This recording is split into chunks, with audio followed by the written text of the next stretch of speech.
consumers.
Hey, just for the live stream, we're waiting on some folks to come in. So we're gonna keep it muted for a little bit longer, and then we'll start whenever we call the meeting to order.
Okay,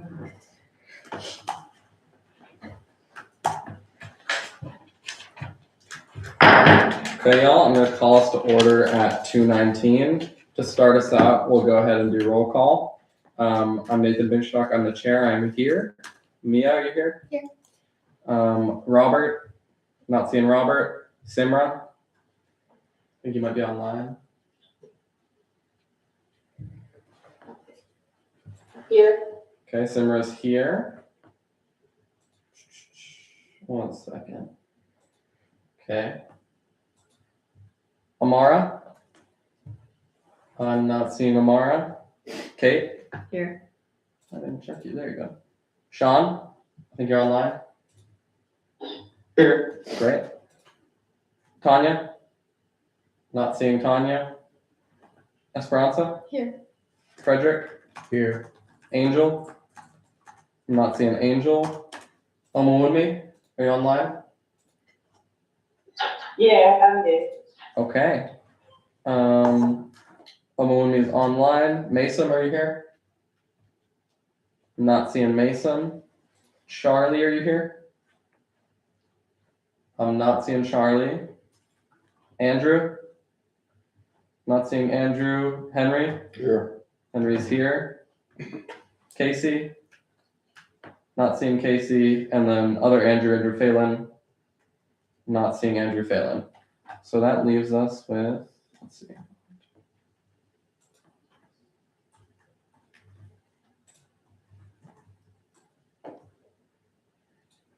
We have 7 voting members present, so that is our quorum. We can go ahead and conduct business. I'm going to share our agenda on the live stream so you can all see.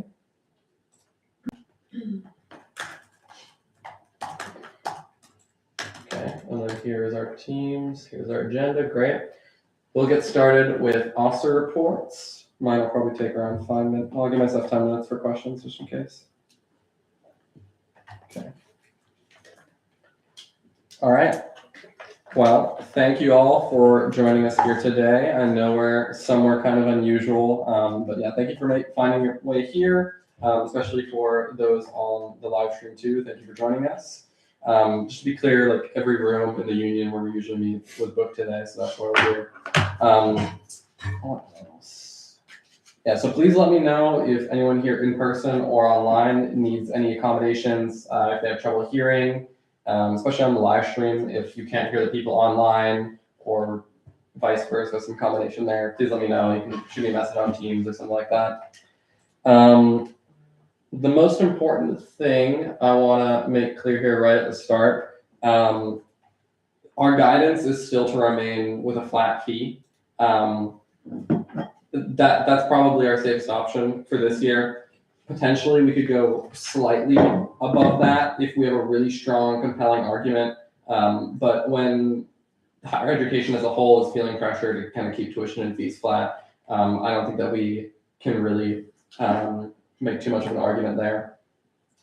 Keeping the same, around the same dollar amount of $532.50 as fiscal year 26. That's probably best, especially since we did have a lot of money free up with the rec bond. So that gives us some wiggle room there, as we're all well aware. Speaking of things we're well aware of, the fee package failed finance, which is why we're here today. They provided us with some recommendations that are linked on our agenda here. Let me know if you need any help accessing anything there. They provided us recommendations, and under that on our agenda, I kind of pulled out the fee entities that the recommendations relate to. So we're going to talk about them in this order, but I'm still going to leave the power to you guys as we did in our other meetings. We're still going to do the motion to enter discussion, and then the motion to vote after we have discussion, and then the motion to vote is when we're going to have speeches. We're still going to do it all in that same way. I just wanted to pull out these particular entities because, frankly, we can just discuss these because these are the only ones the recommendations relate to, and then we can all get out of here and have a much better fee package, one that's much more likely to pass Finance Council. Speaking of that, we really need to pass the package this time. As I mentioned in my in my student assembly officer report on Wednesday, there's really no plan currently for reconvening if this new fee package we pass here tonight fails. that's going to put the fee package well and truly in danger of just being completely out of students' hands. There's a good chance that administration will just decide a fee package for us. And historically, whenever things are decided without students, it's just kind of a flat package that's passed sometimes. So these are all things that could happen if we don't come up with a strong package here tonight. What else do I have? Yeah, so just to reiterate, I'm going to look for motions to enter discussion first and then motions to vote, just like how we did it last time. I'm going to do a couple reminders that I gave at our last meeting on the 13th. Make sure you're giving each other your full attention, refrain from typing or other communications while someone at the floor, but obviously if you're taking notes, you're taking minutes. I'm not going to sit there and look at your screen or something like that, but just please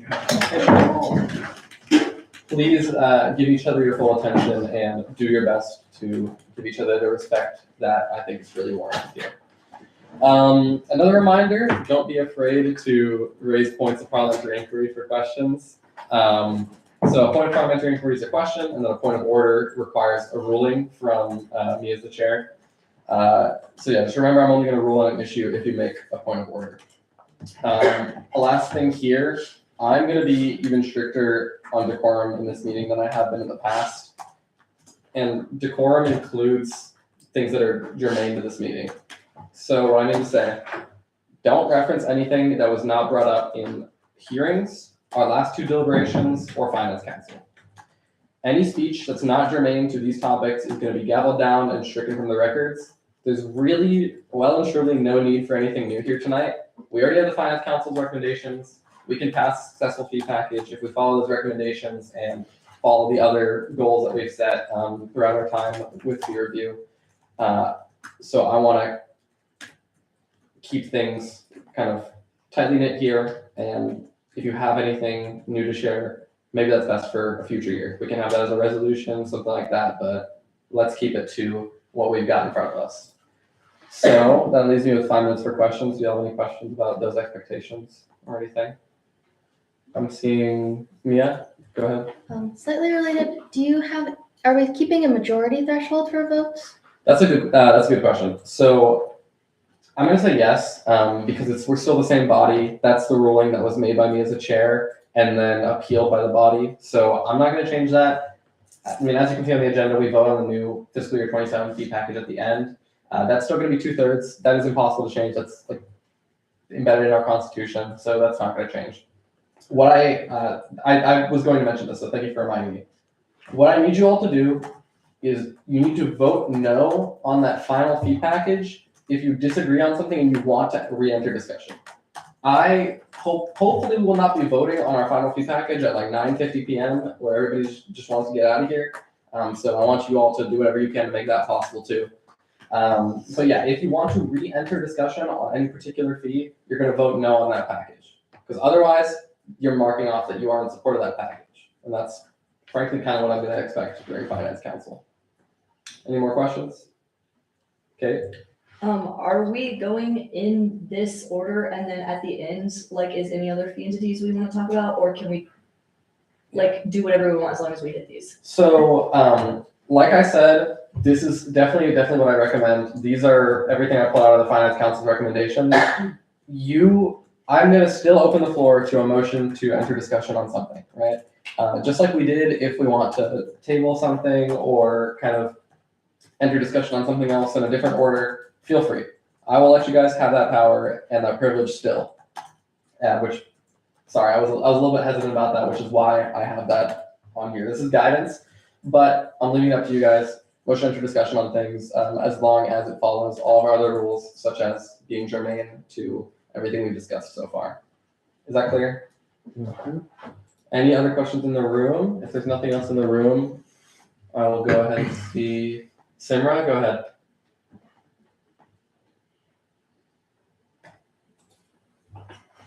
I cannot hear you if you're speaking, which is strange because it was working earlier. Could Amara or Omoni say something to test if it's working?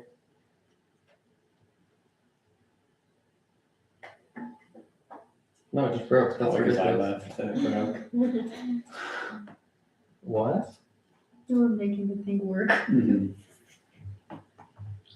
That, we literally did attendance and it worked. Is it because I'm like, let's try this. Could someone say something now? Literally the only thing that's changed is that I started like sharing my screen.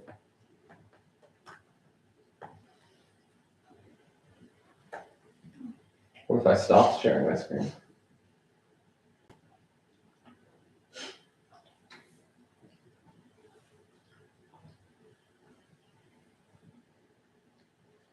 I should probably record this just to be safe. Bang. Can we stand to these for a second? Yeah. Let's stand at ease while we try to figure this out.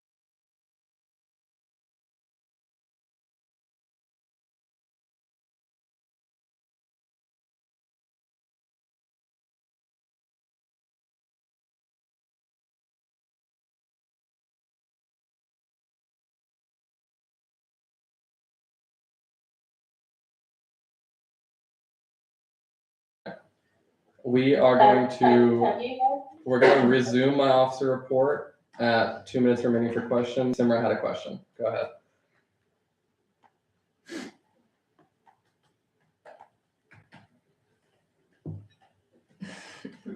Simra, are you there? Okay. I don't think Simra's here. Are there any more questions online? You can do a point of inquiry later if okay, Simra, go ahead. Sorry, Thank my question was, can we include information from the advisors that spoke at the finance council regarding the fee package, or is that not germane? Yeah, that was during finance council, so that's okay.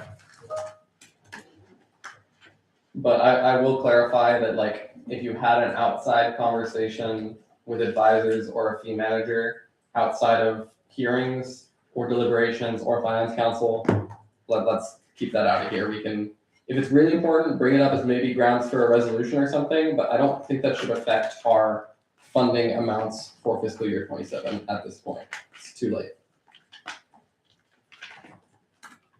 Okay, I'm seeing nothing else. So I'm gonna go back to our agenda here. We now have our officer reports from our advisors. I'll also give you all 10 minutes for anything I missed or any other advice. So I think just one thing that's important for you to know is that Casey is only physically in the room till, we'll push it to like 3:20. But then Casey can answer questions remotely if they come up later, but we just wanted to remind you that the simulation files can be very helpful because they include the department's asks, and in some cases, either a secondary ask that is, but we could survive with this amount, or a secondary ask that is higher. And Casey can help sort through what the ask. Yeah, so most of those Asks simulation files I can look at and fully understand. So if there is any question of like, can they survive off of this? Let's look at what their ask is, and then I can kind of give you a little bit of input as far as well based off the numbers. I can't speak to them on behalf of them, but at least looking at the numbers, I can give you an idea. But yes, on the simulation files, something that can be confusing because they may put in the scenario A, an ask that is maybe their want, and then scenario B would be like what they could survive on, but other departments may have done it opposite. So let's just make sure that we're like looking at those and making sure that we fully understand what they're asking before just assuming that we know. And the other thing that, if helpful, because there were conversations that related to entities going to block, if helpful, Casey can tell you, based on what's currently budgeted for block, what that actual dollar amount is and how that translates to fee dollars. Does that make sense? So if you want that information, try to get that while Casey's in the room. And I think that would be particularly useful because, I mean, like you mentioned, we've been talking in fee dollars, and the student center activity fee is in fee dollars, but block is not. Block is multiplied out by our fee multiplier of 46,000 something. Okay. Any questions for our advisors? Kate, go ahead. Is the working spreadsheet going to continue to be updated in the absence? Okay. Yep, Tay has access to it and the general has access to it, So when you depart, we just need to make sure. Yep. Tay is. Okay. I will pull that up. I'll get that. So it's working round. Which one are we? Two. Working round 2 is the one we're using? Yes. I will get that projected on the live stream at whenever we get to it too. Yeah, One and of- again, if you want to mess with it, you need to download it and save it to your computer. Please do not download it and then try to work off of it because it's not technically downloaded. You need to save it somewhere first. If you are looking at the live document while we're going through it, please put your mouse at the very bottom of the page on a cell because it messes with who can see what. Especially if I'm trying to highlight a row or a cell and 10 other people are also doing that, it becomes very confusing. Okay. Any other questions for our advisors? Not seeing any in the room. I'll see if there's any online. Then we'll go to a follow-up from Kate potentially. I'm not seeing any questions online. Do a follow-up. I have a question for the chair. Okay. If I find someone to take minutes, can they take over that? It is So- kind of. So a question has been asked regarding taking minutes for this meeting. I would say that because we don't have an appointed secretary in the Constitution at the moment, and we're recording, then yeah, it's fine, but we can figure that out in a second, I guess. Okay. Is there any other questions? Seeing no additional questions, thank you. We'll go ahead and move on here in a second. Okay. Make sure we'll get here. I'm gonna move the summary file over. Was someone going to take minutes from the live stream or? Okay, one second. How did I do this? They're combined. I think you can just grab onto the line. That's what I was trying to do. Here, I got this.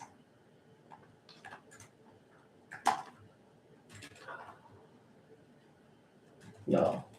Oh my god. Hungry.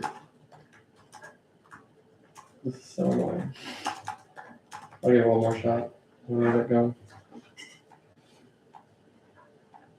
You just arrow and then hold the window key and then span it over. That Is that works how it too. works?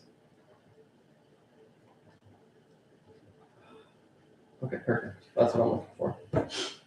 So, do we need to figure something out with the minutes before we move on to deliberations? Lane can be here in person to take minutes. The slight issue that we're like kind of low on space here. We'd have to bring in a chair. You cool with that? There's no objections to bringing in Lane to take minutes for us?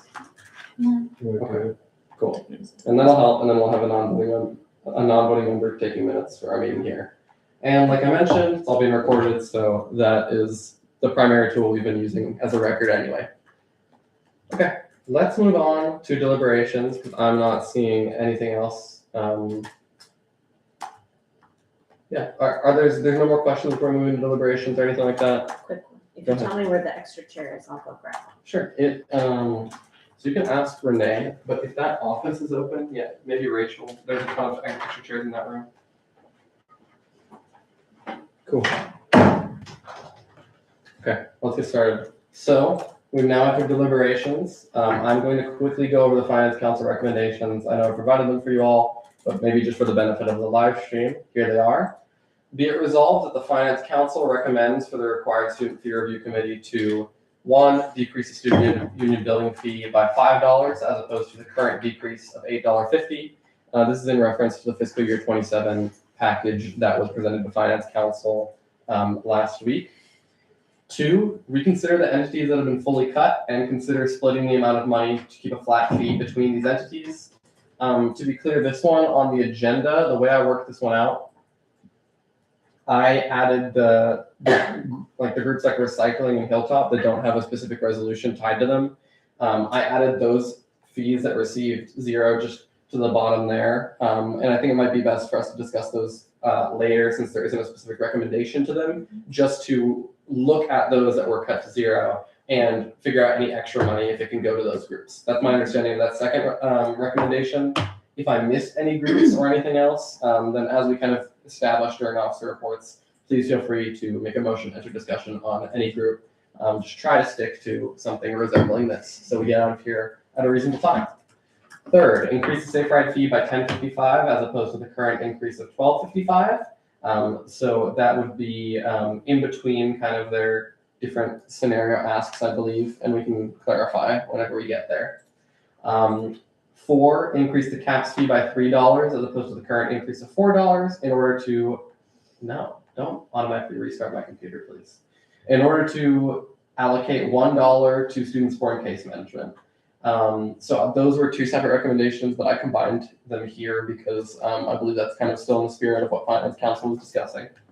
And 5, to seek compromise and disagreements between members of the body, that all groups are heard equally and equity is placed at the forefront of all discussions in an open space for all members and trustees to be made aware of the proceedings. So that is primarily for me, and I'm gonna put some of that on you guys. If there are any concerns within this body at any time, if it's something that can potentially be a point of order, you need to raise that point of order, or if you have a question before you want to do that, do a point of parliamentary inquiry. If it's something that maybe doesn't apply to our rules as much, I still want to hear it. I need you guys to communicate with me and just kind of keep things out in the open here, and I'm doing my best to make sure that things stay that way. So I'll do whatever I can to follow that recommendation to the best of my power. Okay. So now that we've gone over those recommendations, I currently have the agenda, the student union building fee first up. Is there a motion enter discussion on something?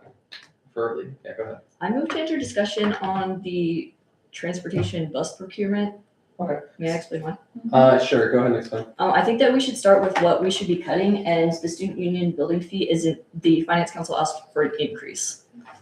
Okay, that makes sense. That is some good reasoning. So procurement is one. I don't think there's not a particular resolution that, or there's not a particular recommendation that was in line with that. The closest would probably be Safe Ride.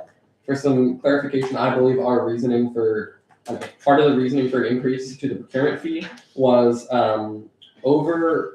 was it over their ask they needed for just their buses? Okay, so it was over their ask for what they needed just for their buses. We'll say the actual numbers here in a second.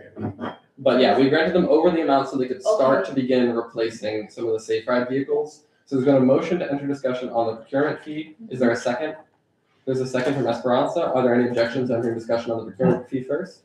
Okay, seeing no objections there, we're gonna enter that discussion. Someone can start us off and then we'll go ahead and get those numbers to compare what we currently have versus what their asks were.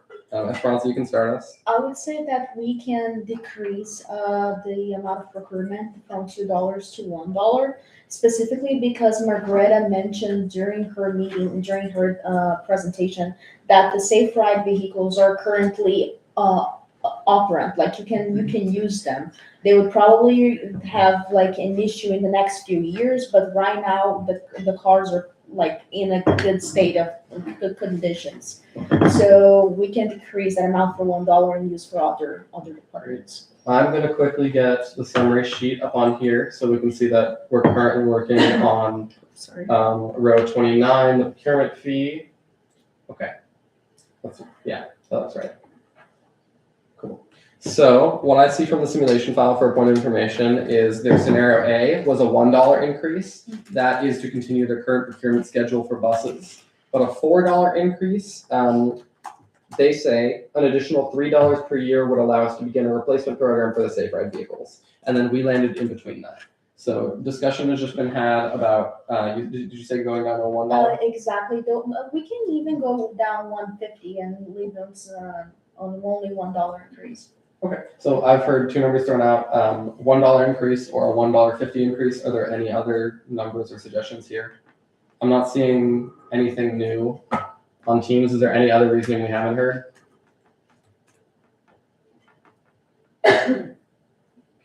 I'll take a little bit more discussion if you want to agree with any of the sentiments that have been brought up so far. I would agree. Okay, we'll go to Kate and then Sean, and then we'll probably look for a vote, because it seems like we're kind of agreeing. Kate, if you have I would anything to be amenable to granting their $1 ask.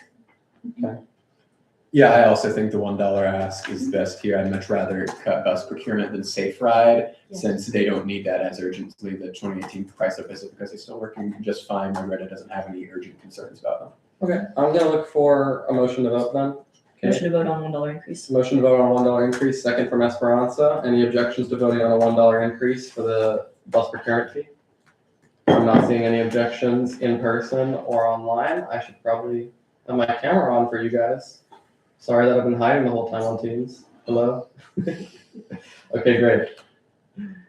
So seeing no objections, I'm gonna make a poll because I forgot I'm the one doing that. Sucks, don't it?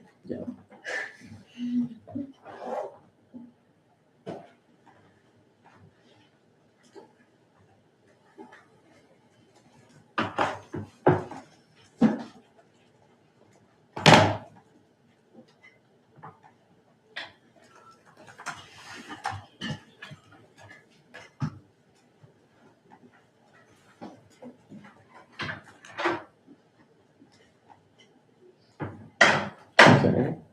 It will be on the channel on the Student Senate teams, the required student fee channel on the Student Senate teams, and it has just been posted. To clarify, a vote yes means instead of the increase of, sorry, is it 250 is what we increased? Okay. Instead of the 250 increase that we chose last time, it'll be a $1 increase. That is what a vote yes means. No means you want to open it back up to other motions. Don't we? There's a separate voting channel. There's the required student fee voting channel as well. That's in the required student fee teams though, right? No, it's in the regular Senate. Yeah, it's in the regular one. That's how we did it last time. Sorry, am I just Oh, whatever. I mean, it's fine either because way. I thought this one's a private one. They're both private. I don't know why there's two separate ones, but there are. We love. No, we used the required student fee one because I just scrolled up and we had 1 million deleted polls. So this is the one we used. Then what's the Yeah, you're doing it the way you did it last time. Let's do that. We love precedent here. Okay, vote has started, so I'm going to request silence, please.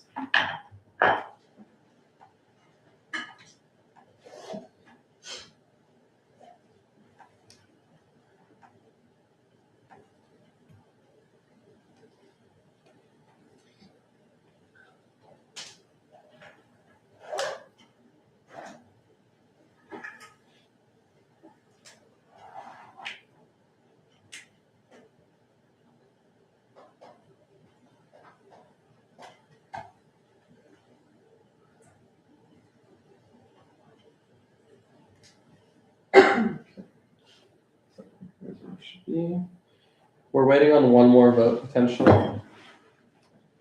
We don't all need to vote, but there's one more person that could vote potentially.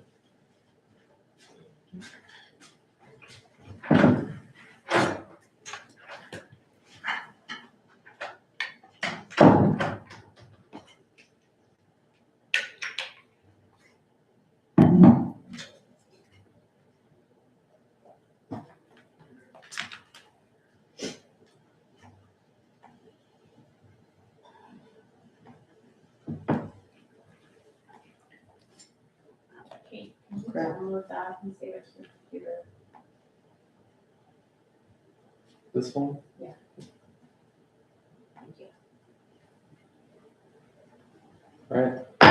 With that, with 6 votes in affirmation, this vote passes. So that means I'm going to be looking for another motion after discussion. Mia? I have a motion to enter discussion on the UDK. Sorry to go out of order. I just have a very specific simulation file question. So that's the reasoning there. Is there a second for entering discussion? Sean Lawson, are there any objections to entering discussion on the UDK? Seeing, oh no, Hang on. it's okay, that'll be fixed in a second. Seeing no objection to entering discussion on the UDK, it is so ordered. Mia, do you want to start us off? Yeah, and we can table this and come back to it. I just, I've been curious for a while about a little bit of kind of the difference in their revenue and expenses, because I believe that they said that Nick Youngman is their advisor, is their only like permanent employee that works with the group. So I'm assuming that his salary is the permanent staff salary and fringe under their expenses. However, they mentioned multiple times in their presentation that he is paid solely through outside funding, outside of fee. So I was just curious why that outside funding, why the salary is an expense, but the funding isn't necessarily reported in the revenue, if I'm reading the file correctly. Have you checked the expenses tab yet? You are reading the file right. Okay. The salary is being paid, the correct 60. Okay. Do we know why we're not seeing necessarily the net budget transfers in for advertising that they've talked about, or whatever, their other, I'm sorry, their other, Their advertising may go into a different fund. okay. So I just want to do a point of explanation here because this can be very confusing. If you don't work with budgets all the time. So KU has multiple different types of funds. That's why when we look at these, you see in column A, all those different fund numbers. Revenue can go into different funds, and so their revenue could be going into a different fund. So it could be going to 700 funds, which is an actual revenue fund. So any outside revenue might not be going into their fund set up for retirement. Okay, that makes sense, thank you. But the numbers in the simulation file typically are numbers that I pull directly from the reporting system. So if it says that there is an employee that's being paid on it, it's typically being pulled from the reporting system, so it should be accurate. Okay, thank you. Yes. Does anybody else remember them saying that his salary specifically was all the fee dollars go to the student operations and employees? And We can recognize someone else to answer that question, but I've not gobbled it down because I believe this discussion was had during hearings too. So is there anyone else who has anything to share in person, Kate? My understanding was that the J school paid for a percentage of his salary and then fee paid for the rest. thank you. I'm definitely going to be checking my notes to see if I can offer a point of information there. But also, if we really need to, I mean, you can pull up their presentation. It might be on their presentation. Someone should do that. Sean, you want to do that to check? Lean forward. Okay. So Sean can check their presentation. If this becomes really important, then we can check the recording of the hearing. But I'm sure there's other things we want to discuss with the UDK too. Well, Is this on the same point, Kate? Okay, go ahead, and I need to check with the people on Teams. I would like to ask the community affairs representative, what bearing the outcome of this question might have on their opinion on the fee package. Can you go ahead? Yeah, of course. I was just curious because it would add an extra, 95,000 to their expenses as calculated at the bottom of this balance sheet. And we see that they're quickly draining with their funding from last year of $1.50, quickly going into the negative. So I was just curious, I mean, a $90,000 salary, if it's paid through this channel or if it's paid outside of it, would make a big difference in that balance we're seeing. Okay. Is there anybody who on Teams who has anything to add here in regards to the UDK? We'll go to Simra in a second. I want to make a quick point of information to make sure we're remembering. We currently have $0 out of the required student fee going to the UDK, and we have passed a resolution out of fee. Remember, our resolutions come from us, recommendations came from Finance Council. That's the language that we use. We passed a resolution that they seek funding from block or other sources. I can pull up the exact language if needed, but that was what the guidance they received. Simmer, go ahead. Yeah, I raised my hand primarily to answer that question, and so I just want to second what the Internal Affairs Director said, that the J School does pay a percentage of a young man's salary. I don't recall, but he also said that it wasn't, I remember him saying it wasn't like a substantial amount, to the effect of they would still need the fees, the required student fees to supplement his salary. So yeah, that's all I have. Thanks, Emma. Is there anybody in the room? Sean? So checking over their presentation, they say that mainly their budget's used for the 15 staff members at $12.50 an hour. It doesn't talk about procurement salary. And we can all confirm that via either the recording on the Student Senate YouTube or the presentations that were sent to us in each fee folder. Simmer, do you have something else to add? No, sorry, forgot. All good. Anyone in person with anything else to add here? Okay. So what I'm going to ask for now, I need some discussion on if there's something we want to do with this information. If this is just like a question we had, so we wanted to clarify, that's totally cool. That'll probably be helpful during block. Because I assume they're asking for a similar ask from block as what they're asking from fee. That's kind of the advice that we've given them. Is there anyone who has like something that can take us to a vote here, or maybe to a tabling? I don't know. You're looking for a motion or a discussion, sorry. Discussion first, I guess. What do you think we should do? I don't think that this was the reason that Finance Council failed the bill, and I think that we should keep it what we agreed on last. So what, did they say anything in the resolutions to us? Point of order. Oh, sorry. I didn't mean to cut you off. Okay, you can finish up. I thought you were done. My apologies. It's all You're good. good. Okay, you're done. Let me, Henry, go ahead and ask your question. Okay. So you said, did they say anything in the resolutions to us in regards to the UDK here? Yeah. So no, but the reason, yeah. So it's not in 1, 3, or 4. The reason that it's on our agenda for today to discuss is because of 2. I included every fee that was put to 0 Okay. in the spirit of the Finance Council recommendation for 2. My understanding of Finance Council is that frankly, the point of resolution 2 was more aimed at groups like Hilltop and recycling. A lot more of the discussion there seemed to focus on that. And the discussion regarding the UDK was more focused towards the Student Senate activity fee block and then a little bit of the Memorial Corporation there too. So if we want to, we don't need a motion to, we don't really need a motion to exit discussion or table this really. We could just have a motion to enter discussion on another fee if we don't have anything to change here. Okay. So I'm not seeing anybody who wants to do any motions in regards to the UDK, is that correct? Okay. Seeing that, I'm looking for a motion to enter discussion on something else. We can stand at ease for a second too if we want. Do we want to take like a, does anyone have a motion? Motion for 5-minute recess. Okay. 5 minutes, I don't know if we'll need the whole 5 minutes, but we'll take a quick break. All right, 5, wait a minute, we need a second. Second from Mia, are there any objections? Okay. Seeing no objections, we'll take a real quick break, 5 minutes.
Okay. I'm going to call us back to order at 2:59 p.m. If there's someone on the line who's still not back yet, that's fine. I don't think we'll have any votes for a little bit here at least. I'm looking for a motion to enter discussion on something new.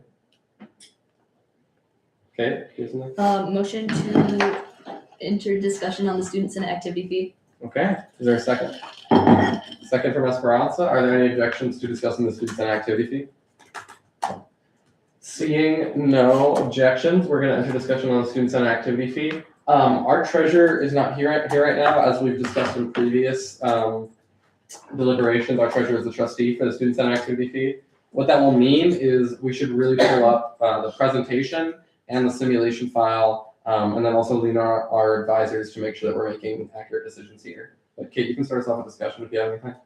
Okay, something, also our minute taker is here. Something that Charlie said that I think was really important and overlooked is that if we wanted like certain entities to stay on block, we should have let him know that, and then also considered the possibility of scenario A rather than just voting on scenario B, which scenario A was a 350 decrease rather than a 450 decrease. So I would like look favorably on a motion to vote on a 350 decrease so we can like keep that money for block.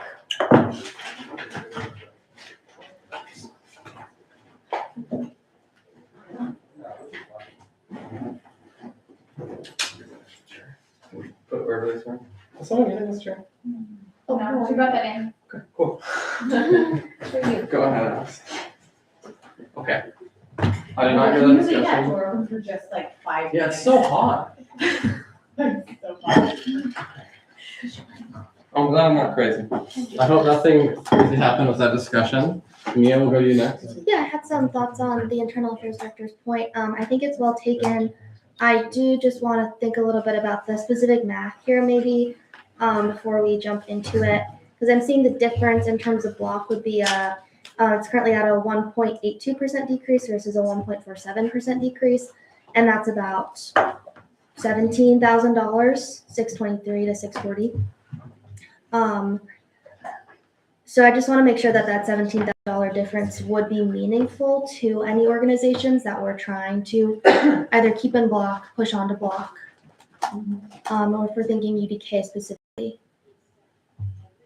And I will get that pulled up so I can potentially show it on the live. Are you referring to the presentation Yes. right now? Okay. That is also for anybody watching live, or also for you guys. From our finance council, another place you could find this kind of information is on the agenda there. The presentation that I gave has a screenshot of the table. If anybody wants that publicly accessible. Okay, go to you. Yeah. Okay, the treasurer, as we've established, is the trustee of the fund, so they're not necessarily bound by what they showed us. So like if we grant them the dollar, I'm gonna call it a $1 increase, but it's really a $350 decrease. The full discretion of where that money goes is like, it's Charlie's. So he can give a whole extra $1 to block if he wanted to. So I don't think that we should be too worried about the specifics in these scenarios, just like about the total in the fee package. For a point of information, we'll probably need to make a new resolution, or maybe, I don't know. We currently have a resolution to allocate a 64-cent increase from the line item funding to block funding. We might want to re-examine that if we make a change like this and think about how we want these recommendations to square away. I've got one additional point of information. Oh, there you go. Charlie's here. I thought this was the 3. Hello. Yes, so within the Constitution, it says that the treasurer is the trustee, but they are supposed to, I don't have the exact language up in front of me, but it says that the recommendation of the required student fee committee is how it is to be allocated within the block line on Wednesday night. Okay. So that leaves us with kind of some advice to, like I just gave with my point of information, probably make a resolution about how that money should be spent if we're going to make a change here. With that being said, is there any recommendations for what we should change? So I've heard currently we have a $4.50 decrease, which from the presentation is scenario B here. I've heard talk of moving over to scenario A, something closer to that, but potentially giving more money to block or kind of thinking through what we want that block change to look like. Okay. Is there anybody who has a different number besides 350 instead of a 450 decrease? I'm not seeing anybody in the room. Is there anybody online who has a different number in their head? Okay. So is this the motion for 350? Okay. I'll recognize that right now. Motion for 350. Second for Mia. Are there any objections? Okay. Seeing no objections, let me get a poll for that.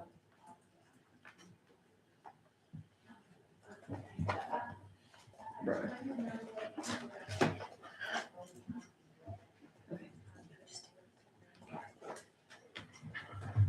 Again, I'm really sorry about these poll You names. have to write down who seconds, just that it got seconded, and.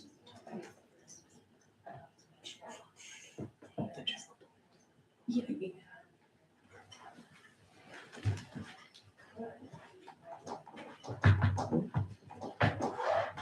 Okay.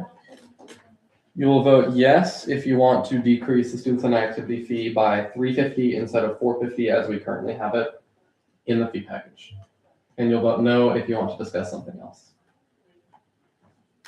You guys will have around a minute remaining for your vote.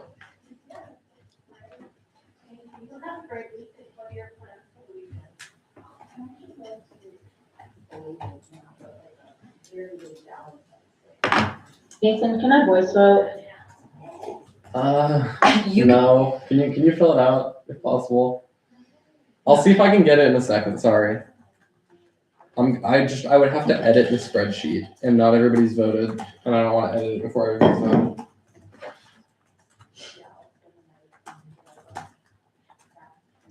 I'll send the link in this Teams chat too. That might help. It's also in this Teams meeting too.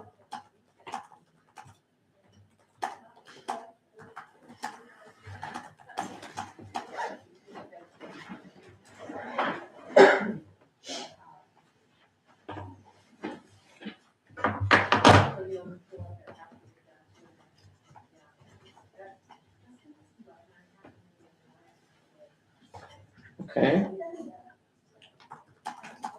I'm going to, I never deleted the last poll, so let me do that. Poll's closing in 3, 2, 1. Okay, with 6 votes in affirmation, this motion passes. Okay, since we're already on this point, I think we should probably consider fixing, okay, I'll just quickly say this. 1 extra abstention came in the meantime, so the new thing is 6 affirmation, 1 abstention, doesn't change anything. So before we move on to discussion anywhere else, I think we should consider fixing our resolutions here. Okay, let me see what I have here. We're doing that jointly. What was We're that? doing resolutions at the end. Let's do it right now. Let's do it right now because we have precedent for us doing a resolution in the middle of our deliberations. So I think let's do it right now because we're already talking about it. We currently have a resolution to allocate the 64-cent increase from line item funding to block funding.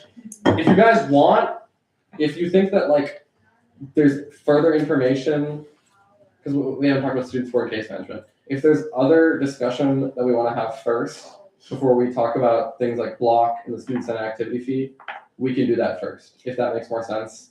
With that being said, do we have a motion to either enter discussion on something new, or you can also just start talking about a resolution because we're already discussing on the student center activity fee. Parliamentary inquiry. Okay, point of parliamentary inquiry from Kate Eckert, our interim clerk director. Do we have to motion to amend something previously adopted for the resolutions, or since it failed, we're like, all bets are off? I'm not gonna make us do that. So what I'm gonna refer to procedurally is, oh my gosh, what is it called? I'm not gonna make you guys do dilatory motions. I don't know if I'm saying that correctly. A motion is dilatory. I don't know where this is in Robert's rules, but it is. A motion is dilatory if it wouldn't have any effect if it happened, really. And what I mean by that is like we need to fix this because, like our internal affairs director pointed out, it failed finance council. We're here to fix it, so we can just go ahead and motion for the resolution. That's how we're going to do it. And we can replace the resolution if they contradict. We did that, I forgot with which one, but I'm pretty sure that we did that in our last deliberations too. Okay, with that being said, we're already on discussion on the student center activity fee. I'll go to Kate because I'm not seeing a hand online or in person. I move to strike the resolution about the student center activity fee. I think that we should trust Charlie as the trustee of the fee. So there's currently a recommendation to strike the resolution that says allocate the 64-cent increase from line item funding to block funding, and to, okay, so I'm seeing a hand from Charlie. You can go ahead and be next in terms of discussion here. Or if this is a second or something, what is this, Charlie? No, I was just saying that package was made, before it was really understood that we were looking to move quite a few things from block, or from RSF to block. So I think that, either there should be a resolution made now to put more money on block, or what I think would be better is waiting till, either the exact end or near the end when we have a better idea of what entities are gonna be going on to block, so that we can better kind of organize block to fit the needs of what we built out here today. That's well taken. For a point of information, this is highly unusual, which is why it's kind of confusing right now. Typically, the treasurer just presents what they're asked for the students and activity fee is, and then those numbers, this table right here, this is what we go by typically. So it is highly unusual that kind of what has happened with the finance council and these deliberations has derailed.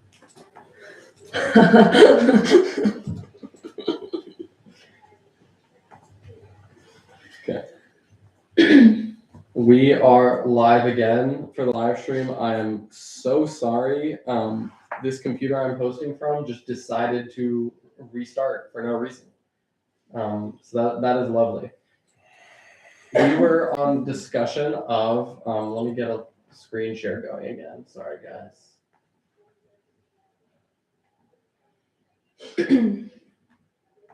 And if anybody needs to be, if you need to let anybody know that we're back here, feel free to text them or message them and let them know we had some technical difficulties. So we were on discussion of the student senate activity fee, and particularly any resolutions regarding it. I believe that we were reaching a point where we realized it might be best to talk about this later, and return to resolutions, particularly regarding the student senate activity fee at the end, because there's still some fee entities to discuss that may affect the student senate activity fee. With that being said, I'm gonna look for motions to enter discussion on a new fee. Sorry, I have a point of order. Point of order. According to the minutes, there's a pending seconded motion on the floor to strike the resolution. Thank you for reminding me of that. So there is currently a motion and motion to strike the original resolution. It was seconded by, is that Sean, correct? I think. So we currently have Alex Reed as our minutes taker, is that correct? Did Sean second it? Sure. It wasn't recognized at the very least. Okay, You so demonstrated to Charlie. I recognize the motion. I remember recognizing the motion. I'll now recognize the second by Sean Lawson. If there's no objections, we can strike it. And like I just said, we can just go back to it at the end. Because like we were discussing, our recommendation is probably, let me pull up our recommendation. Yeah, there's no objections. I don't see any objections. Okay. Then it is so ordered. I'm looking for a motion to enter discussion on a different fee. Frederick? Oh, yeah. Motion to enter discussion on safe ride. There's a motion to discussion on safe ride. Is there a second? There's a second from Mia. Seeing no objections in person or online. Okay, we will enter discussion on safe ride. Frederick, you can start us off since you made the motion if you'd like. Based off the need to fund some extra departments that were defunded and the need for money at the moment, I think we should move on to defund them so that we have more money, in particular at this discussion, to disperse to the departments that actually need it. Okay, and as a point of information, as I read earlier, point 3 there is the recommendation from Finance Council in regards to the safe ride fee. I want to hear if there's any discussion from anybody about anything that isn't point 3 right there. Esperanza? I would say, in my opinion, instead of $10.55 with a decrease of $2, it could be a decrease of $1 and be $11.55 since we already removed $1 from procurement. but I would be fine with listening to other suggestions. We'll go to Kate and then potentially Sean, if you have your hand up. I agree with the previous speaker, and I would also say I do think that there's room in other fee entities Yes. to find money. And I kind of think that we should fund Safe Ride in full because that's absolutely the will of the student population. Like the student fee was overwhelmingly about Safe Ride, so I think that we should fund them in full. And just a point of information, as a reminder, if we do that, we would be going against the Finance Council recommendation because they had a specific recommendation here. But if this is what we end up voting on here, then I can try to explain what our rationale is and convince the Finance Council as I have already tried once. So Mia and then Sean. I would respectfully disagree with those points. I think 1055 is very rational. I was on the board last year when we cut fee, and it was a very financially tricky time.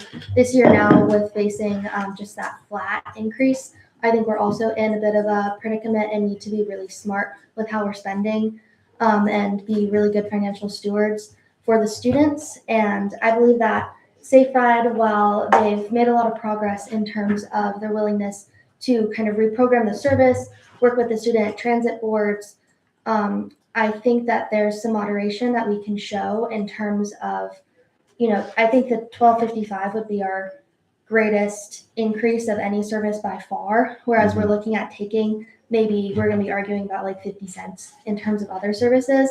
And so I think if we are willing to be a little bit more moderate in how we approach an increase to Safe Ride, I think the students have obviously shared that it's very important to them that it be increased. But I also think that we should give the people who are working on making sure that it works more effectively a little bit of time before we just kick it right off, back from the jump to what it was 2 years ago, since we're going through a period of change. Okay. I'm actually going to Simran and then Sean. If Sean still has anything, because I feel like nobody online has spoken up yet. Simran, do you have anything to share? Your hand has been raised for a minute, so you might have forgotten to. Yeah, I just actually wanted to agree with what the previous speaker said in regards to the 1055 amount I believe that finance recommended. I think that more than enough successfully funds Safe Ride and extends its capacity. I just wanted to bring up a point that the Internal Affairs Director said about the will of the body wanting to bring back Safe Ride. It's exactly that. They wanted to bring back Safe Ride, and 1055 does that and more. I think fully fund is something that people wish, but if we're talking in the grand scheme of things, I don't think that's justifiable considering there's other entities that we have to cut and fund as well to make sure that actually even of adequate services to students and bring back those from historic levels. And so I just think that 1055 is a good amount to not only bring back Safe Ride, but expand Safe Ride enough, maybe not fully, and that is definitely room for improvement in the future, but I think it's more than enough to bring back Safe Ride and make it functional for student everyday use. And it still is moderate enough to give dollars to other entities that we may need to give it to try to make the total package as representative of the will to want to decrease or keep flat fees as well. Okay. I will give a quick point of information that I've given before, and then we'll go to Sean and then Henry. From their simulation file, their scenario A was a $7.30 increase, and their scenario B was a $12.55 increase. If I remember correctly from the hearings, I believe scenario A of $7.30 was closer to 70% of service. And then the $12.55, which we had in our original fee package, is 100%. So that means that we're going to end up somewhere in between 70% and 100% with some wiggle room because we're obviously not the fee managers and we don't know it the best. But that's about what we can expect with when we're talking about the numbers like 1055 or 1155, somewhere in that 70 to 100% range. Sorry, that's a big range. Sean? So since we did just cut bus procurement, I don't think that the full $2 decrease would still be necessary. I'd be open to a 50 cent or $1 decrease. I think that would be a bit more reasonable here. We want students to see Safe Ride come back, not just to the same funding level it was at last year, but at the very least, the same service level it was last year. Just returning to that same level of funding they were at last year, not returning to the same level of service they were at. Okay. Henry, do you have something? With that in mind, I think that is a good point. But to a larger extent, I do agree with what the Red Chair and Community Affairs Vice Chair were saying. We'll go to Mia, and then I'll check online, and then we'll go to Esperanza, and then we'll probably do a show of hands. Yeah, I just wanted to address the bus procurement point that's been brought up. I think it is rational, but I do think that they are separate lines for a reason. And the operations of Safe Ride are different than the actual vehicles they buy. In our last deliberation session, it seems the will of the committee was very much to fund Safe Ride in full to their scenario B ask. And so that's why I brought up that we actually fund the operations more than that just $1 bus and bring it up a little bit more for Safe Ride, because it seemed like we were going to be making a very heavy investment, kind of go all the way for Safe Ride and help them build fully into future. Since we're talking about cutting them a little bit more, I think it would be wise to see these as kind of separate issues. And since Finance Council has advised that we take a step back on our procurement, I think that obviously that operations cut is wise too, but I think I said that the other way around. But I think that that the 1255 is not necessary. Okay, let me check online before we go to Esperanza. Anyone online? I'm not seeing any hands. Okay, Esperanza. As a reminder, scenario B is what makes the service operant through 7 days a week. So probably a $2 decrease would probably cause 1 day off. So they would probably be unable to operate on Sundays or Mondays, which are also days that students need the service, because the requests for Safe Ride are not only due to possible game days that has a higher flux of students out, but also the students that stay in the libraries for hours until 2 in the morning and have an exam on Tuesday morning will need the service as well. I agree with Sean's perspective of decreasing 50 cents to $1. I believe that could be reasonable, and Margareta would be able to work with that decrease, but I would say $2 would probably cause the cut of 1 day and would not be fully operant for students. Okay, so I think we're ready for a show of hands. So our current increases, you can see on the sheet here in column G, is a $12.55. We got recommendation from Finance Council of $10.55 increase instead. The other numbers I'm gonna throw in there, we're gonna go first as $12.05 as an increase. That's 50 cents less than what we have up there. Then $11.55, and then the $10.55 from Finance. So we'll do in that order. Remember to raise your hand for anything that you would vote for. We only did voting members for raising hands, right? Okay. So let's see 12.05 first. Okay, I'm seeing 3 hands. Gosh, I need to check online. You can use the raise hand feature online, but I'm not seeing any hands online. So 3 hands for 12.05. Let's see 11.55 now. Seeing 1, 2, 3, 4 hands for 11.55. How about 10.55? Seeing 1, 2, 3 hands for 10.55. Okay. So with 4 hands, which is more than 3 hands, we're going to look for a motion to vote on 11.55. Just as a reminder, before I recognize any motions to vote, you can vote no if you want to open the floor to other motions to vote on other amounts possibly, but also keep in mind that we did just decrease procurement by $1. So it's still the same amount of wiggle room as what Finance Council wanted in regards to Safe Ride. Is there a motion for 11.55, Esperanza? Motion to vote. Okay, second from Kate. Let's go ahead and vote on that 11.55 increase as opposed to 12.55.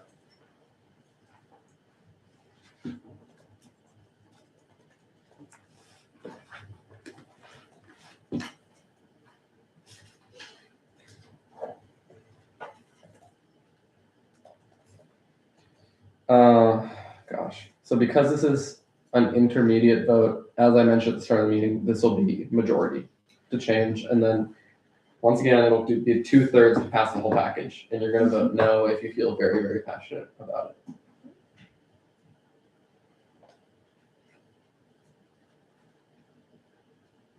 Okay. Give me 1 second to get that posted. Okay, it is posted in the required student fee channel. Go ahead and vote.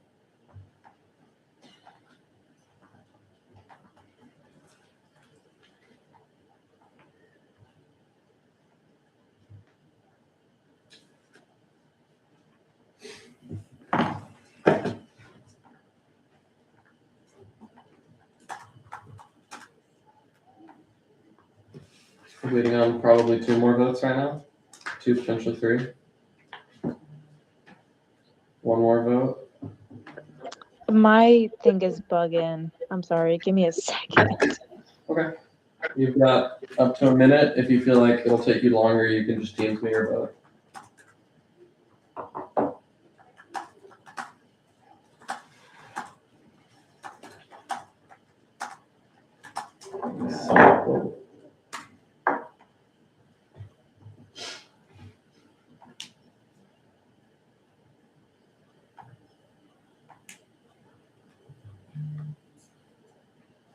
Okay.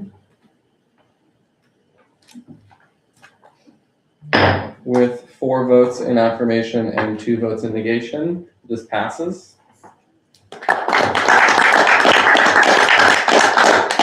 So we will have an increase of Safe Ride by $11.55 as opposed to $12.55. I'll say it again because I feel like I need to say this a million times. We can motion to re-enter discussion here or motion to vote on it again. This is always an option for you guys before we vote on the final fee package. But I think we should move on, just in the spirit of that vote and for the sake of time. So I want to make sure fee is now $16.55. That's correct. Yeah, because before it was $17.55. Okay. Just moving here. I will double check, but yeah, I think that Yeah, accurately. $5. You did $11.55. Yeah. Thanks. Absolutely, that checks out. Okay, Kate, do we have a motion? We move to enter discussion on Hilltop. I think that's something we should do while Casey is here. So. There has been a motion and discussion on Hilltop. There's a second from Frederick. Are there any objections to discussing Hilltop? Not seeing any objections in person or online. So we will go ahead and begin discussing Hilltop. Kate, do you want to start us off? I do not. Okay, someone else want to start us off? Surely we have discussion, Frederick?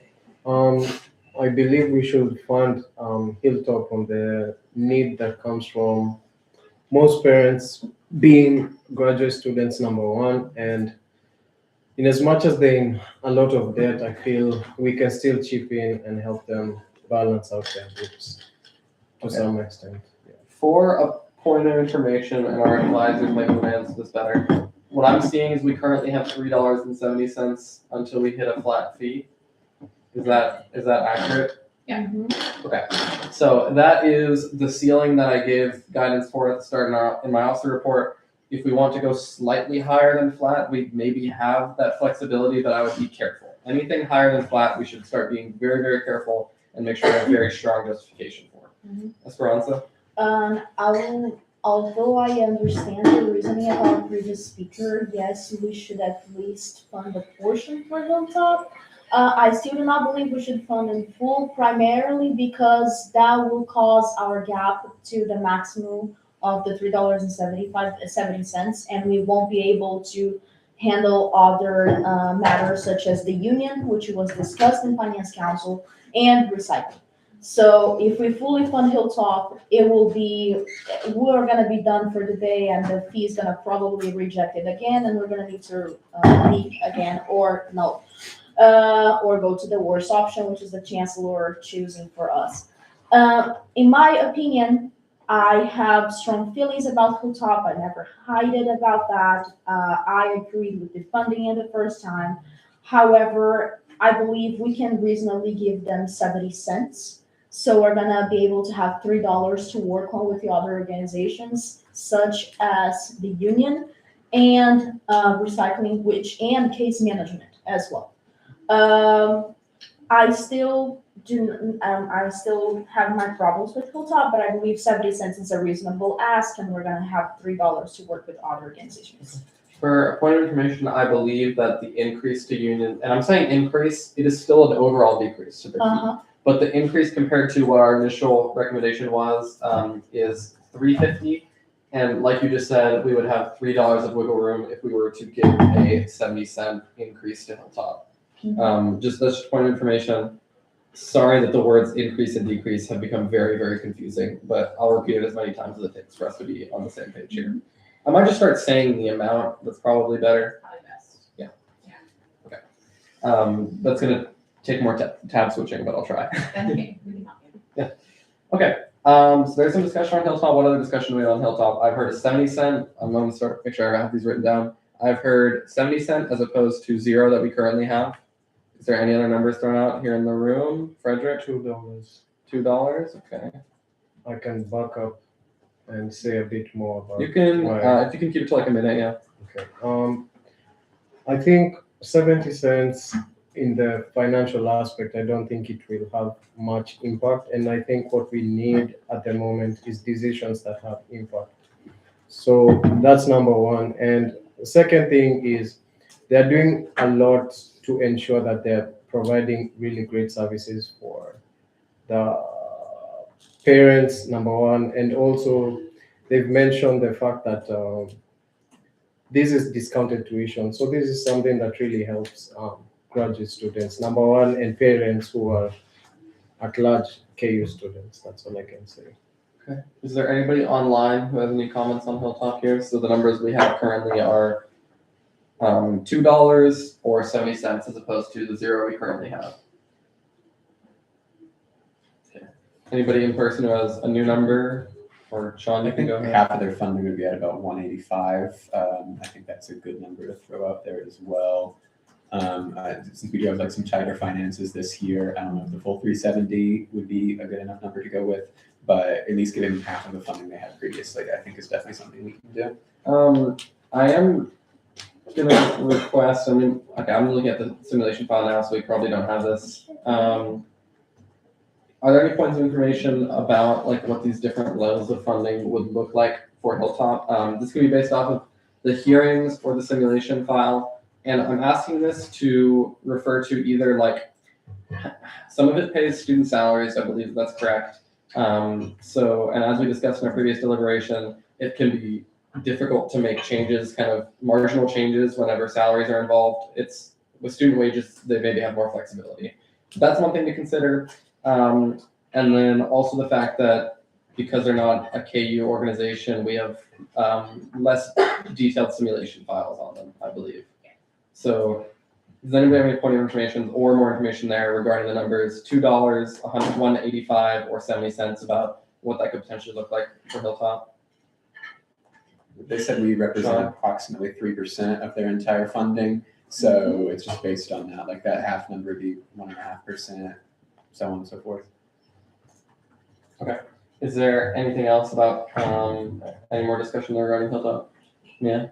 I just want to make a quick point of comparison, if that's all right. I think when we're looking at 3%, 1.5%, or anything, any difference there, I want to compare the amount of money we would be putting into Hilltop in this service to other services, say recycling, where 100% of their budget is roughly the same number, I think 335.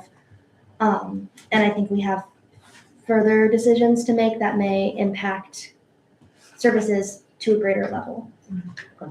Anything new we haven't discussed beyond the numbers $2, $1.85, or 70 cents? Not seeing anything in the room or on Teams. Can I explain a little bit more why I believe 70 cents would be a better idea, or I should just? I think we've heard enough on both sides for discussion. I'll give you an opportunity to do that in a speech if there's an objection to the motion. But for now, let's do a show of hands. We're going to start with $2, then $1.85, then 70 cents. Raise your hand if you vote on $2. You vote yes on that. I'm seeing one hand. Okay. Raise your hand if you vote yes on $1.85. I'm seeing 2 hands. And then raise your hand if you vote yes on 70 cents. I'm seeing also 2 hands. 3 because, okay, there's 1 extra on Teams. So with 3 hands for 70 cents, that'll be what the motion is for. Are there any such motions for 70-cent increase to Hilltop? From Ms. Johnson? Okay, second from who? Is there anyone who will second a motion to vote? Second from Sean Lawson. Are there any objections? So you will object if you want speeches here, primarily. Okay, seeing no objections, we're gonna go ahead and take it to a vote on 70 cents.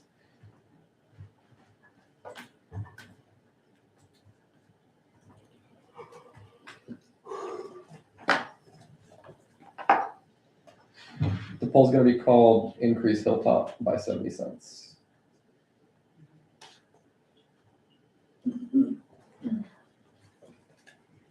also have our own secretary proposal. No, that's okay. Call me slow. Yeah. Yeah.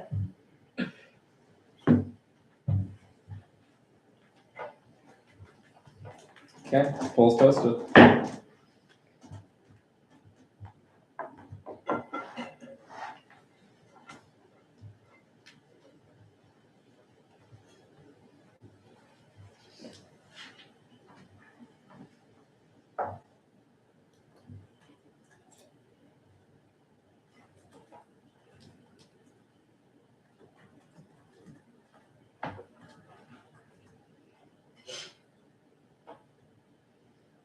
Okay.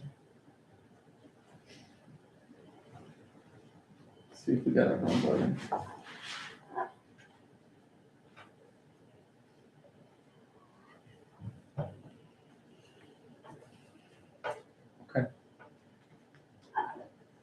With 3 votes in affirmation, 2 votes in negation, and 1 abstention, this passes. So Hilltop will have a 70-cent increase, unless someone motions for something else later. But we will go ahead and keep moving on because we want to make sure we're getting to everything in regards to the recommendations. That leaves us with $3 remaining until a flat fee. Are there any motions under discussion on anything? Okay. Move for recycling. Okay, there's a motion under discussion on recycling. Second from Mia. So we will go ahead and enter discussion on recycling here. Kate, do you want to start us out? Yeah, sure. Okay. I don't really know what the rest of you guys are thinking on this, but I think that $2 right now would be good, but I'm going into this with an open mind.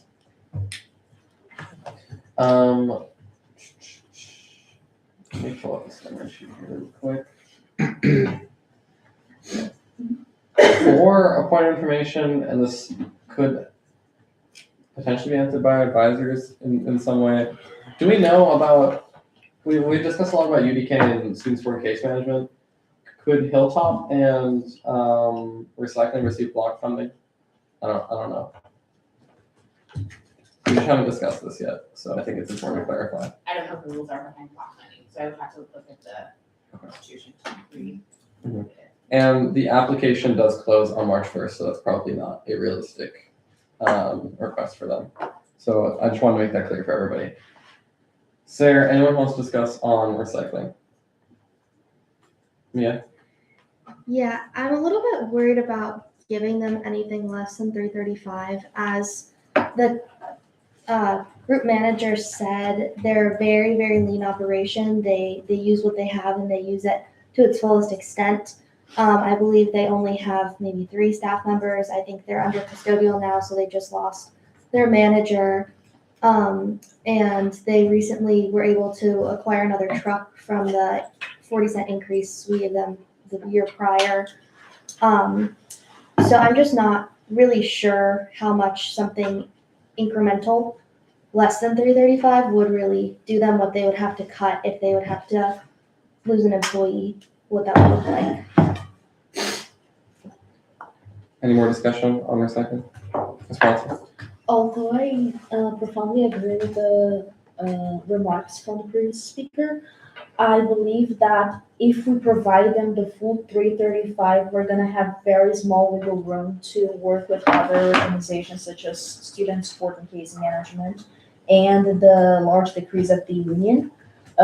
So I believe it would not be a wise option long term throughout the meeting of our deliberations meeting. I believe that possibly provide them a 50% amount increase, not increase, like a 50% out of zero, probably $1 and is 18 cents, or $1.20. I believe it's possible, and probably could even encourage the KU administration to contribute for their services as well. So I'm hearing their full ask of 335, and I'm hearing $1.20. Is that that's notable from that? Okay. Are there any other numbers or discussion to be had on recycling? Not seeing any in person. Is there any online? Okay. I still want to do a show of hands on this, and I'm gonna throw in the number, I'm gonna throw in 0 because that's what we currently have, and there was no particular resolution regarding recycling, just one regarding all of those that were put to 0. So I want to include that in the show of hands. There's no more discussion in the room, and there's no more discussion online regarding recycling. Okay. So we can take some more time to look through the simulation file or the presentation if we think that'd be beneficial. But for now, I think I'll just do a show of hands, and then we can ask some more questions. Or Sorry, I will just say in their simulation file, their only expense is permanent staff salary and fringe.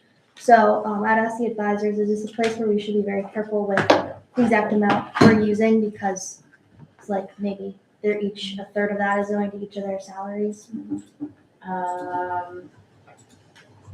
So I'm not going to speak on behalf of them, but what I can say is by looking at their simulation file, did they say in their presentation how many staff they have working? I think I have that. It's 3 people. This would be equivalent to like 2 people. Is what their salaries are listed as. So I don't know if they have 3 people, they probably have somebody on a different funding source. What I would suggest is looking at how much do they have in their carry forward. Keeping in mind that if you reduce their fee and then reduce staffing, that reduces their 90-day reserve requirement. But I cannot speak to how they would have to make changes in their department and staffing. And I also noted in my notes that they said they have 3 full-time recycling technicians. So with that being said, is there any more discussion or perhaps a recommendation for a number that we could tie to their positions, I guess? I don't know. Okay. I still think that recycling absolutely should not be on the student fee for a number of reasons. So I would kind of be like, after the discussion that was had, I would like to change my position and say that we should fund them in full and then attach a resolution saying there needs to be different sources of funding. This is not something that students should be paying for. We don't pay for like trash removal. Okay.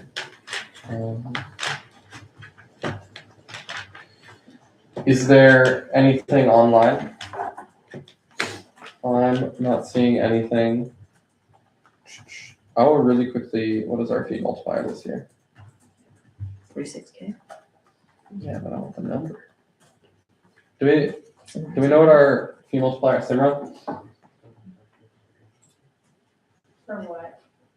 Um, What, $1 this year? yeah. 46,000. I'll let Casey answer that. I'm pretty sure it's Go ahead, Simran. on what point? On recycling or the fee multiplier? Whichever one you'd like to talk about.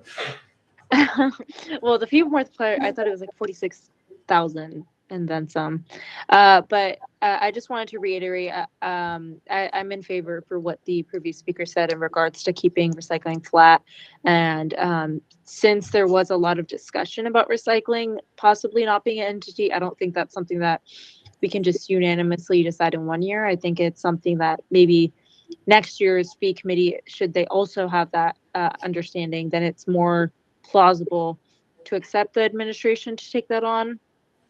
So I am for writing a resolution that would convey that, but keeping them flat as of now for the next fiscal year. Okay. Esperanza, would you be okay with changing your number from $1.20 to $1.70 so it's closer to halfway in between? Okay. I just want to be careful. That was a good point about the salary. So if it is 2 positions that way, it could be kind of half clear. Okay. I'm not seeing any further discussion then, so we can do a show of hands. Okay. And remember, raise your hand for anything you vote for. It's going to be $3.35, kind of halfway in between with $1.70 and then 0. So raise your hand if you vote for $3.35, which is their full ask. I'm seeing 2 hands, and we can attach resolutions to this, as we can do with literally every fee. 3 hands, okay. $1.70. Seeing 1, 2, 3, 4, because I'm assuming Simra's hand. No, it's 3 hands. Okay. 0. I'm seeing one hand for 0. Okay, we'll do it between 335 and $1.70 now because there's 3 votes on each. Let's do hands for 335. 1, 2. Okay. 3 again. Are we gonna have 3 on both again? $1.70. 1, 2, 3. Yeah, it's gonna be 3 again. Do you want Okay. a tiebreak? Or do you want Henry to tiebreak? Yeah. I mean, we haven't had a. Discussion. Wait, let's have more discussion. That's the best option. I'll let Henry start us off in discussion if you have anything to add, though, just to keep it fair. Yeah, the one thing I will say, I think it's a little bit dangerous to operate with the assumption that the university broader admin will pick up our slack. Anyone have anything else to add? Yeah, I'll echo that because we've seen them not necessarily be willing to pick up the slack for actual buses in the past. So I don't know that recycling would be their priority. And what I wanted to say was that I think we're dealing with either funding something to 100% of its potential, 50% of its potential, and that looks like, losing a staff member. We're talking about somebody's full salary here and how a department operates in terms of like 50%.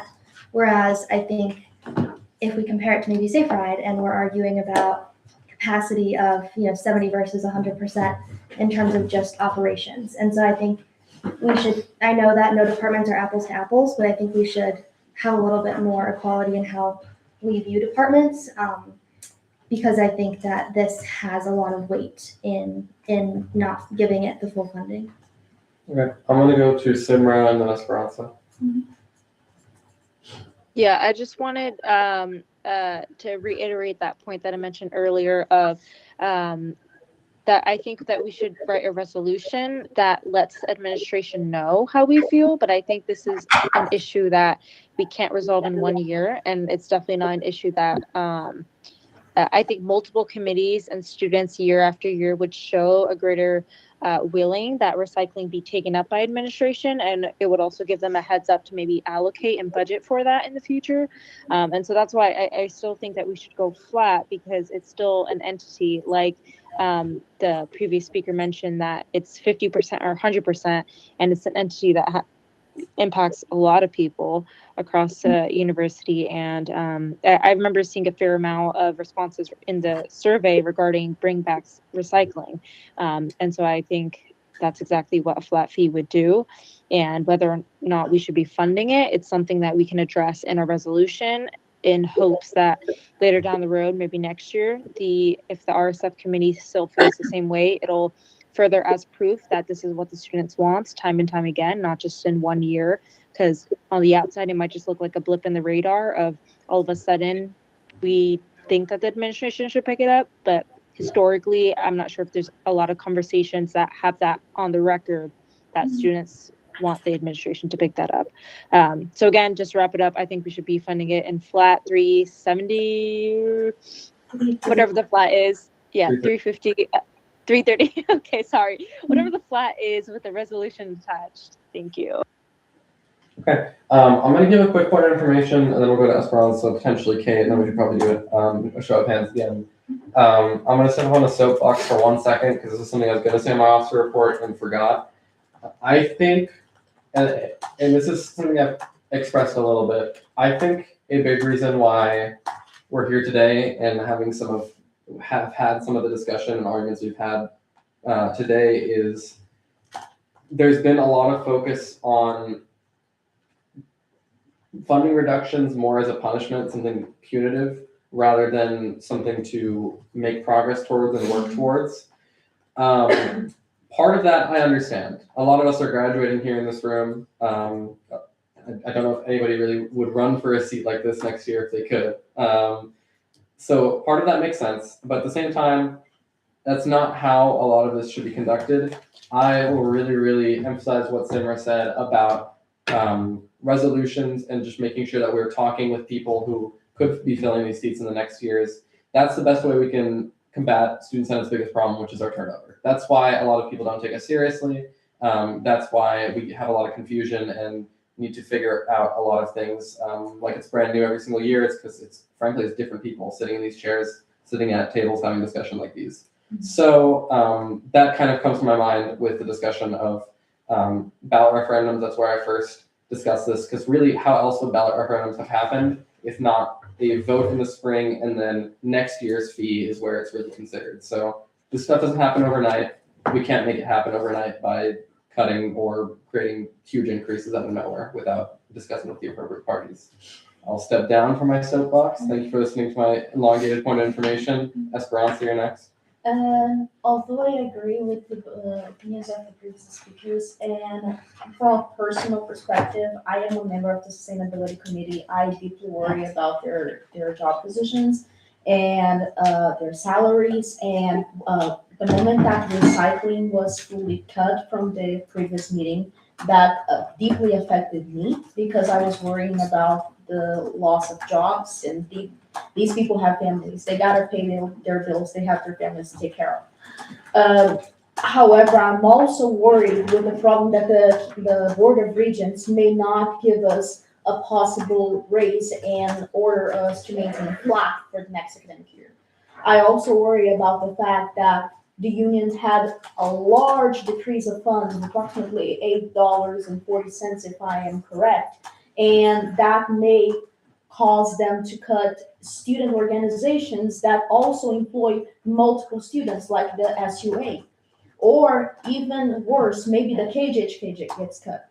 We don't know. Unfortunately, even though the resolutions, they are like a form of guarantee for us to tell these organizations on how they should deal with their decrease, they may not follow those resolutions. They're optional. They're not required. So what I'm worried about is not being able to have enough wiggle room to work with being able to fund a small percentage to case management, a small percentage of increase of the decrease of the union. Point of order. Yeah, this is getting too close to a speech. Okay, So of the point of course. order is well taken. My point of order is remarks have to be confined to the merits of the penny question. The penny question is recycling. So yeah, both point of orders are well taken. We can get further into it if there's opportunity for speeches here. As a reminder, that will happen after a motion to vote, a second, and an objection. We really need to hone in on deciding between the numbers 335 and 170. Let's keep remarks confined to that. I saw some other hands, then we'll go to Kate, if there's anyone else who would like to speak, because those hands were up earlier. I'm not seeing any other hands, so we will go to Kate. I think that the $1.80 whatever is kind of nonsensical. The only thing that I would vote for is 0 or 335. Thank you, whatever's on the table. Like, I do think recycling is symbolic. Like, this doesn't do anything. Like, if you, like, all of the trash cans in the union, some of them are different colors and they all go to the same place. It doesn't matter. But like, again, we're like, this isn't really our decision to make. It's all or nothing here.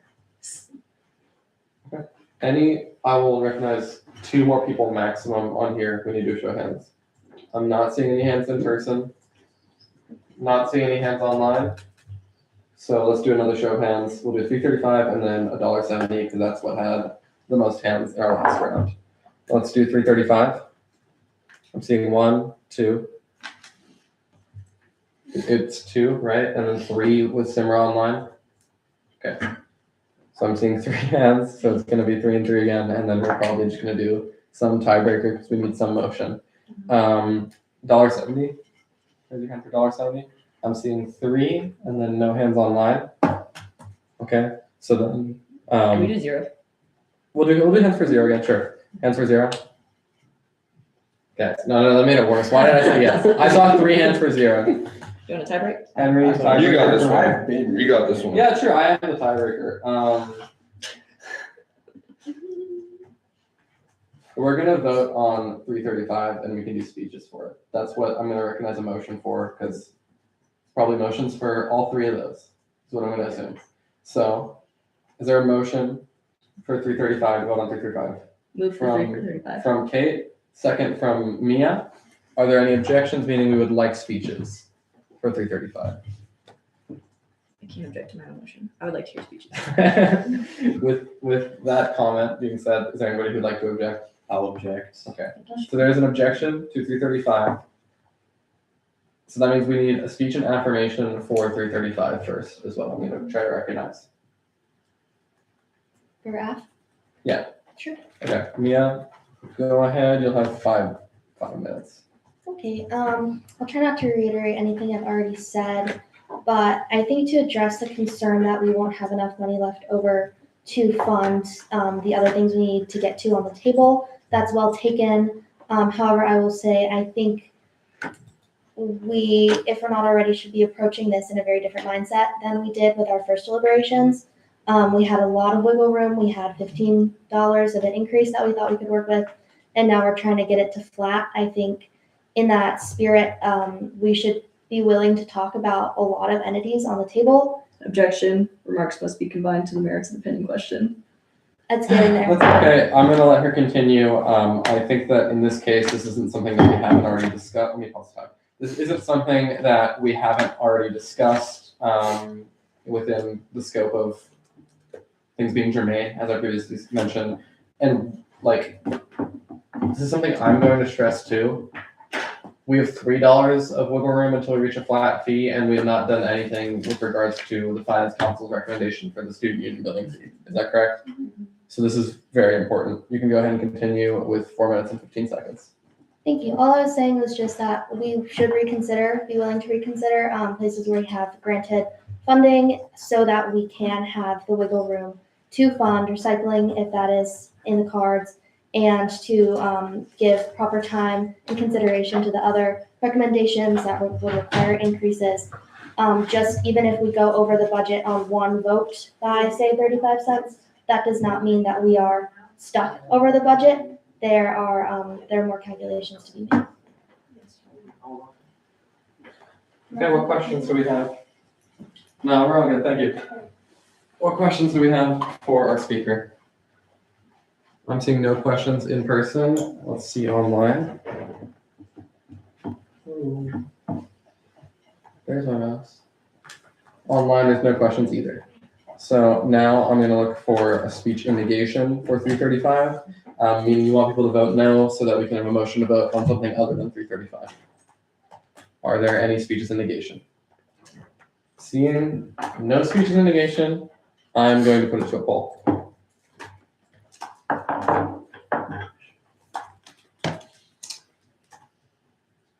My laptop's gonna die soon, so I'll have to figure that out.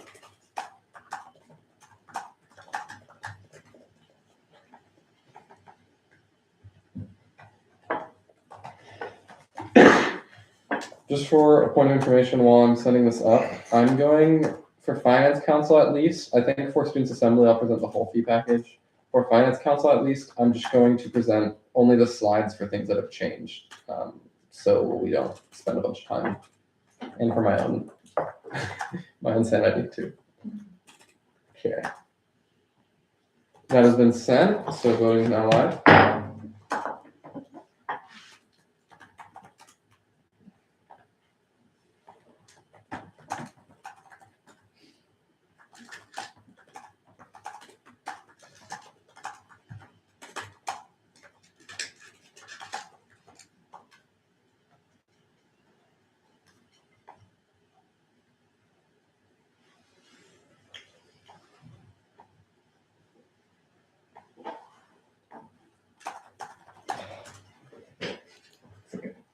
We'll give it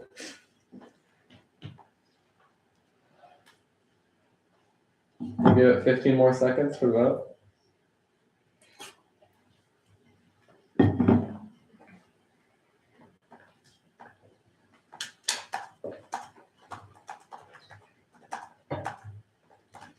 Okay, poll is closing in 3, 2, 1.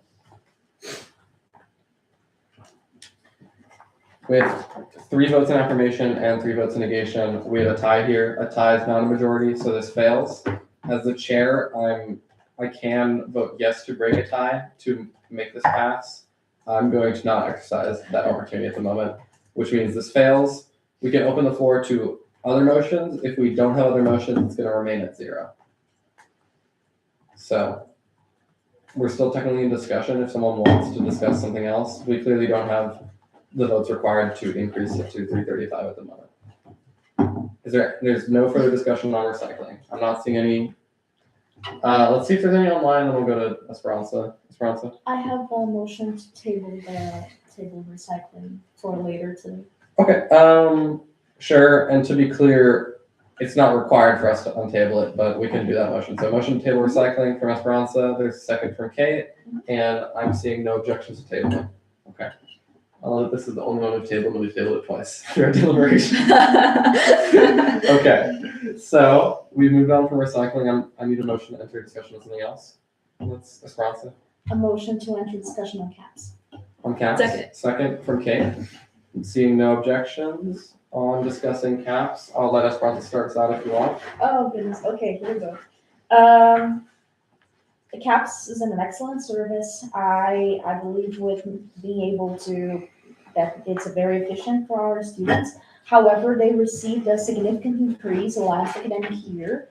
And to this year, they received another increase of approximately $4 from one of the members, one of the representatives of CAPS during last finance council. He mentioned that he would be willing to give $1 of CAPS to case management, and I will be a little bit bolder on my perspective. We could even decrease for $2.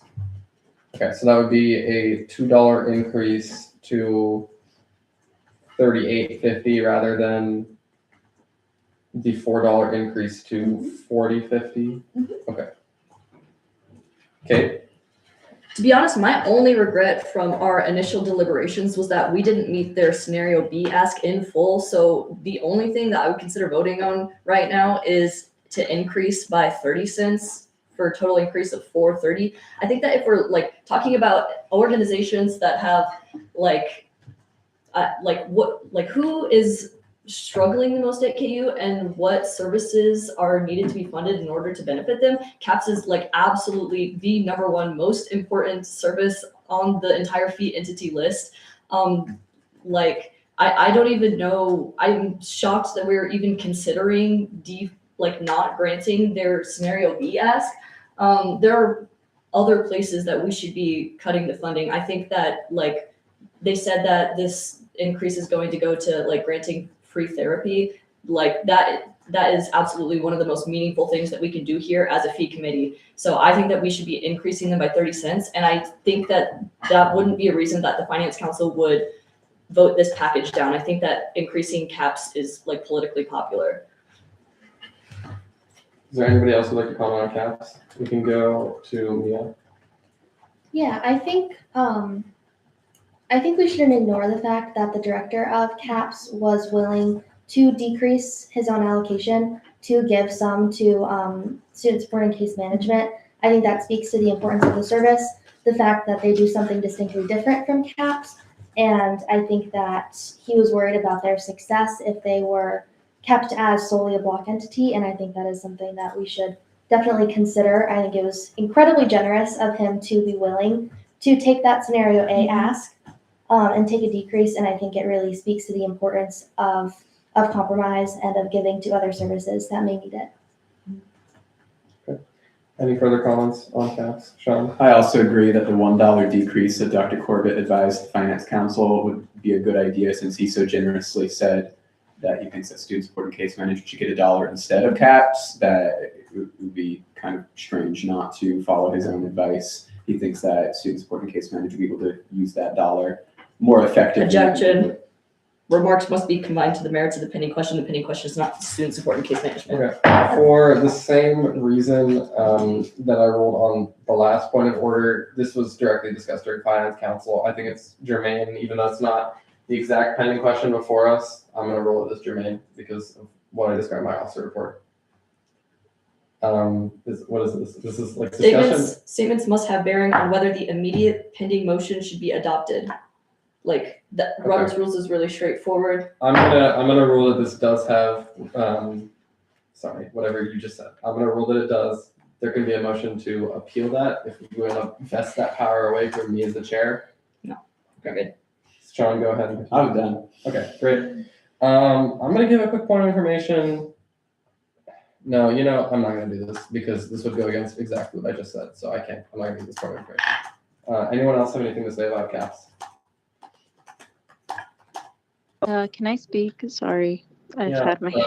I don't check this out. No, you're good. I just wanted to Sarah. make sure.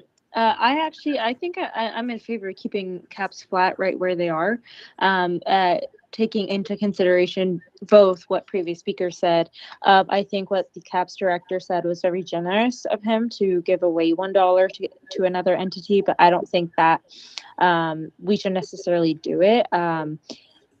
And also, I think that we already reduced significantly the cost of therapy services, to which I think right now therapy costs like $5.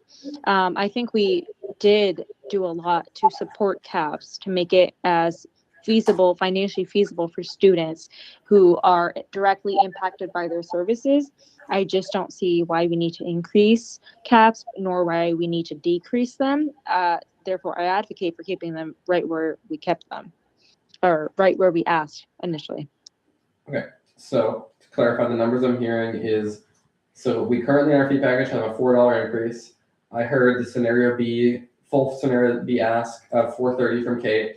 I'm gonna also throw in the $4 just in case to keep it, well, yeah, I'm gonna keep in the $4 just to keep it flat. Then I'll do the $3, which is what was discussed by Sean among others, and then the $2 that was discussed by Esperanza. Yeah. That captures everything that was mentioned. Simmer, you do still have your hand up if you have anything to add. No, just that, yes, I meant the $4 in flat, yeah. Okay. I will take any final comments here. I'll recognize 3 more people and then we'll do a show of hands if there's anything else to add. Frederick? Mine is a question. Is there any significance, if any speaker can chip into this, is there any significance of services they provide if we give them the full ask and not the $3? Could you clarify what you mean with the full ask? Because the full ask is $4.30. We Okay. currently have $4 and $3 is scenario A. Is there any significance that they will have if we fund them the $4 and not the $3? We can go to our advisors. That might be a good question to kick over to Casey, who said if you need clarity on what's a need versus a want in the simulation files. I'll also share if we just take a look at their simulation file, just showing that their fiscal year balance is continuously negative. So $1 would probably do a lot in terms of a negative balance that is continuously carrying forward. I'll give a bit of point of information here. So it does say in the scenario A, and similar to what Mateo said, scenario A will maintain current levels for operations and staffing needs. Like we mentioned, that is what the director of CAPS went up and kind of spoke about at Finance Council. He mentioned $3 as opposed to $4 with a reference to student support and case management. There was also a point on the finances with, like, as Mateo mentioned, they're still running a deficit each year with a $3 increase. So that is something to consider, but they did make the commitment in both the simulation file and in the presentation that that $3 increase would allow them to maintain current levels of service. So that is kind of the things that we're weighing between here. I said I recognize 2 more people if there's anything else. So yeah, from my understanding, anything above 3 is an expansion, $3 is current level of service. Okay. I think that CAPS was one of the best presentations in terms of telling us what they intend on doing exactly and precisely, with the increase that we may or may not grant them. And they talked their number one was reducing costs and removing barriers for low income students who can't access mental health services otherwise. And that's why it's so important for me that we grant this at least $3. I would also be amenable to, as Simra said, this is huge in terms of impact for students. Okay. We'll go to Simran and then do a show of hands. Yeah, I just wanted to clarify based off I think what the graduate student body president was asking. By keeping it flat, we would be making, in theory, therapy should be free for students. I am also favorable to at least a $3 ask, but I still think that flat is perfect. I think anything more than that is money that we could give to other entities. Anything less than that is detrimental to not only CAPS's budgets or their budget, but also their services, to which I've noted that that would just mean that more things become expensive for students that desperately need it. And I think in the survey, it was quite point blank period. CAPS is at the top of their list. And I think we already achieved their wish by getting free services at flat. $3 would still do that, but I advocate for 4 because I know long term they're not where they want to be fiscally, and I think at least a dollar increase from 3 making 4, keeping flat, it will at least give them some wiggle room in the future to maybe, if we can't fully accept whatever they're asking, because we gave them kind of an additional increase this year. Just to clarify, because the word flat I think is starting to get a little bit confusing. What increase from fiscal year 26 are you advocating for? Was it $3 is what you meant? Or was it $4 flat as opposed to our fiscal year 27 fee package? Okay, that makes sense. Yes. So let's do a show of hands really quick. We're gonna do $4.30 because that was thrown out there. $4 increase, which is where our fiscal year 27 fee package currently is. $3 increase, and then $2. So let's see hands for $4.30. I'm seeing one hand. I gotta go to the teams. I'm seeing one hand. Let's look at $4 or flat, like in the way that Simmer used it. I'm seeing one hand, seeing two hands. Okay. Let's see hands for a $3 increase, which is $1 less than we currently have. I'm seeing 4 hands, 5 hands because Simmer's hand is still up. Okay. And that is intentional. Okay, just making sure. The amount of times I forget to raise or lower my hand in Studex is crazy. $2 increase, because that was thrown out there. I'm seeing 2 hands for that. And is there a point of clarification from our advisors? I feel like I need to interject. I think I don't know that the $4 gets free therapy, and I think if that is critical to the vote, we should reach out to Dr. Ford. Okay. Yeah, that's a good reminder. I was going to say this, but I forgot. It's early enough in the day. It's still reasonable to message fee managers if we think that something is integral to our vote. That's something we have not used at all yet, and is a really, really useful tool, especially if we're super divisive about things. It's something we could do again for recycling. Like if we're really stuck on a vote, that's what we should do. That's a tool we should use. And as it was made clear with the comments made during Finance Council, pretty much all the fee managers would be happy to answer the questions. They'd be happier to answer them here than anywhere else whenever more decisions are finalized. With that being said, does someone have a motion for a question to ask? I still want it to be exact. If we don't feel like there's a need for a question, there's not a need for a question. Okay. I'm not seeing any hands. So with 5 hands being raised for a $3 increase, that's what we're going to vote. So yeah, please remember, asking our fee managers questions is a tool that we have access to.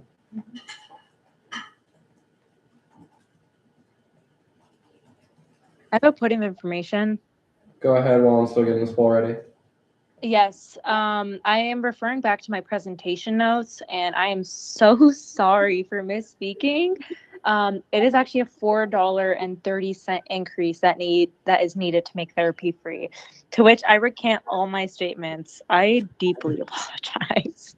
Okay, yeah, I mean, there's just a 30-cent difference between what you were advocating for and what you just said, and the $4.30 was in part of our sliding scale.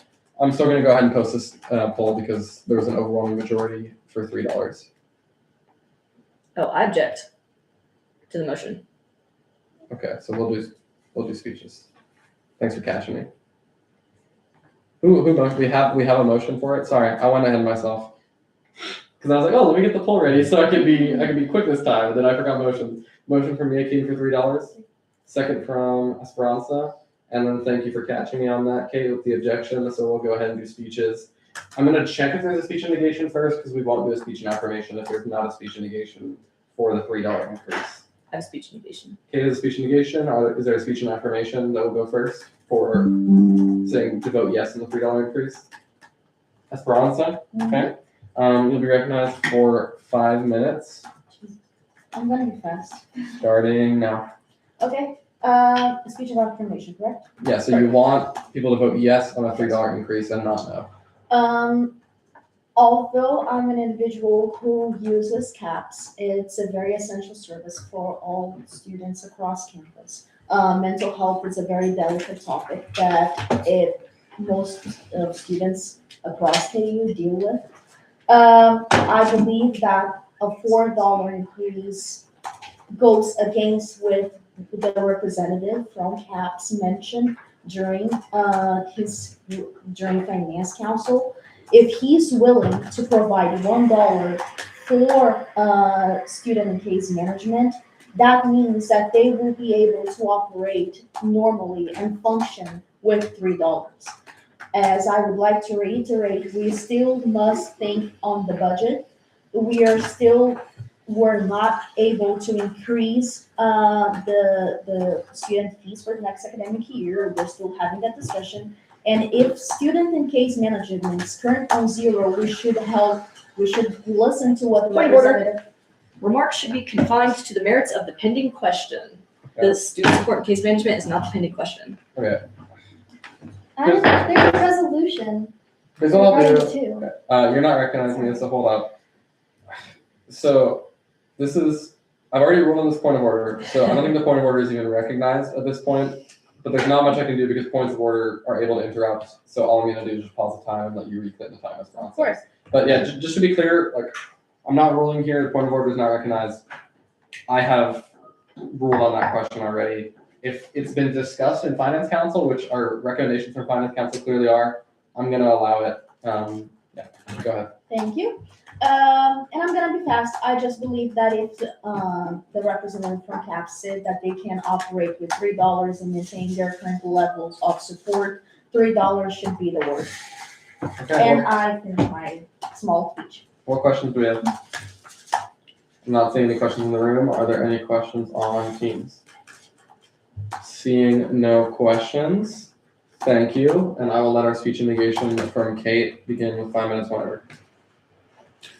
All right, I hate to do this, but since we're allowed to talk about student support and case management, I'm going to talk about student support case management. I think it's absolutely nonsensical. This is about CAPS. I think it's absolutely nonsensical to weigh what the fee managers request to give $1 to student support case management is, because we're not here to talk about student support and case management. That's not how we weigh fee entities. We're asking the question, is CAPS worthy of a $4 increase? And it's seems to be the consensus that the answer is yes. And if that is the consensus, then you should vote this down right now, because there are other places that we should be making cuts, not at the expense of the mental health support that the campus offers. I also think that obviously we're going to get to this, but student support and case management is going to be receiving less money than they would on block if we only give them $1. They asked for $4. I think that net hurts the service, because if they get money on fee, they're not going to get money on block. So right now you should be asking yourself, is CAPS worthy of $4? The answer is yes. So let's vote this down and give CAPS $4. We can make cuts elsewhere. I yield my time. I'm not answering questions. Okay, I'll make a point of information, because I think that the speech and negation brought up a good point. No matter what, this is still gonna be 2 votes. So the question before us is, do we increase CAPS by $3 as opposed to the current $4? That's the question before us. That's what you need to vote for. It's still, no matter what, because these motions have not been combined, student support and case management will require a second vote. So keep that in mind, that point's well taken. I'm gonna go ahead and post this because I'm assuming there's not another speech negation or affirmation. Okay, I'm gonna get this posted.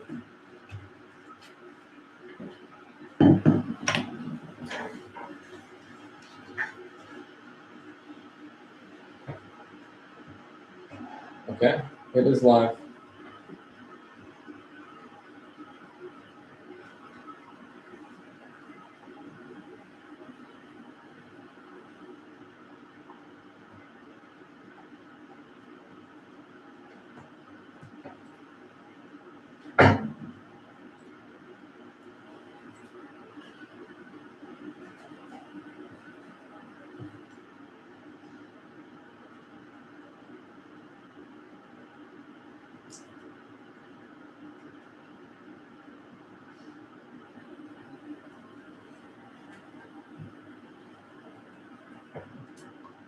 Okay.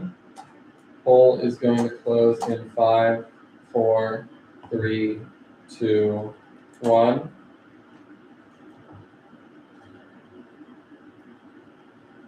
Okay. With 4 votes in affirmation and 2 votes in negation, this passes, and caps will be increased by $3 as opposed to 4. Okay. I think this is a good time to take what am I trying to say? Take inventory of where we're at in terms of the approvals we've made, the recommendations we have remaining, and how much wiggle room we have remaining. So, okay. I'll give it 1 second to make sure the sheet's updated, but I'll start reading through the votes we've had so far. So we tabled recycling. We increased Hilltop by 70 cents. And okay, please interrupt me if this sounds wrong. Okay. Increased recycling by 70 cents. Sorry, Hilltop. Thank you. Good job for doing it immediately. And I'm going to say increase and decrease as opposed to the fiscal year 27 package.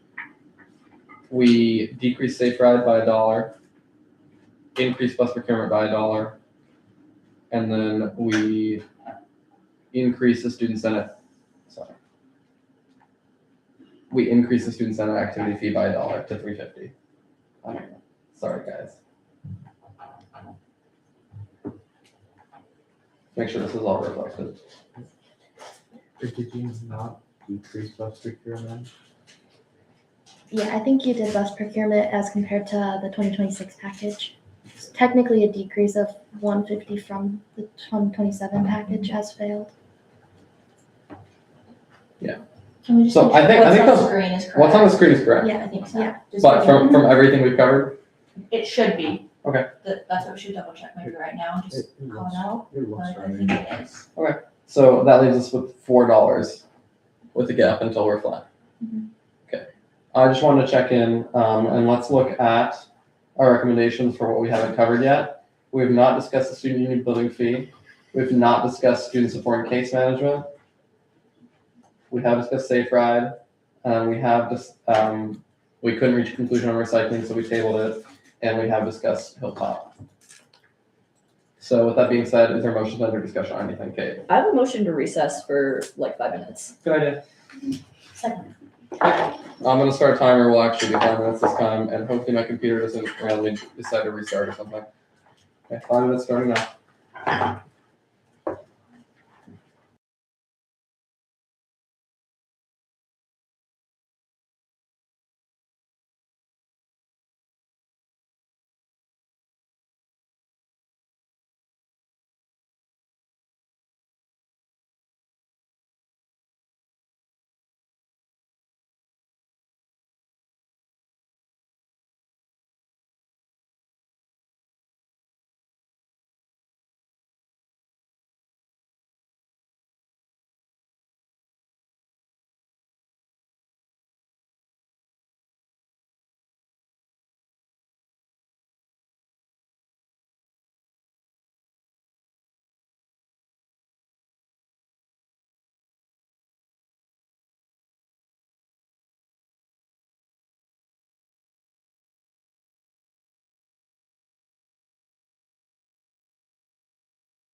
Okay.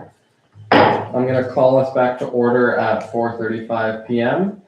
As a reminder of where we were at, we were discussing, I think here, I'll pull up our agenda actually, that's probably the most useful thing to pull up. We have not discussed the student union building fee yet, or student support and case management, which we definitely need to discuss before we leave here. Recycling is also currently tabled, and we just come back from a recess. Is there a motion by Kate? I would like to untable recycling. There's a motion to untable recycling. Is there a second to untable recycling? I'm not seeing that here in the room. Wait, do we have to, if we want to discuss resolutions, we have to enter discussion on recycling? Yeah, I would do that because we're gonna do resolutions last. If we wanna do a resolution in between, we should probably be in discussion on a particular fee, just to keep things orderly and germane, so we have a question before us. Esperanza, what is this? I was thinking about discussing the union. Okay. So motion to enter discussion on the union, second from Sean Lawson. Are there any objections to discussing the union? We can vote on this if we really want to. Not seeing any objections, so we're gonna go ahead and enter discussion on the union. Let me pull up the recommendation here as a reminder. Keep really quickly, let me see if I can pull this up.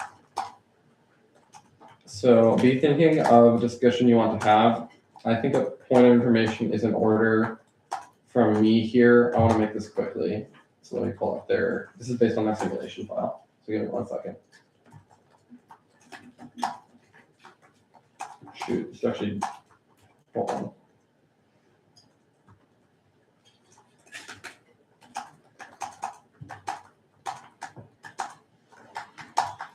Okay, I'll let someone else start because I didn't prepare well enough. Go ahead with someone else. You can enter discussion. Okay. Esperanza? As we previously mentioned during finance council, I believe we should be following our resolutions and try to provide a little bit of a higher increase to the current decrease of $8.50 for the union. As I recently spoke with one of the representatives of the union, see if we continue with this large decrease, we're Can we make sure it's things that we've discussed in hearings and deliberations and So- finance council? Oh, so I cannot say that we may lose the SUA, so that's not something that I should talk. You can talk about that. That was mentioned in finance council. Yeah, But that's what I was about to say. okay, let me pause. Oh, there's no timer going. I just want to be clear, no outside discussions or conversations Okay. or emails. I made that clear at the start. Wait 1 second, let me finish. Okay. No outside discussion, conversations, or emails, but that was mentioned during finance council, so that's fine.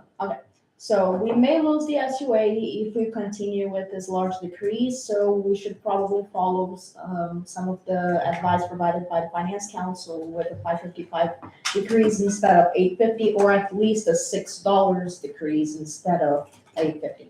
Anything lower than that $8.50. I'm gonna give my point of information now. Okay. So this was understood by everybody in theory during our hearings, right? But I think this is important to reemphasize. I'm on the RSF history tab right now. You can do that from any simulation file. I'm doing it from Hilltops, for example, because that has all the fees.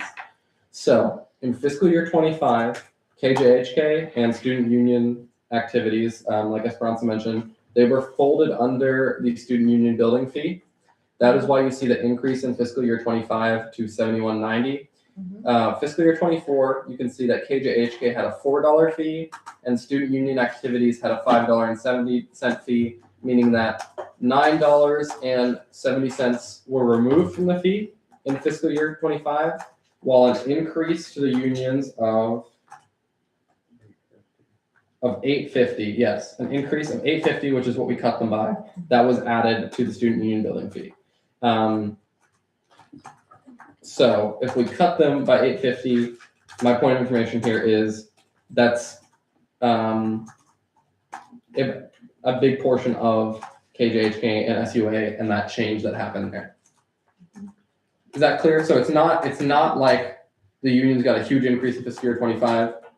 SUA and KJHK were folded into the unions. Are those numbers clear to everybody? Is there any questions there? Because I fear there might have been some confusion there, even though that this information has always been available to everybody and this was emphasized a few times. Okay, Now that I've clarified that, is there any further discussion here?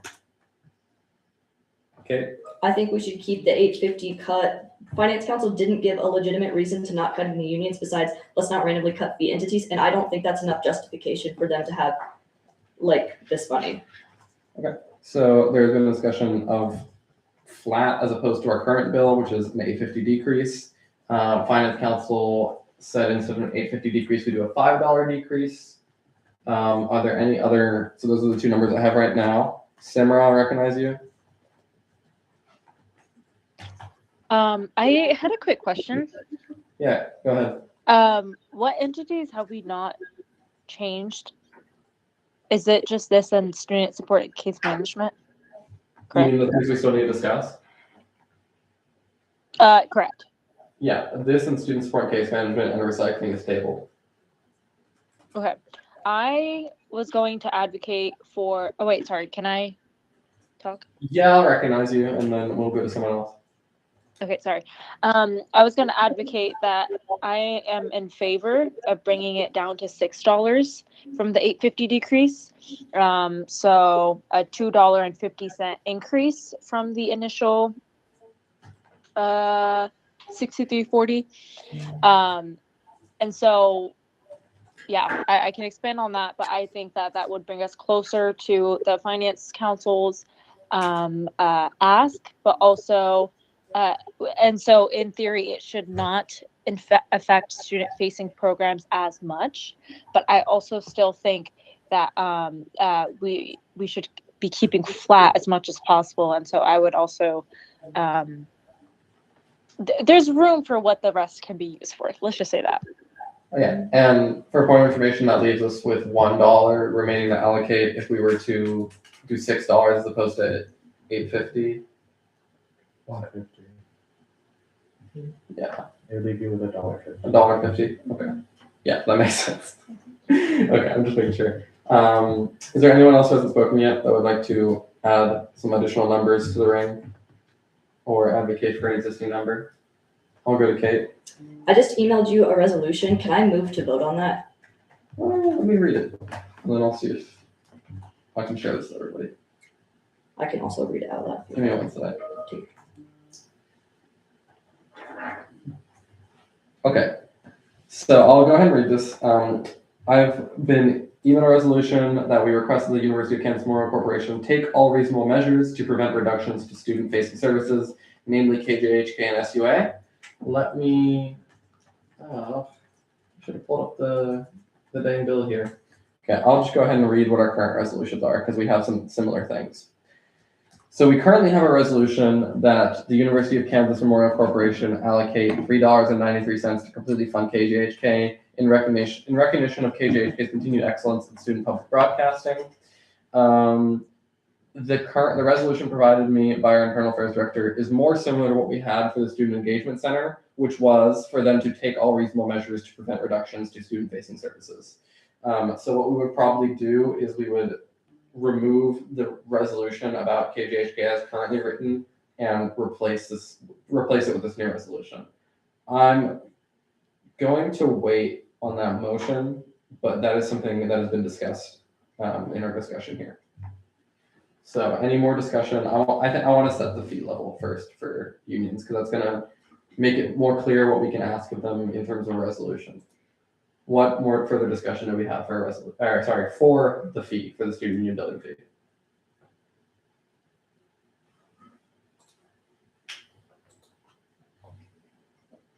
Frederick? I'd say I'm open for the defunding, the original one of $8.50 and the one suggested by the Finance Council of $5.50, just based on the finances that they provided. They do have a balance of close to $1.5 million. I'd like a better explanation of how they use the funds.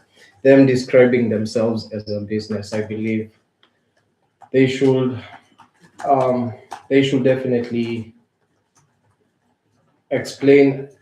They aren't very clear on how they use the funds that they are able to generate as a business, and the fact that we fund only 7% of of their revenue, I believe we can make more effort, or rather reappropriate the funds to somewhere we have more impact, just the way we did with Hilltop, I believe. I will ask that you all just make sure you refer to their presentation and your hearing notes in regards to the most detailed information about their finances. Remember, this is a non-KU entity, so that means our simulation file does not provide all the context about if they have savings, what is that savings going towards, things like that. So please refer to that. And I'll move into a point of information. My point of information is that during those hearings, it was described that the student-facing services are the things that are going to go first with a decrease. And that's how, I don't remember. The union said that? Sorry. I thought Someone that can was- correct me if I'm wrong.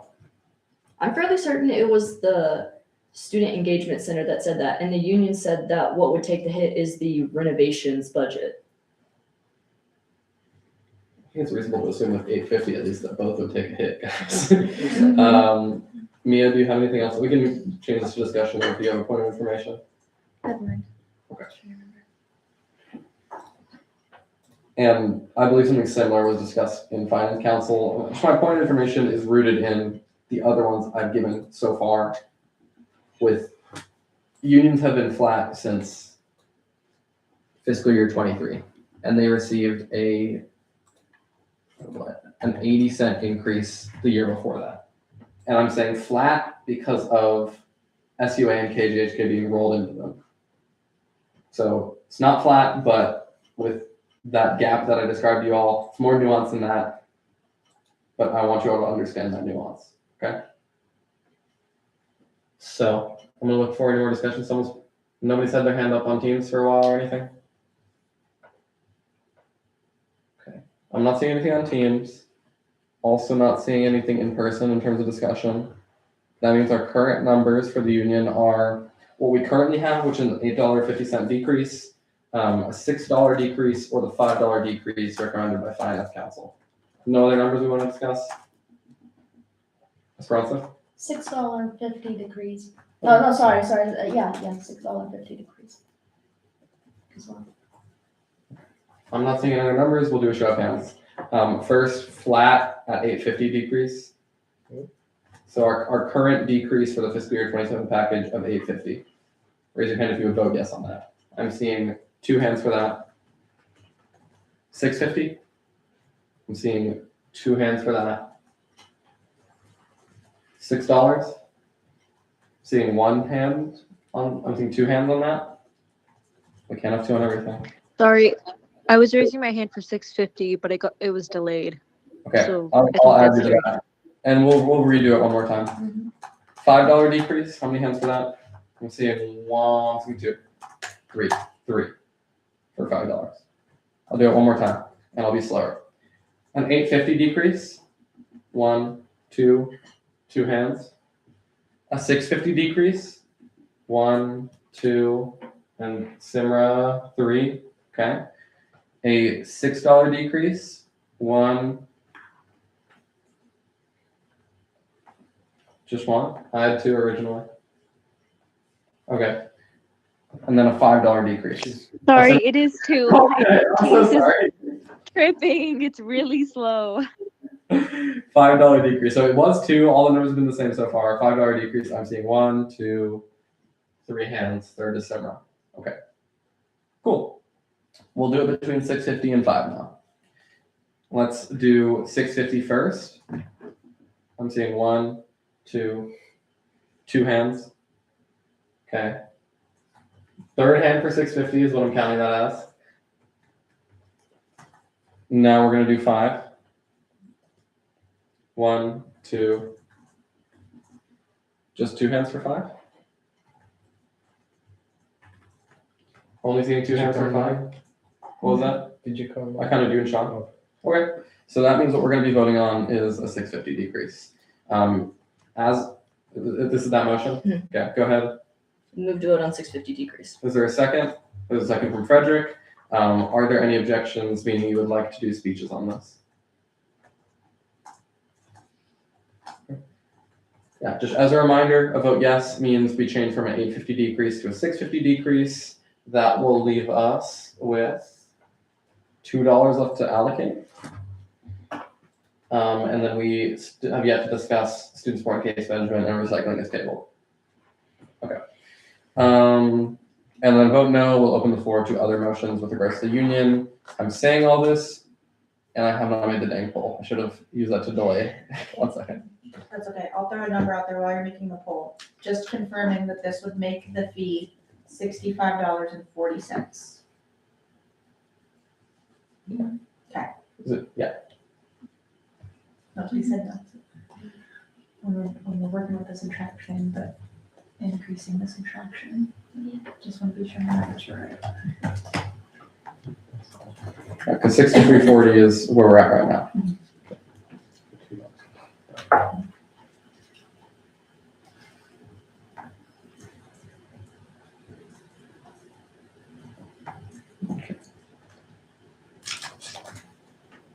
Poll is posted.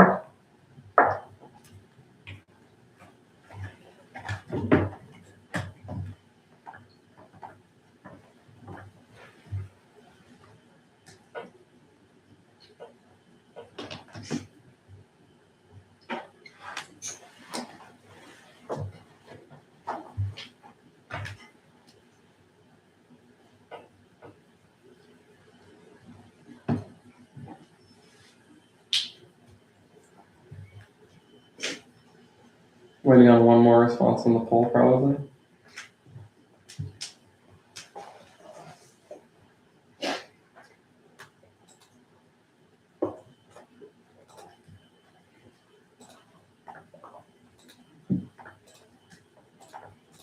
Sorry, give me a second. It's bad. It's really bad. Thank you for hanging in there.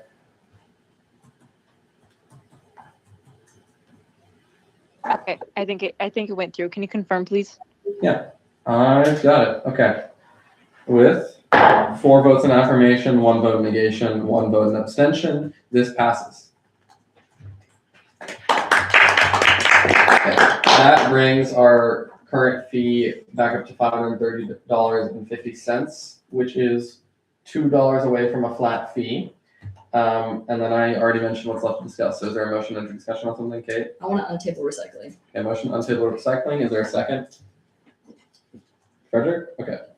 Are there any objections? I'll check. Seeing no objections in person or online, we're going to go ahead with unanimous consent on table recycling. We've re-entered discussion on recycling. Kate, you can start us off. Even though I really want this recycling flat, I think that we should increase it by $2, and then the next thing that we do is like look for where we can make cuts to give money to student support and case management. I really, really, really think that like we should just give recycling $2 right now.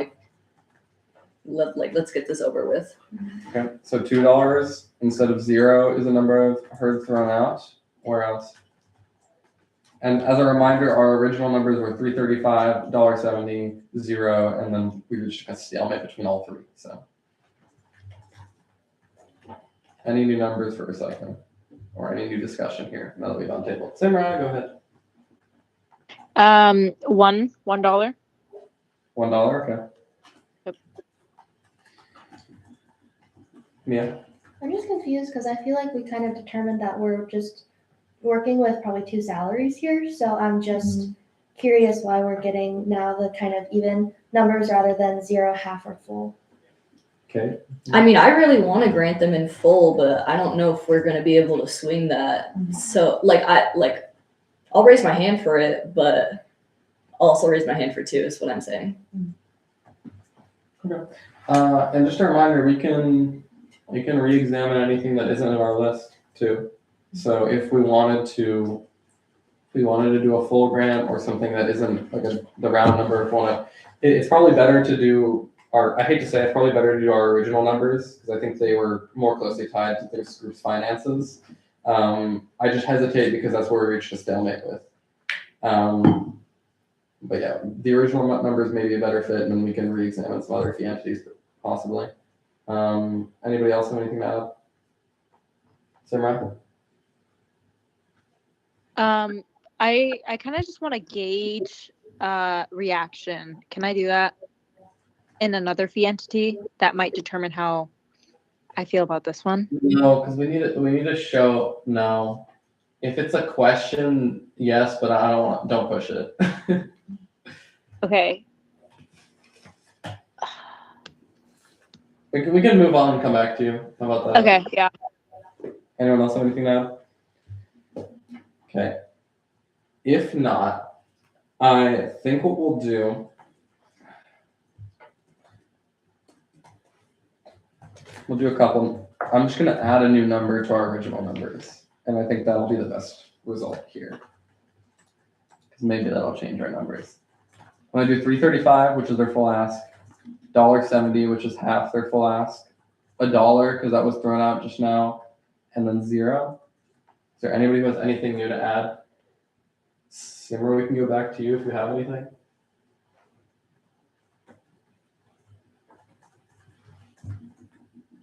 Yeah, that sounds good. Okay, let's do hands for that. So first will be $3.35. Raise your hand if you vote for that. I'm seeing 2 hands. I'll give Simmer a second.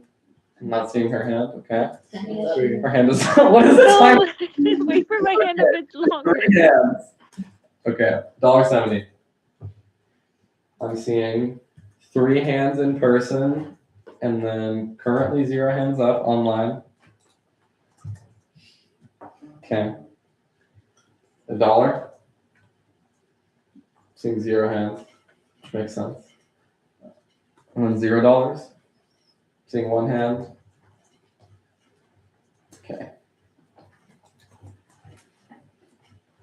Okay. Is there anyone who has more discussion before we decide between $3.35 and $1.70? I just have a question. What's your question? Well, I guess I just don't understand how it works if we grant them, if we grant them $3.35, then we're above the fee package. So, I'll give a point of information. to Okay, answer yeah, that. yeah. So we have a couple of options there. We can re-examine other fee entities and try to reduce it down to a flat fee. Or if we feel that there's no other way to get a satisfactory fee package, we can be above flat. And then that just may be more challenging going forwards. There's a risk associated with being above flat that we will pass it here, pass it in finance, pass it in assembly, and then it's going to be out of students' hands and fail at a higher level there.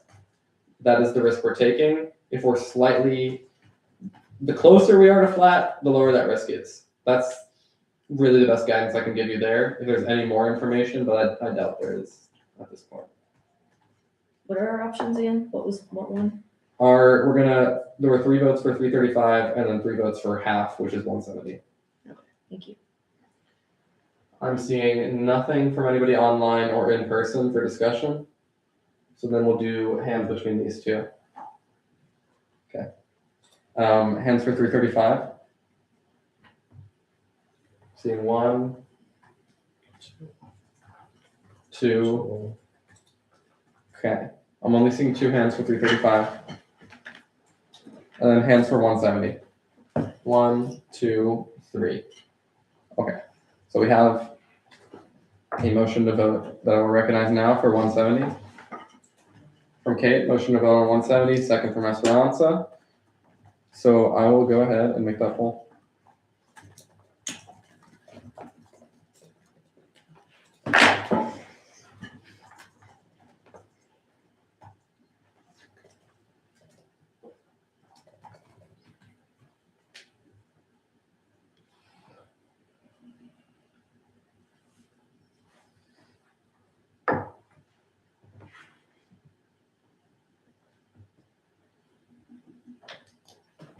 Poll is posted.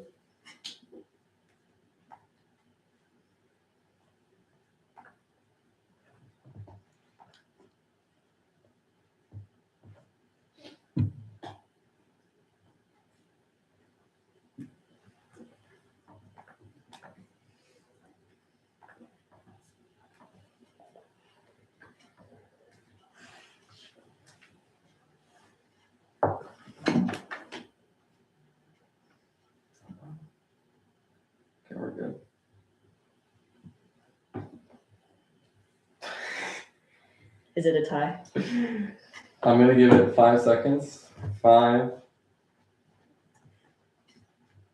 5, 4, 3, 2, 1. Okay. With 3 votes in affirmation and 3 votes in negation, it is still at a tie. Give me 1 second here. Okay. I am not going to exercise my right to vote yes here to break that tie, purely because if we were to grant this $1.70 ask, that would leave us with 30 cents remaining. I'm going to try to stay close in line with the Finance Council recommendations. We've not yet talked about student support and case management, and the recommendation was $1 for them. That would put us over the flat fee, so I don't believe it's prudent for me to vote yes to break that tie at the moment. Let me procedurally think about where we are. So with that being said, we're still in discussion on recycling. So if we have more discussion, but it really seems like we're hitting a dead end. We've hit a dead end twice here. Let's do a motion to table because we did last time. But first, there's a question. Can we stand at ease for a second to talk informally? No, because I can't imagine it's going to be about anything that should probably be. It should probably be on the recording. Okay. What I'm Standing at saying. ease is on the recording. It's not a recess, Why don't we just enter discussion? I don't understand. so we can talk about things not pertinent to the question of recycling. Okay. I don't know if we need a motion that we're at ease. It's your discretion. You have to. Sure. Okay. We'll be at ease. Go ahead, Kate. Where are you guys wanting to make cuts? If you voted in negation, can you tell us if it's because you want recycling at 0 or recycling at 335? 0. 0? 335. 335. Simra? 335, but hear me out. What I'm wanting is to take 90 cents away from rec operations. That's the other entity. I think we need to go back to rec, So shave off some dollars, and to make everything work for also student support and case management to at least get $1. I think that we should vote on it at 335 then. And because you say yes, Simra says yes, I say yes. Is anyone else in favor of 335? Not you. Would you vote 335? Yes. Let's sort out recycling at 335, and then where do we want to make cuts? I Besides, want to hear, before I call us back to order, I want to hear. And we is can there always any- come back. Here, We hold on. can always come back. I just Not want calling us back to to have order. something on recycling to see how it pans out. I'm not calling this back to order facilities, but is there another, besides rec, I feel like that's dominating the conversation. Is there anything else that would decrease if we granted a full 335? I had one more, maybe SAPAC. I don't know that their 75% increase. That was just a suggestion, was entirely necessary. I think they were expanding programming rather than maintaining. Is there anywhere else? Okay. I think that since we decreased Caps's ask, then we should also go ahead and decrease the other mental health support asks. It doesn't make sense to me that we would decrease Caps, which is KU, and then also give funding to those other entities.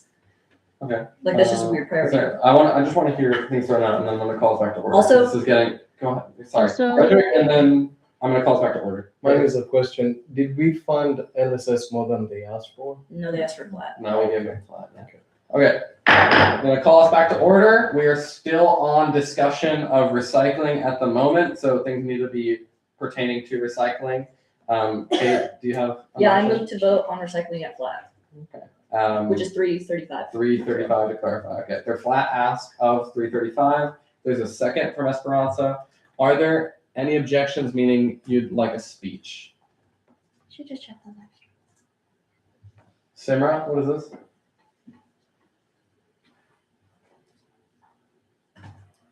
It's nothing. Lovely. Okay, seeing no objections, we're gonna vote on 335.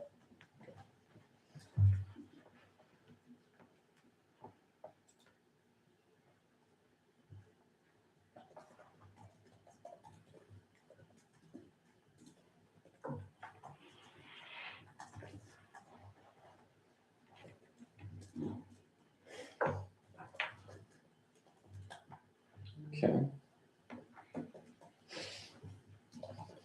Before I post the poll, I want to clarify vote yes here will mean we put down 335 and will be $1.50 over a flat fee. Sorry, $1.35. I don't know why I said $1.50.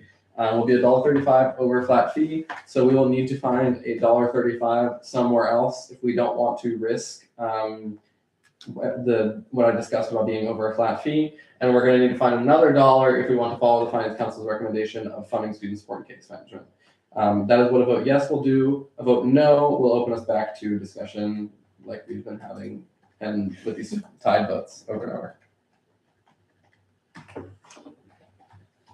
Okay.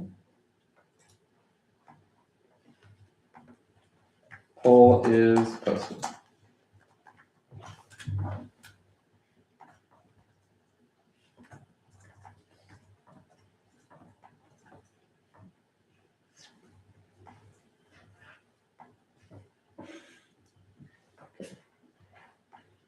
I'm going to go ahead and close the poll in 10, 9, 8, 7, 6, 5, 4, 3, 2, 1.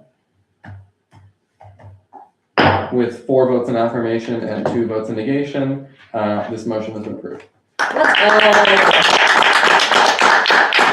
Okay, so we have broken through a stalemate here, but this does leave us in an interesting position. Let's look for motions to enter discussion on something else. We'll go to Esperanza. A motion to discuss the rec fee.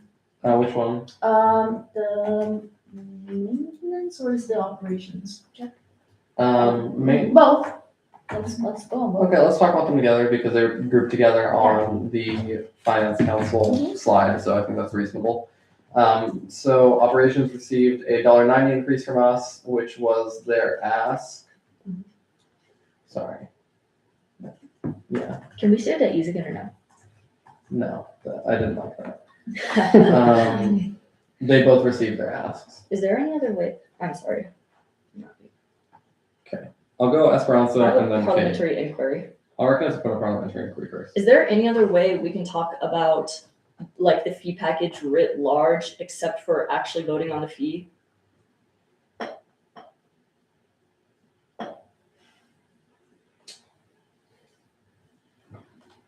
Okay.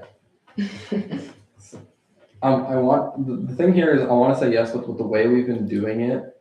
It's been strange. I will like relax a bit. It doesn't have to be, and like what my rulings have been, you can talk about things that we've already discussed, right? So if you want to talk about the fee package broader, that's fine.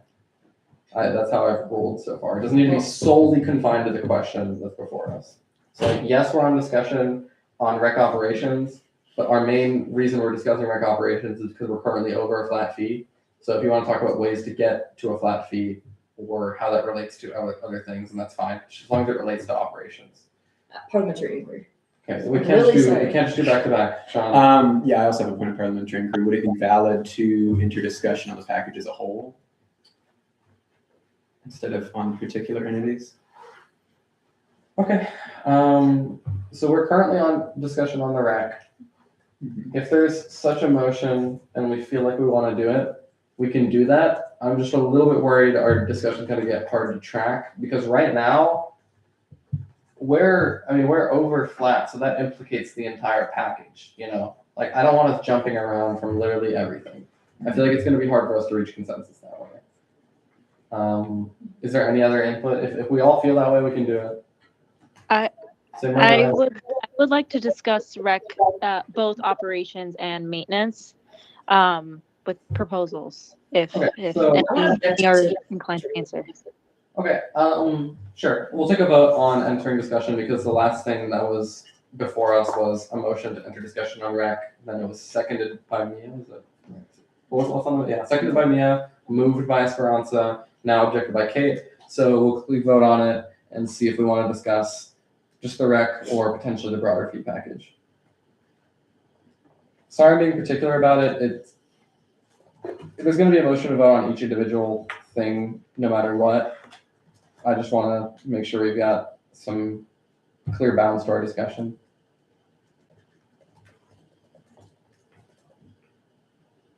Try to be quick on this one. It is posted. It's not posted. It's posted now.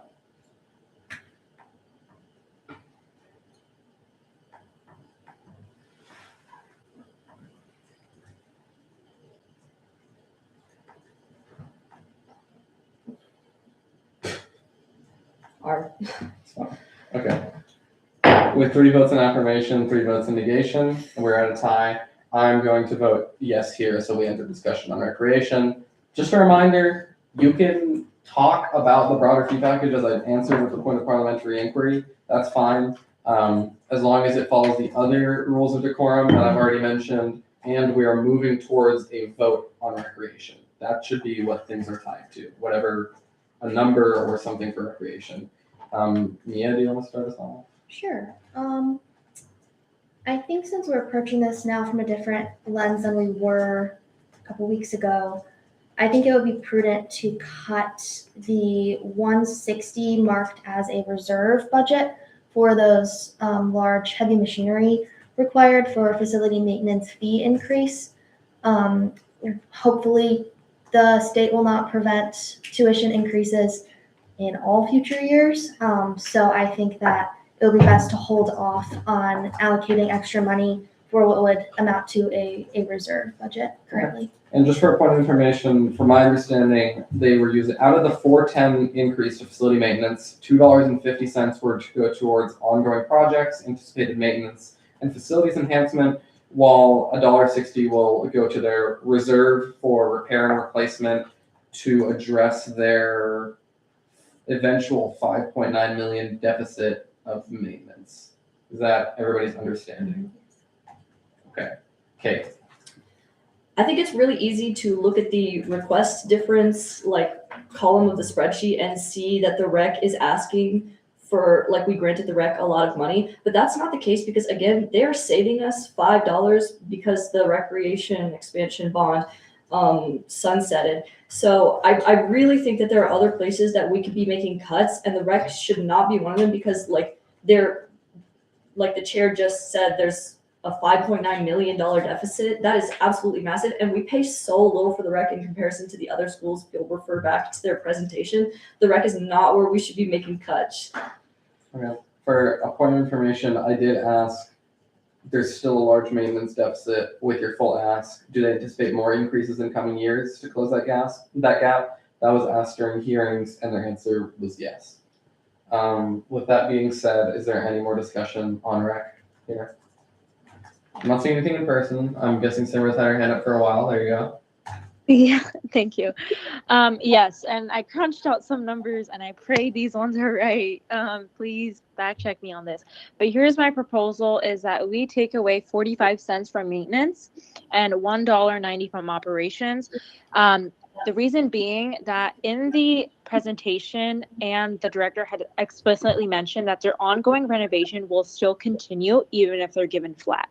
And I think that is the primary issue at hand right now is whether or not that renovation can happen, because that is also a money generating thing for the rec, to which they did say that they want to expand on. And so that's why I think that we should be keeping them flat on operations, which will bring their, if that is taken into effect, it will keep them at $58.65. And with a 45-cent decrease to maintenance, it'll be $6.80. Please double check that math, but I think that what the vice chair of rights had mentioned maybe is a bit too high of a decrease for maintenance, understanding that they do have continuing problems that will only get worse. I think a 45-cent decrease to maintenance is a way that we can chip away some money, but not too detrimental that it will affect them long term to be able to keep up the maintenance of their facility. That being said, just for the numbers again, I propose a 45-cent decrease to maintenance, bringing a grand total to $6.80, and a $1.90 decrease to operation, bringing it to a $58.65 total. I'm so sorry if you hear the sirens. They're getting her for her takes. It's crazy. Kate, if you have something. Yeah. I think that if you asked every single student on KU do you care about the rec more or recycling more? There'd be not one single person who cares about recycling more. It's really like, I compromised on recycling because I think that it's like politically unpopular as proven in the finance council. This would be so much more politically unpopular. This is not where we should be compromising. Again, they already saved us $5. Let's cut somewhere else. Here, let's hear. So we've heard flat in terms of what we currently have in column G. And we've also heard from what we have in column G, a 45 cents less of maintenance and $1.90 less in operations. So that is actually flat is what that means. Is there any other numbers or any other discussion?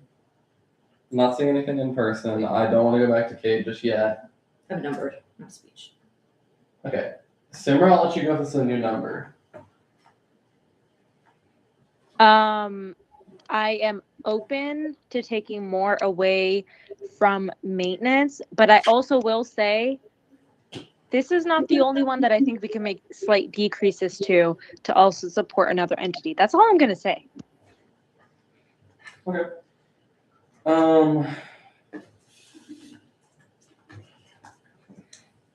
I'll let Kate go, and we need to do a show of hands. I'll throw out decrease operations by 50 cents to an increase of 140.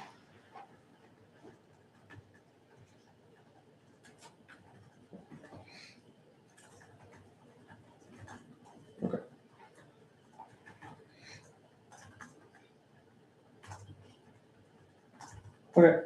Are there any? I'm only going to take new numbers. So sorry, I think I've gotten a bit confused with the numbers here.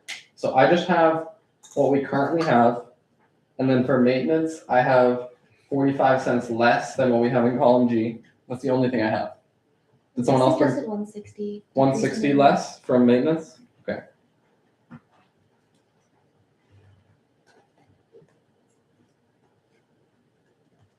I think I got confused because, never mind. I don't know why I got confused. Simra, did anyone have a new number? So I have 160 less from maintenance from what we have in column G. I have 45 cents less than what we have in column G for maintenance. Then I have $1.90 less from what we have in column G on operations, and then I have 50 cents less from what we have in column G on operations. Does that cover everything? Cool. We'll do hands for each of these. I'm also gonna throw in flat at the start for all of them. And what I mean by flat is what is currently in column G in our current fiscal year 27 fee package. So we're gonna start with maintenance. Which is currently flat at 410 of an increase. Raise your hand if you would vote for what we currently have at 410. I'm seeing 1, 2, I'm gonna be switching hands so much. Just 2 hands? Okay.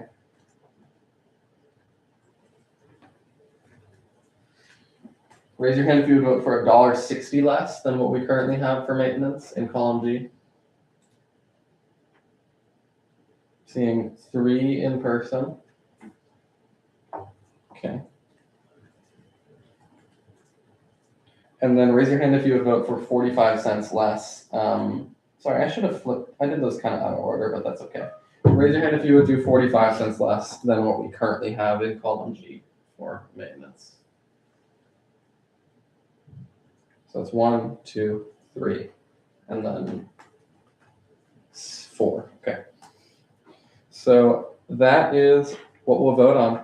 So we will be voting on 45 cents less than what we currently have in column G, which is 375 increase. 37, yeah, gosh, guys. Okay. 365. 365.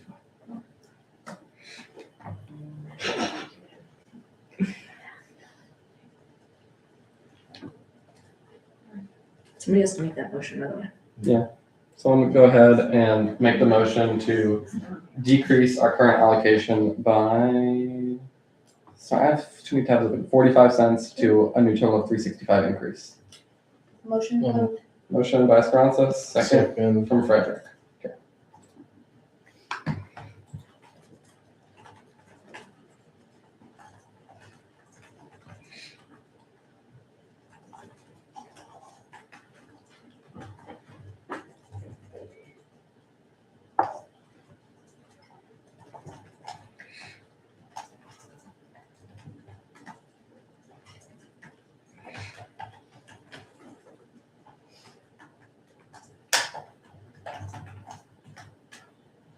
Okay.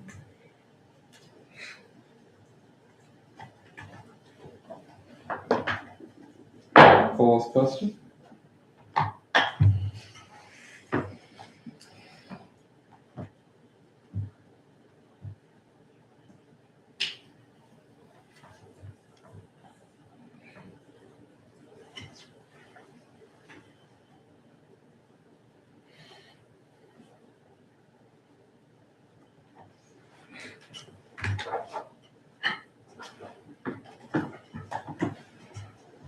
Okay. With 5 in affirmation and 1 in negation, it is so ordered, and we now have a total of 365 as our increase for maintenance. Let's not forget operations. Operations, I'm going to reorder this because I didn't do it last time. Okay. Operations, we have our flat increase of $1.90. We have 50 cents less than that at $1.40. And then we have $1.90 less than that, which is actually flat. So that's the order we're going to talk about it in. Who would like a $1.90 increase? Raise your hand if you would vote for that, which is what we currently have. I'm seeing 1, 2 hands, and then I'm using the wrong computer. That's what's happening. No hands online. 50 Wait, cents. could you Would you clarify? raise your hand for a $1.90 increase, which is what operations is currently at? Oh, okay. Sorry. Yeah. No. Okay. So 2 hands for a $1.90 increase, which is what it's currently at. 50 cents less than that, which is $1.40. Raise your hand if you vote on that. I'm seeing 2, 4, 5 hands, and then I haven't checked online yet.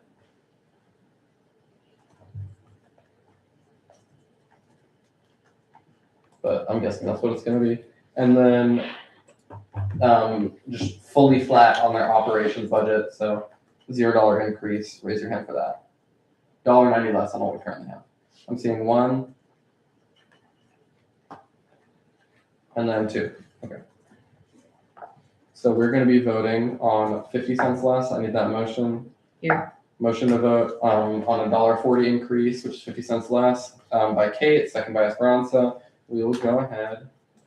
Get that posted.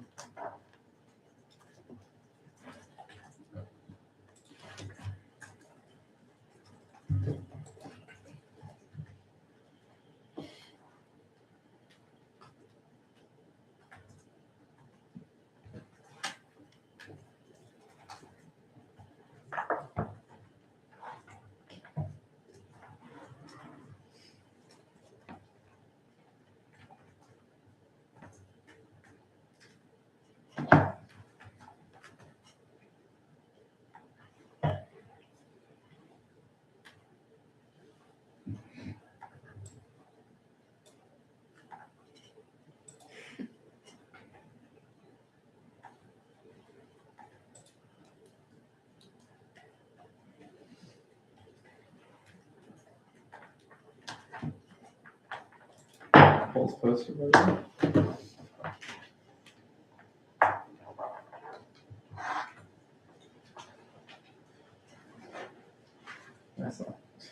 Did you also see that? All right, polls posted. We'll talk.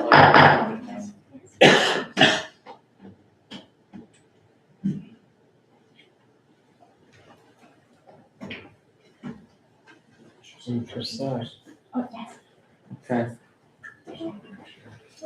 With 5 votes in affirmation and 1 vote in negation, this passes, meaning that we'll be increasing rec operations by $1.40 instead of $1.90.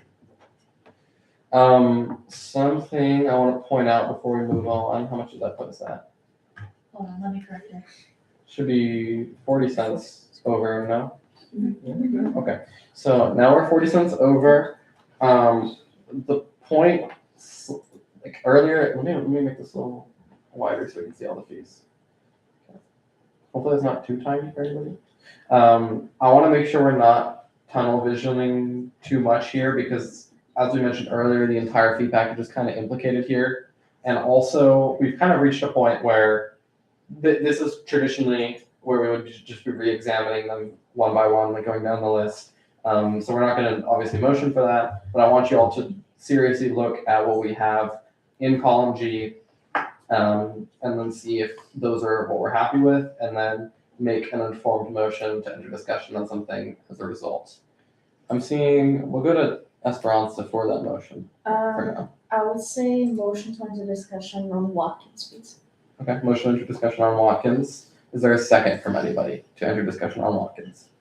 So you would second it if you want to discuss it, you would not second it if you feel like we're happy with where we're at with the $4 increase to Watkins. Not seeing a second in the room. I am seeing a second from Simra. Objection. Is that a second, Simra? Yes. Okay, that means we'll take to a vote because Kate had an objection. Okay.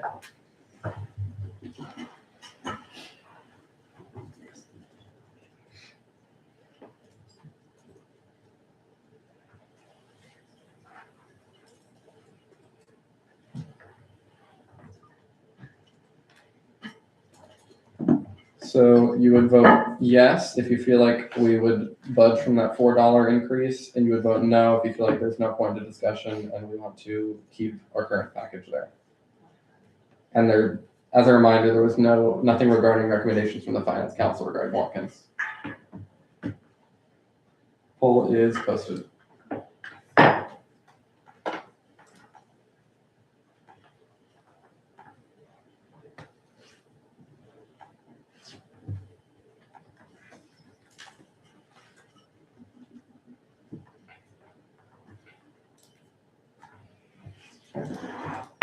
With 4 votes in negation and 2 votes in affirmation, this motion to end discussion on Watkins fails. So I'll now look for a motion to end discussion on something else. Okay. Motion to re-enter discussion on the union. Motion to re-enter discussion on the union. Is there a second to re-enter discussion on the union? As a reminder, the union we're at $650. Before we were at an $850 decrease, and Finance Council recommended a $5 decrease. I believe those numbers are correct. I'm not seeing a second to re-enter discussion on the union in the room. How about online? I'm seeing it from Simra. Is this a second? No, this is a motion to enter discussion on something else. Okay, I haven't seen a second, so this motion is not seconded and it is not taken from the body. Simra, what is your motion? Motion to enter discussion into legal services for students. Okay, a motion has been made to enter discussion on legal services for students. Is there a second? There's a second from Objection. Leah. There's an objection from Kate. Let's hear let's hear from Simra first, like a 1-sentence explanation of the motion and then a 1-sentence explanation of the objection. Simra? Yeah, I just think we just need to shave off a couple cents from some of our bigger asks. And LSS doesn't detrimentally, cost of services isn't detrimentally impacted by a couple cents, nor is the quality. Okay, and then the objections from Kate? Yes. Go ahead. You know what's significantly bigger than legal services? It's actually the union. So I think we should take a look at other places. The legal services ask for a flat ask. I think they're really responsible with their money and they provide absolutely necessary services to students. That should not be where we're making cuts. Okay, let's go ahead and take this to a vote.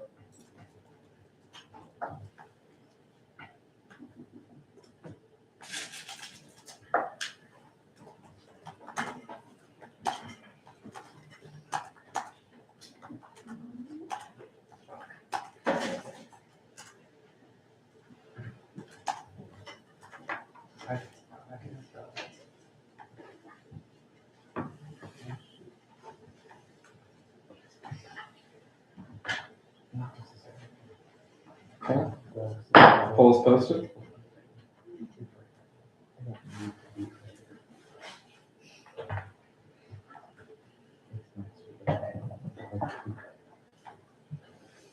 Okay. With 2 votes in affirmation, 4 votes in negation, we will not be entering discussion on legal services for students. Let's take a moment and just look at column G. Let's, we've got a bit of time. Let's stand at ease just like very briefly. I didn't like doing that, but we'll do it again briefly. Student Engagement Center. We already have a resolution to say not cuts like student-facing services, so I feel like that might be a good place to cut. But again, we could cut 40 cents from the union. That's nothing to them. Wait, did, Point of parliamentary inquiry. Are we at ease? Yeah, we're at ease. So, Okay. so what that means, I don't need to call on you, but like, please, last time we started talking over each other, which is why I didn't want to do it again. I have a thought, Mhm. probably unpopular, but I noticed that the rec bond freed up 1155. We were giving that 1155 to Safe Ride. I believe every external calculation past that is taking from someone to give to somebody else to remain at zero. I think it would be really wise and respectful to other entities to possibly consider decreasing Safe Ride by maybe to the 1055 that was in our recommendations, just even to get us under flat. I would be open to decreasing Safe Ride by 40 cents. Sound good? Yeah, 40 cents. So that gets us flat. Keep it flat, yeah. Okay, Yeah, Okay, well. put something out there that might be helpful, might not be. Okay. Student support case management has been on block, and they receive the equivalent of $1.70 in that environment. So, just unless you're thinking of a scenario where they're getting both, I just wanted you to have that context. okay, because So, just to be clear, center activity, we get an extra $1 there, right? So, because we, yeah, But that was, Decreased that it was by their $1 ask, though. It's not like we Yeah, gave yeah, them yeah, more yeah. money for block. That was just their ask. yeah. But I'm saying is like, the difference now is we have an extra $1 on the activity fee, and student support case management has been historically like $1.70 is what you said. We actually have $3.50 less on the activity fee. Yeah. Yeah, but I'm So- saying, as opposed to, sorry. Just to make that no, clear, like, it is actually. okay, that's how we should be thinking about it. It's like Yeah. 50, it's like 57 cents less. and I just wanted to make the point, if you're looking to give them $1 in fee but nothing in block, they're worse off than if they just get what they got. Agreed. Well, So, just Can we wanted to move, make sure okay, can we that. move for hold Safe on. Ride and then see where we're at? we Yeah, could, yeah. let's think about it this way. So we went from scenario B to scenario A, right? This is like almost $3.30, which deficit recovery is no longer going to exist. Wednesday night fund, but I think everybody was happy with decreasing it, which means that there is there's like a 20-cent gap. Sorry, I had it in my head. Oh my god. It's a 28-cent gap. So that could theoretically come off of line, and then block could at least stay flat and not decrease. But I'm sure people wanted to increase block. Mateo? Point of information, if block stays at what is on the screen at that 639,644, that is 100,000 less than we gave out this year. So we are cutting block by $100,000 and recommending More. 2 more entities go to block, just by the numbers that are on the screen. One more entity? That's UDK. and- Because SSCM was already on it. Okay. If they increase their ask by $2. Yeah. So that's another $2 that we're sending there in recommendations. Again, block will deliberate on block time when block gets to, but. I will say too, not to get too deep in the weeds on case management, but I think I feel it would be in bad faith to pull money from caps set and not give some money to case management, because that was the argument. They should be evaluated. I take your point as 2 different entities, but I feel like his offer was explicitly to help another service, and I feel like it would be in bad faith to take from him and ignore that request. Although I don't know what good $1 does. Can I throw something out there real quick? Sorry, I don't know that anybody can see that my hand's been raised. No, I'm so But- sorry. Go ahead. That's okay. But just something else I want to throw out there, because I don't know if everybody's kind of thinking about the same things or the different options. But in 2021, I think it was, fiscal year 2022, that was the year that sexuality and gender diversity moved from block to a required student fee. And during that time, I think in order to help kind of lift the burden off of like reducing other departments or reducing such and such to give them a full fee, they did a partial fee on required student fee and a partial fee on block. So they were still receiving what they needed to operate, but it was kind of separated between the two different groups. And I know that doesn't really help because you're trying to decide block amount and fee amount, but I was hoping that maybe that was something you could think about when you're looking at, are we needing to reduce somebody else to give them what they need to operate and so forth. So hopefully that helps a little bit, but that is still, as far as I know, could still be an option for you. Okay, Simra, you've also had your hand up, so you can go ahead if you have anything to add there. Yeah, I put it in the chat in hopes that maybe it would give you a ding, but I just wanted to reiterate what I say in the chat of what the vice chair of community affairs said in bringing down Safe Ride to 1055. I think that's the only reasonable thing we can do at this point. And I feel like the only major opposition is it's not following the will of the students, but I promise you it is. We are resurrecting this service. I think we need to be reasonable about who gets impacted. It's all the other entities at Safe Ride's discretion. And at this point, I feel like we're just pinching pennies from places just to not take it from Safe Ride, but I don't see a good reason as to why we can't take it from Safe Ride. 1055 is a really good amount still, even keeping in mind that transit can put it back and forth. Anyway, I yield. Thank you. I'm going to give a suggestion which I really have not yet at all. What if, and I think I'm only giving this because I think this is in line with what everybody's been saying. What if 1055 from Safe Ride give us an extra $1 here, so now we're 60 cents under the fee instead of 40 cents over, and then 60 cents to student support and case management, and then we reorganize the activity fee to cover the rest on block. Is there room? Is that reasonable? Esperanza? What if we use the $1 from procurement? Keep procurement on flat and that be able to manage that $1. So you're we take saying 40 from procurement. Is that what we're over right now? We're Take 40 cents and then take some from Safe Ride? Yeah. We okay, can so take, that would give us $1.40 extra, so then we'd have $1 to grant student support and case management, and then theoretically meet all our promises. Yeah.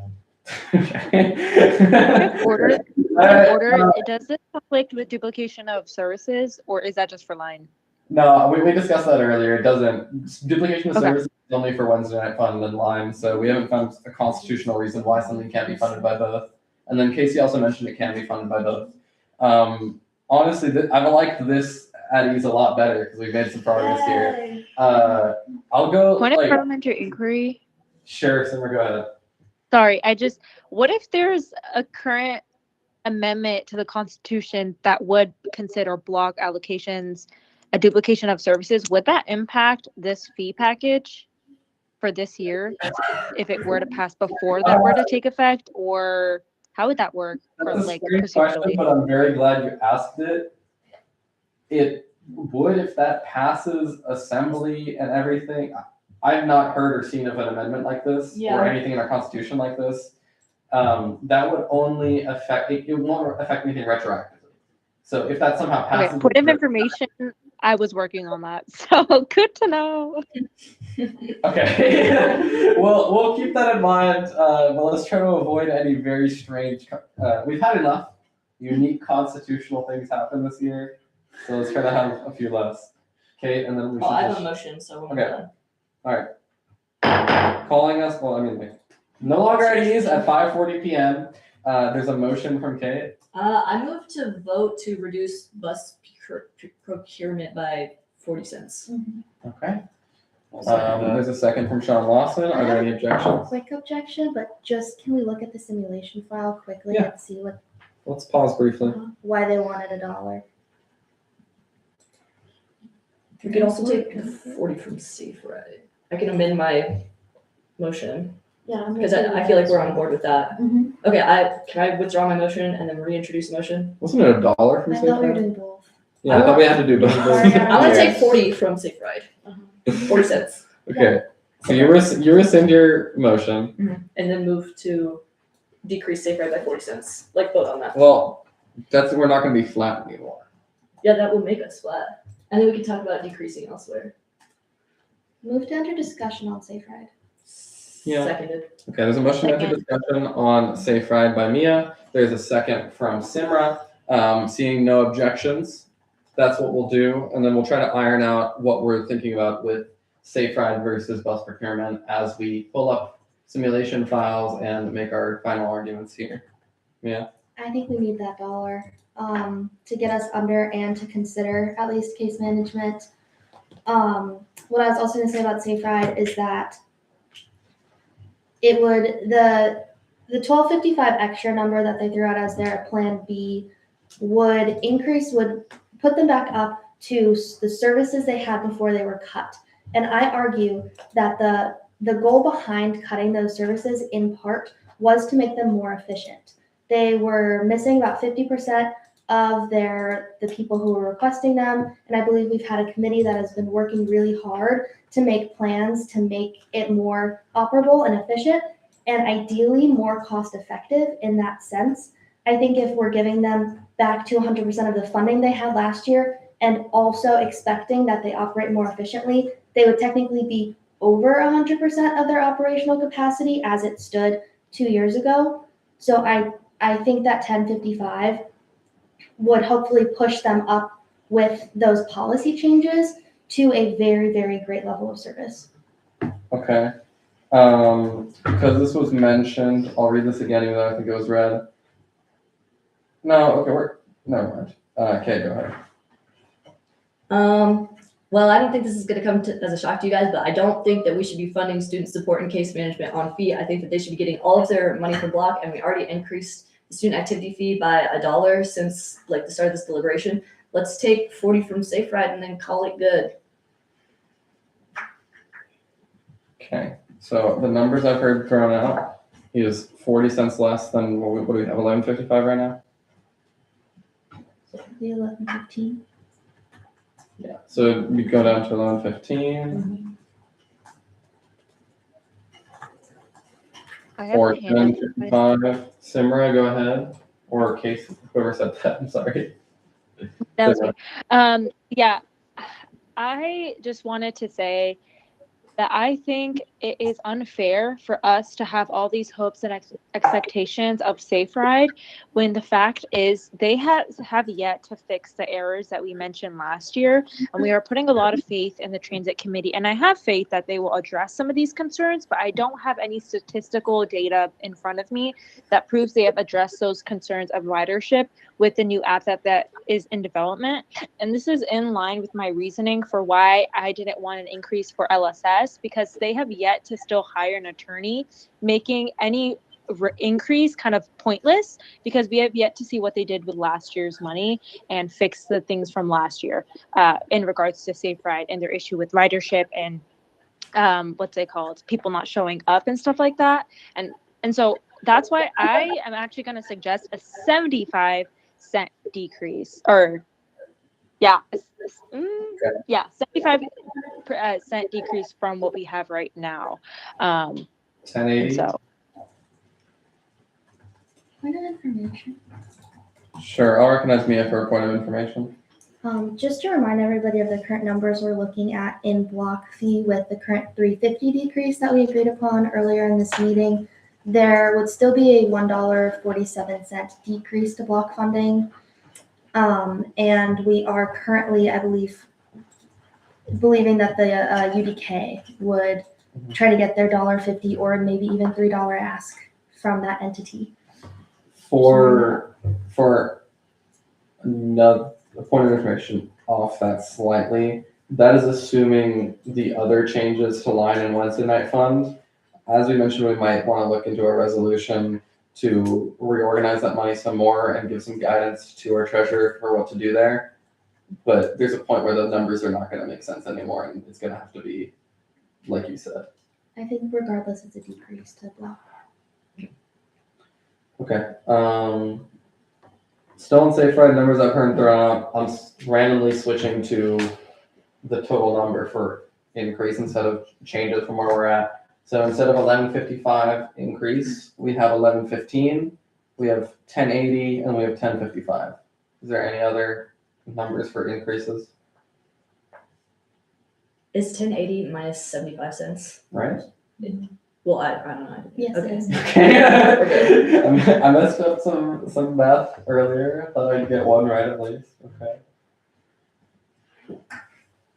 I think we're good. Any more? I'll let some more discussion happen on any of those numbers before we do a show of hands. If there's anything. I'll go Esperanza. I was going to talk about procurement, so you can go with Kate. Okay, Kate, and then we'll do Shines. One of the previous speakers said the reason why they don't want to grant the full increase is because concerns have not been addressed in the last year. I would like to say the reason why those concerns have not been addressed is because we defunded Safe Ride. It did not exist this year, so it didn't have the ability to address those concerns. I'm ready to vote or do hands. Okay, let's do hands, and then just last reminder, 1055 was suggested by Finance Council, but I think we've said that a bunch already. We'll do 1115 first. 1, 2, 2 hands, and then a random team notification. Okay. 1080. Seeing no hands for 1080. 1055. I'm seeing 1, 2. I feel like we're missing out on 3. Okay. I was gonna say I feel like we're missing out on some hands. Okay, we're gonna vote on 1055 then. I need that motion. A motion to vote on 1055. Motion to vote on 1055 by Objection. Nia. Second from somebody first. Awesome. Me. Second from Simra, and then there is an objection. So you want speeches? Is that Yeah, I do want speeches. okay? So that means you want speech and negation. Correct. So then I'll let Mia do a speech and affirmation if you want one. Okay.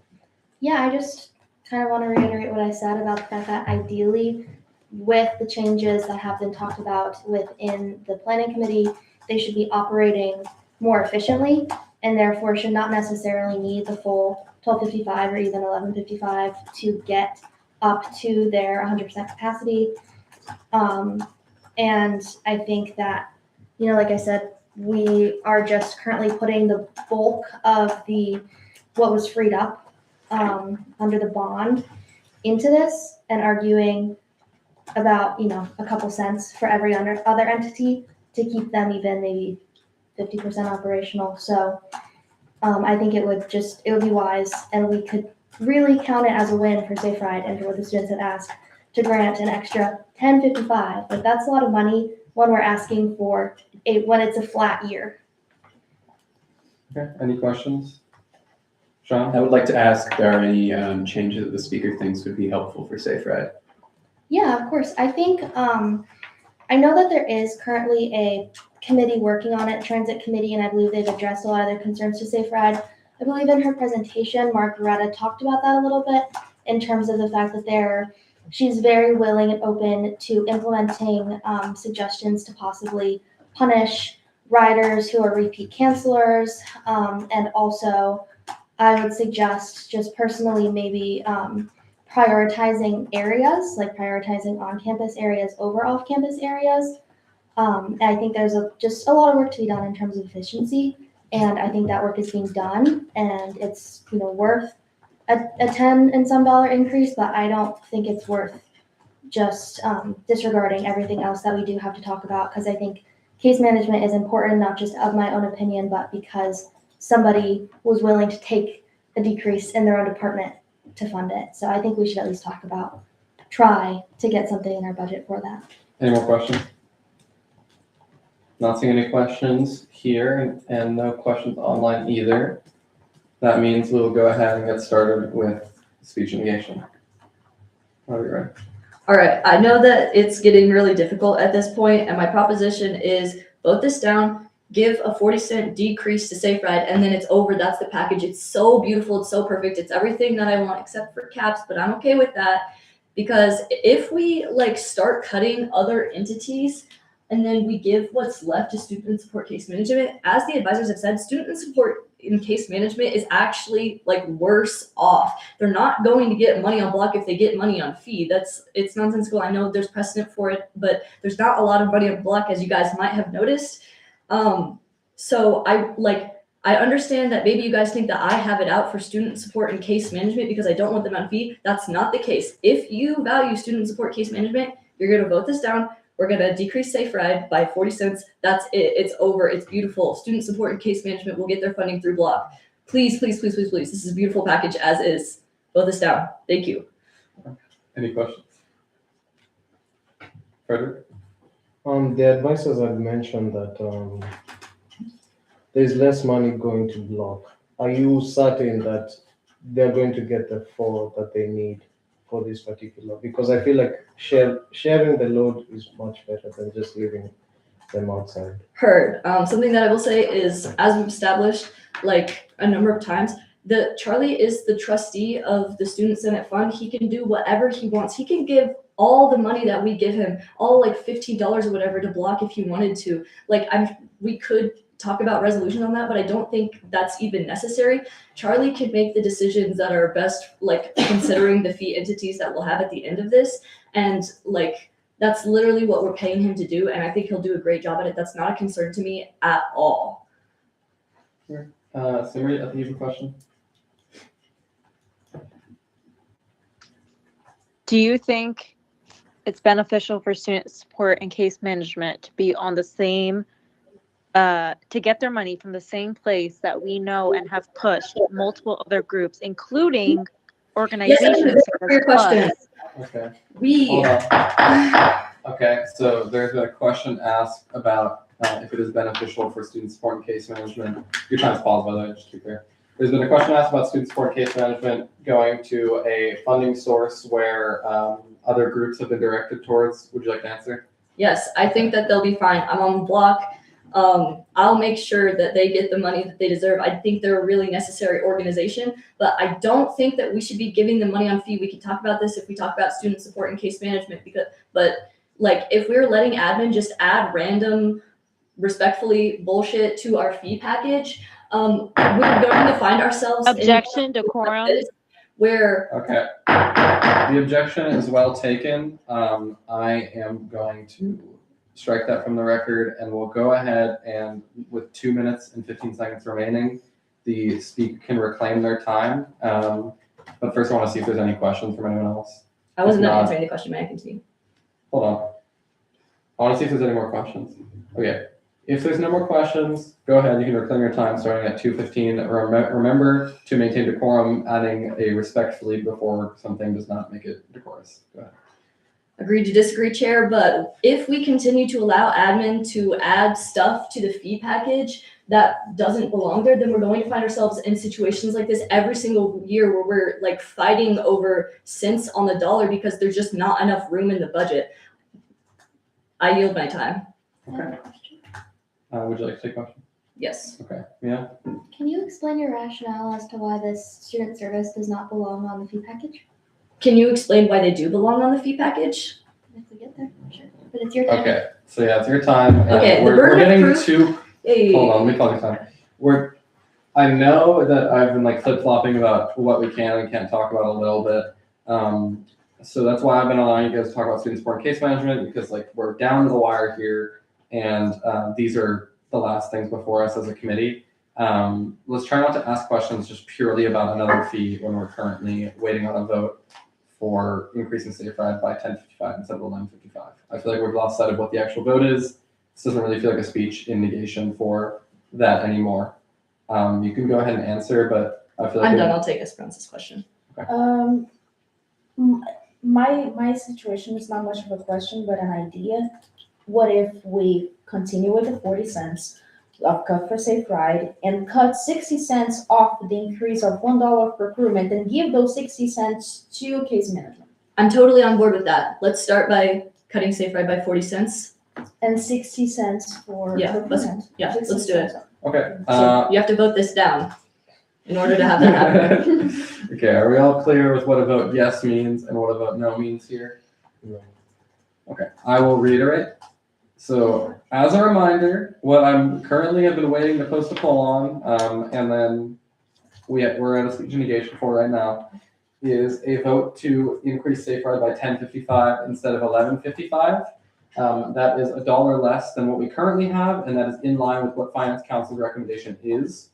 So yeah, that'll give us a vote yes will mean that we'll now have 60 cents to allocate here. And a vote no means that we can entertain other motions regarding safe ride, such as a 40-cent decrease instead of a $1 decrease from where they're at right now. Is that clear? Okay. I'm gonna post that. Okay.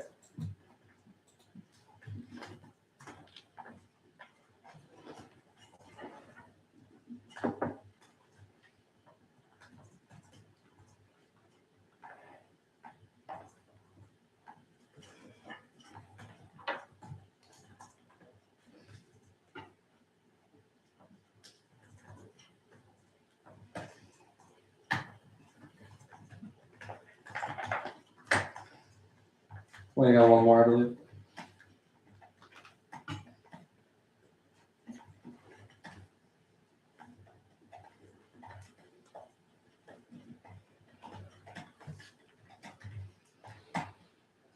I don't know if I can close this poll until we get our last vote in here.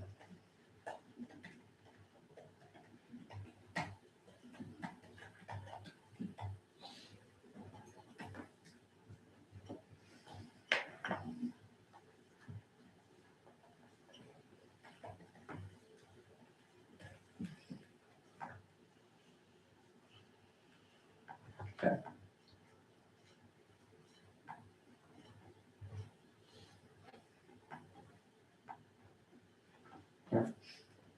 With 2 votes in affirmation and 4 votes in negation, this motion fails, meaning we'll now be looking at other motions for different amounts on safe right here. Okay, Motion to vote on decreasing by 40 cents. motion to vote, second from Esperanza. Are there any objections? I Any object. would like speeches? Okay, Simra would like speeches. Kate just had a speech in negation, which seems like it's gonna be the exact same as a speech in affirmation for this motion. Rumors are true. Would there be a speech in negation to 40 cents? Yes. Okay. So first I'll go to a speech and affirmation from someone who isn't Kate, since we just heard from I'll her. do something different too, if you want me to. Okay, point of order, she's speaking out of turn. Briefly. There's a point of parliamentary inquiry from Simra. Is that what that was? Yes, constantly speaking out of turn, which I think is a disservice to me because I'm the only person online. And Okay. I've continuously just held The my point hand is up well taken. and let people I'm talk going to over. start being stricter and gaveling anybody who speaks out of turn. Remember to wait until you're recognized. That is unfair to people who are joining us online. With that being said, I'm looking for a speech and affirmation from somebody who isn't Kate, because we have just heard from her. Sean. All right, so we will definitely be able to work with whatever we're given within Transit Commission. Margreta has said that she's happy to work with, she said during her fee presentation, she's happy to work with whatever amount Safe Ride gets. So this cut is not going to substantially impact service, and we'll definitely be able to look at possible policy changes that can still work with this. It's not gonna have the biggest effect on how Safe Ride works, and it's only a 40-cent decrease, so I'm perfectly fine with that. Okay, I want to pause your time really quick to clarify. So there was a motion by Kate. It was seconded by who? We have that one. By Esperanza, yes, okay. And then it was objected by Simra. We're at a speech and affirmation by Sean, and that would put us at a total of 11.15 increase for Safe Ride. Okay, so we're all on the same page. You can reclaim your time and let's take questions. What questions do we have for our speaker? Yeah. It's good to know you're on the Transit Commission. Thank you for your work.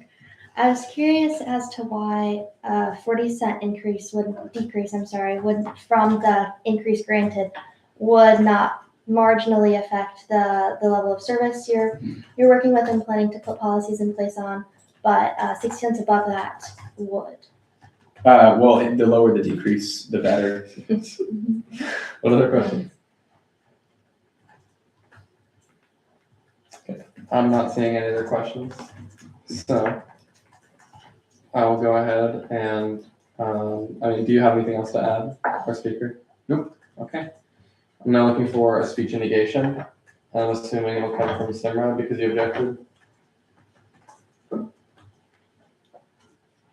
Yeah, you can go ahead if you've got a speech in negation. Oh, okay, sorry. I personally don't know why and how we got to a 40-cent decrease. I suggest a decrease of 75 cents at the very least, primarily because the rationale for cutting CAS by $1 was specifically so we could give it to student support and case management. I don't understand why we are currently just only decreasing by 40 cents to Safe Ride and then not giving anything to an entity that we literally cut from another entity from. It makes no sense to me. And I think we could free up more money if we just cut down a little bit more, 75 cents. It's not going to do anything major, I promise you. And like the previous speaker just mentioned, the fee manager will do as much as they can with the money that we give them. I don't think there's going to be a big differential between 40 cents and 75 cents, but there is going to be a big differential in the entity of student support and case management, to which that can actually fulfill a full salary. I just don't understand where 40 cents became the law of the land and why we are so why we are so fixed on that number, and why we can't, I don't know, go for a 50-cent decrease or 55 or 60 or 65 or 75 like I'm asking. I can entertain like a 50, 55, just something a bit more reasonable to other entities. I still can't get my head around why we are so fixated on this magical 40-cent number. Okay. I'm going to pause your time. A quick point of information is that I believe 40 cents will get us to a flat fee, but we will not have done anything with student support and case management yet. Another thing I think we should discuss on the bus procurement file. So we currently have a $1 increase for bus procurement. What did we originally have? We had more than that originally. $2.50. Okay. So it went down from $2.50 to $1. $1 on bus procurement on their simulation file. That is their scenario A. That will allow them to continue their current pattern of bus purchases, which is, I believe, two buses, and then 3 buses every third year. That means that the fee will need to be increased by $3 in fiscal year 29. And a smaller increase now will prevent a larger increase in future years. So from what I'm understanding is that if we do a lower increase for bus procurement, they may come with larger increases in future years, or they may not be able to continue their current pattern of bus procurement. So that is what a decrease in bus procurement would do at the moment. I will let you reclaim your time and see if there's any questions, Simra. Are there any questions for Simra? Frederick? Is the speaker open for $1 cut based on the fact that the fee manager is still very optimistic that they can work feasibly with any money that we allocate them within that framework that we are working with? Yes, with addition to block funding. My issue is we're putting an extensive amount of strain on block funding in hopes and prayers that certain members can fulfill their, fulfill whatever the entities are asking. They are not just the only person on block, but also there are multiple entities other than the ones that we are asking to go on there. For example, student groups that I want to get their money, fair share of money, and not at the expense of our fiscal mismanagement of just trying to cut down just a couple more cents to give to student support and case management, so then block allocation can supplement any additional income needed. I just don't see how we can possibly, in what world, expect block to just magically work out in a very smaller body with little to no representation from the student body and expect it all to work out when we literally Wednesday night also say, hey, go to block. We are setting a precedent in which we're contradicting ourselves multiple over and over times again, where I just think a couple cents to that end to student support and case management doesn't hurt. And I actually think it's driven by a weird intense amount of hate for that entity. And I'm sorry, that's the only way I see it. I can get that we disagree on maybe your rationale for it, but that's my opinion. There's an extent amount of hate for this fee entity that is just not objective. From attacking a member's motives. When a question is pending, a member can condemn the nature or likely consequences of the proposed measure in strong terms, but he must avoid personalities, and under no circumstances can he attack or question the motives of a number member. The measure, not the member, is subject to I'm not attacking. I'm simply restating my opinion. Hold on. Let's not say objection. Say point of order. Your time is paused to be clear, Simra. You have a minute 30 remaining. The point of order, from what I have read or heard so far, the point of order is well taken for the second instance. I don't remember exactly what you said, Simra, but that second instance of that discussion will be stricken from the record. The first will remain, and please refrain from attacking a member's motives. Please assume goodwill of each other, and please, please, please assume that we're all working in the interest of the student body, and of course, do that yourself. Work in the interest of the student body. You're not representing yourself, you're representing the entire student body. Don't lose sight of that as we're working towards our hardest decisions here at the end of our deliberations. Simran, would you like to reclaim your time with 1 minute, 30 seconds remaining? Yeah. Okay, go ahead. Yes. And it is in that vein and in that spirit of protecting students' interests that I think this entity, student support and case management, to which they help address the gaps that CAPS cannot address, and also that block allocations directly support student organizations, that we need to shave off additional cents. I'm talking about cents here, guys. 50 cents, 60 cents, 65 cents, 75 cents. Something that's just a bit more reasonable to actually make block allocation and relieve the strain on block allocation. And so it can truly be a supplemental to fee and not just an additional avenue than fee. Okay, we have time for maybe one more question if there's any questions. Sean? I refuse to answer. You say that did you say no? Yeah, I questions? think you don't want to answer questions, Simran.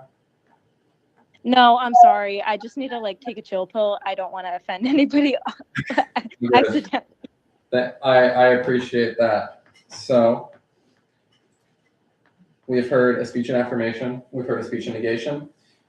We will now take it to a vote on increasing safe ride by $11.15 instead of $11.55. That is 40 cents less than what we currently have on our summary sheet here. If you vote yes, then they'll have us now at a flat fee, and we'll still have student support and case management to discuss, along with any concerns with block funding. And we do still have resolutions still, I'm sorry guys. If you vote no, then we can look at other amounts. So I'm gonna go ahead and get the posted.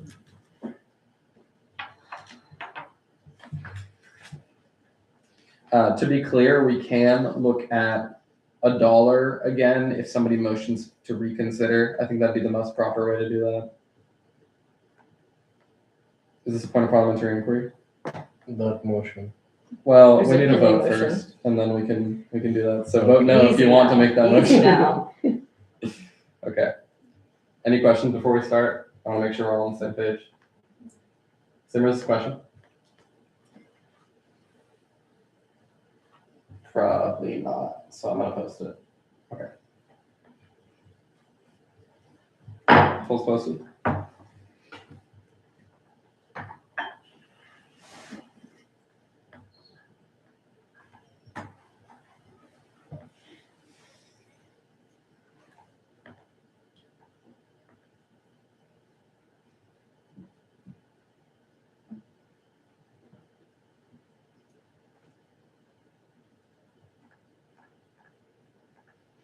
Okay.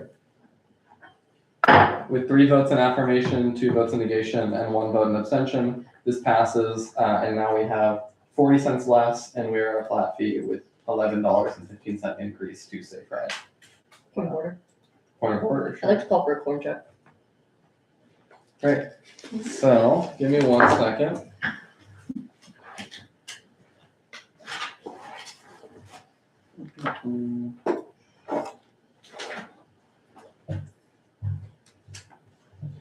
Okay, I'm going to read really quick some Robert's rules.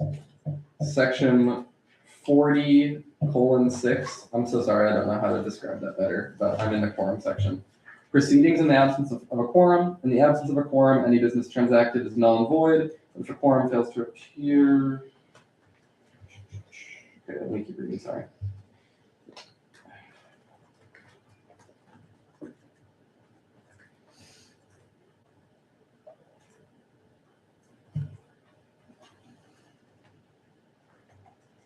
Sorry, I'm trying to find the thing that applies the most here.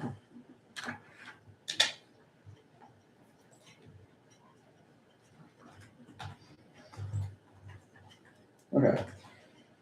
Sorry that I'm not finding exactly what it is right now, and I can find it in a second. But basically, what we're at with the quorum, when quorum is called, the only motion that's really in order, until we can prove we have quorum, is a motion to adjourn.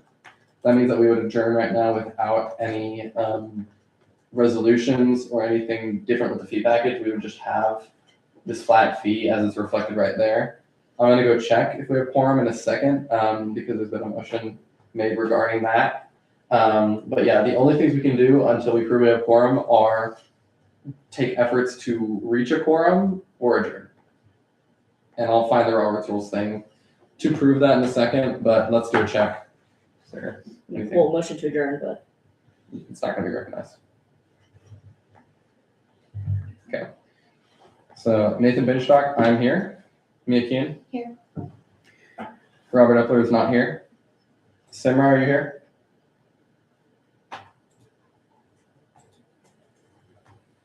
Simra, are you present right now? Okay, we'll check back, because I'm sure you are here. Amara, I don't see Amara anywhere. So, thank. Kate? Here. Sean? Here. Tanya's not here. Okay, I'm not seeing Tanya. Esperanza? Here. Frederick? Here. Angel's not here. Omawumi is not here. Mason is not here. Charlie is not here. Andrew Murga? Andrew's not here. Henry is not here. Casey's not here. Andrew Phelan is not here. So that means we have 1, 2, 3, 4, 5 voting members, 6 voting members, if Simra is here. Simra, are you here now? So 6 voting members is not the 7 we need for quorum of voting members. If somehow I'm counted, then maybe 1, 2, 3, 4, 5, 6, 7. So we could. Wait. But if we're Hi, counting, Simra, are you here? Okay. 1, 2, 3, 4, 5, 6, 7. So I'm voting in case of a tie. There's 7 with 13 members. Quorum could be reached that way. Okay, point of order, if we're counting non-voting members, then quorum is 8. let's look.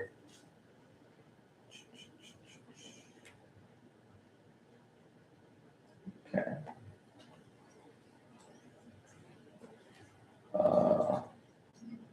Sorry, I have too many tabs open.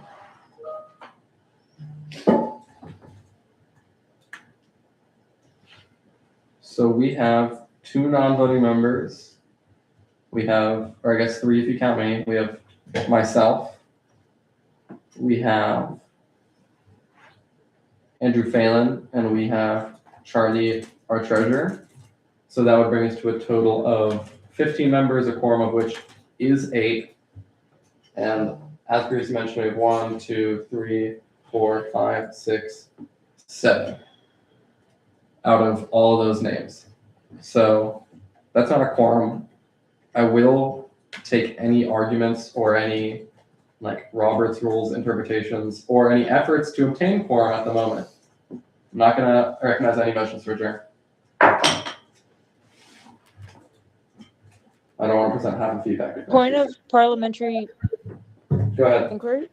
Yeah. So if we adjourn, does that mean we don't get to do resolutions then? Yeah. What That's what that means. We can meet again tomorrow if we get quorum. You guys want to do that? Point of order information. Yeah. Y'all haven't voted on that fee package. Yeah, we don't even have a fee package. Great So the point. only one you have right now is the previous one. Even better point. Just putting that out there, unless I'm missing something. No, you're not.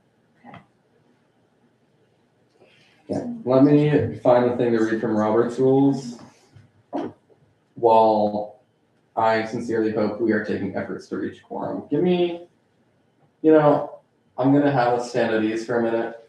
I'm gonna mute the live stream. Like, you can consider this a recess. I don't even know if we can do a motion recess right now, but consider this a recess. Go ahead, take a breather. Don't leave, please. Yeah, take a breather. Is it 50, 16?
Okay.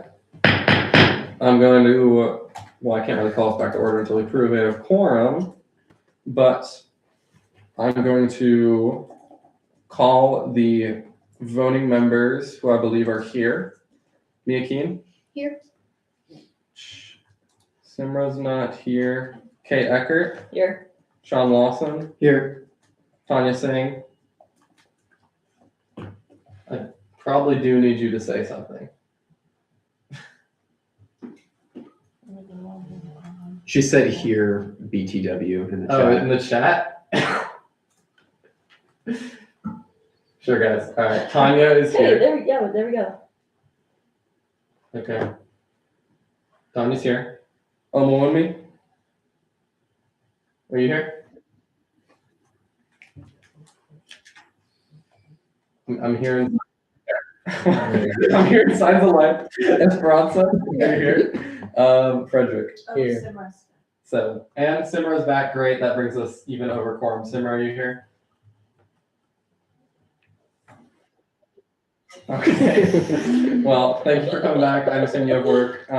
It is 6:26 p.m. I'm calling us back to order.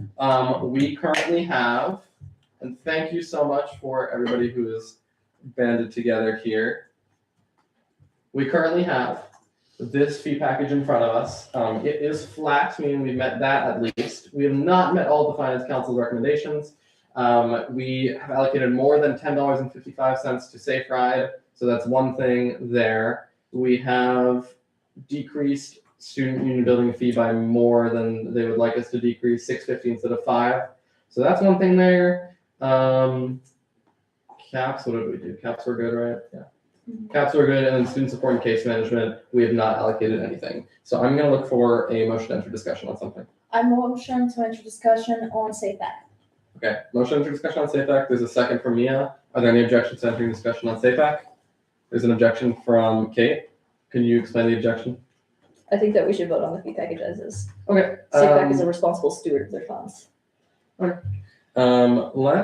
will let Esperanza in like one sentence, like similar length, explain why you want to talk about Safe Act. I believe that we can provide at least 60 cents from the increase of Safe Act to case management. Okay, and just to clarify, let me find where they're at. So row 13 here, they were granted a 75-cent increase, and Esperanza mentioned potentially entering discussion and having 60 cents off of that to help meet the Finance Council's recommendation for student support and case management. So I'm going to post a poll for entering discussion on SAPEC. You'll vote yes if you want to have a discussion along those lines, and you will vote no if you want to entertain other motions here. And I'll probably give preference to a motion to vote on the fee package.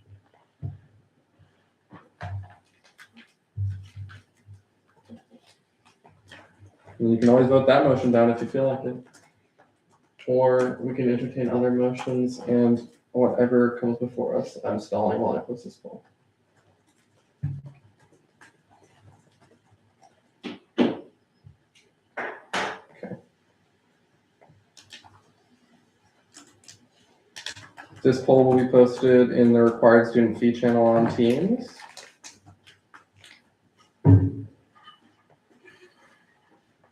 Okay, it has been posted.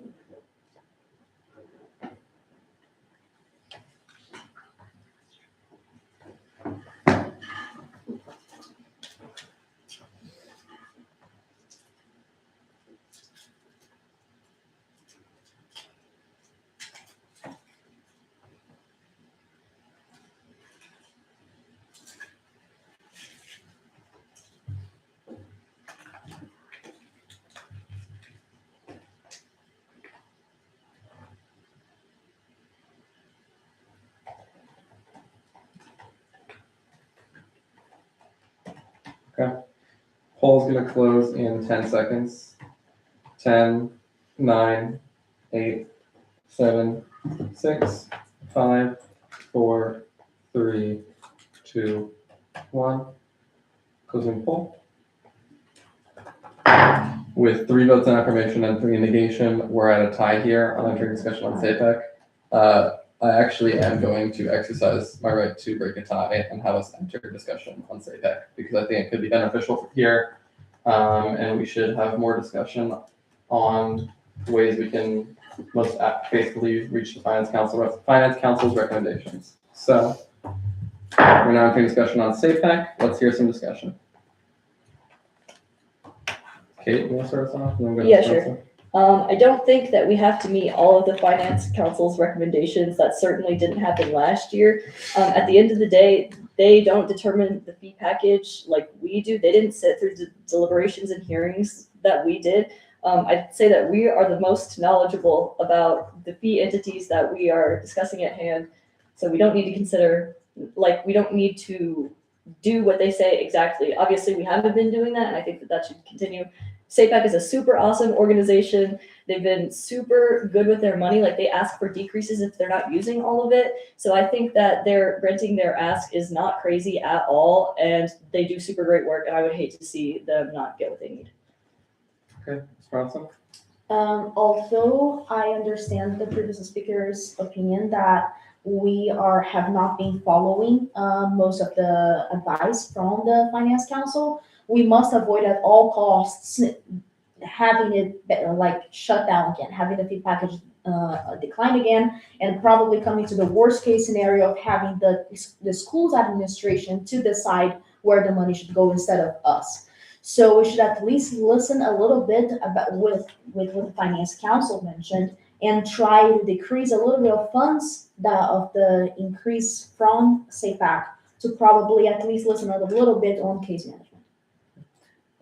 For part information, I believe from their presentation, they said that this fee increase would sustain them until at least fiscal year 29. And I would need to double check this on the fee history tab, but I have it in my notes that they've only asked for 40 cents of an increase in their time as a fee entity. That might look different in our records, but I think that's what I have from their presentation. Are you pulling it up? Yes, I'm looking at the history. Okay. It's 255 and 22 is 305 now. Yeah, I had her saying $1.10 increase total, including this ask. No, I'm sorry, including this ask though. Oh, okay. It started at 260 in 2020 and is now at 305. So yeah, about. Okay, do we have any other discussion? And they have done, to clarify, self-reduction since we have that pulled up in front of us. Give me 1 second, whoever's on the team. Yes, they gave a nickel back from 2020 to 2021. And then from 22 to 23, they went from 255 to 270. And then from 24 to 25, they went from 270 to 295. And then 295 to 305. 305 is where we're at, from 26 to now 27. Okay, I believe we had something on Teams. Sarah, go ahead. Thank you for joining.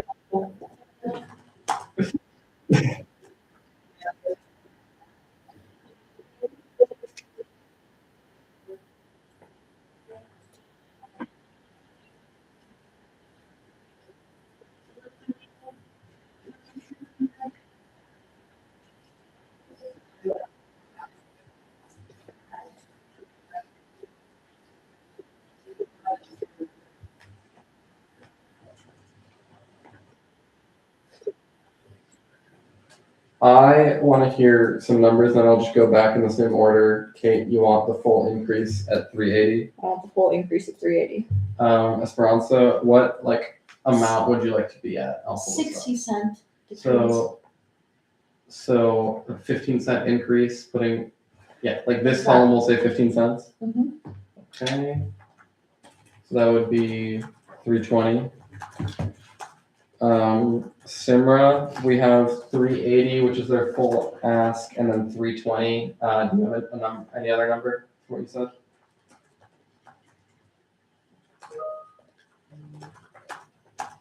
$350 in the chat. 350 in the chat, thank you. I wish I could have the chat pulled up. I'm sure there's a way, but okay. Mia? I'd suggest also remain flat, as in from their previous allocation, as in 75 cents reduction from the current package. Okay. I think those are some strong numbers. Should we do hands between 380, 350, 320, 305? Okay, let's do that. Hands, we vote for 380. Seeing 1, 2. I need to have this up. 2, okay. Hands for 350. I'm seeing 1, 2. 2 hands for 350. 2 hands for 320. I'm seeing 1, 2, 3 because Simra's hand is still up. And then 305, which is no increase. 1. I'm seeing 1 hand. Okay. So we will vote on the 60-cent decrease down to 320 from our current fee package. Oh, I have, I guess, a point of personal privilege. I've been informed that the stream cannot hear the team's chat. What do you mean they can't hear it? Oh, yo. Yeah, that's technically that would be right. Bang! Let me know if that's better. I don't know. Simmer, you can say something to test while I post this poll. Oh, wait, sorry. Were there 3 on 320 and 305? No, What just are- 320. No. There's 1 on 3. I don't know why I wrote down 3. I'm turning silly. Well, we can just hope that the people on Teams are going to be audible whenever they say something new. Point of something. Does this work? We'll see. We'll see on the stream in a minute. Increase safe ride. Sorry, I want to keep a bit of a convention here. So we have 320 with 3 hands. That would mark a 15-cent increase. So it would be increase safe ride by 15 cents. I'm so sorry. Thank you, SafePack. Increase SafePack by 15 cents instead of the 75-cent increase that we currently have. You don't have a motion. Motion. Motion from Mia, as such. Do we have a second? We have a second from Esperanza. Are there any objections? Anyone who wants speeches on this? Seeing no objections in the room and no objections on Teams. Okay.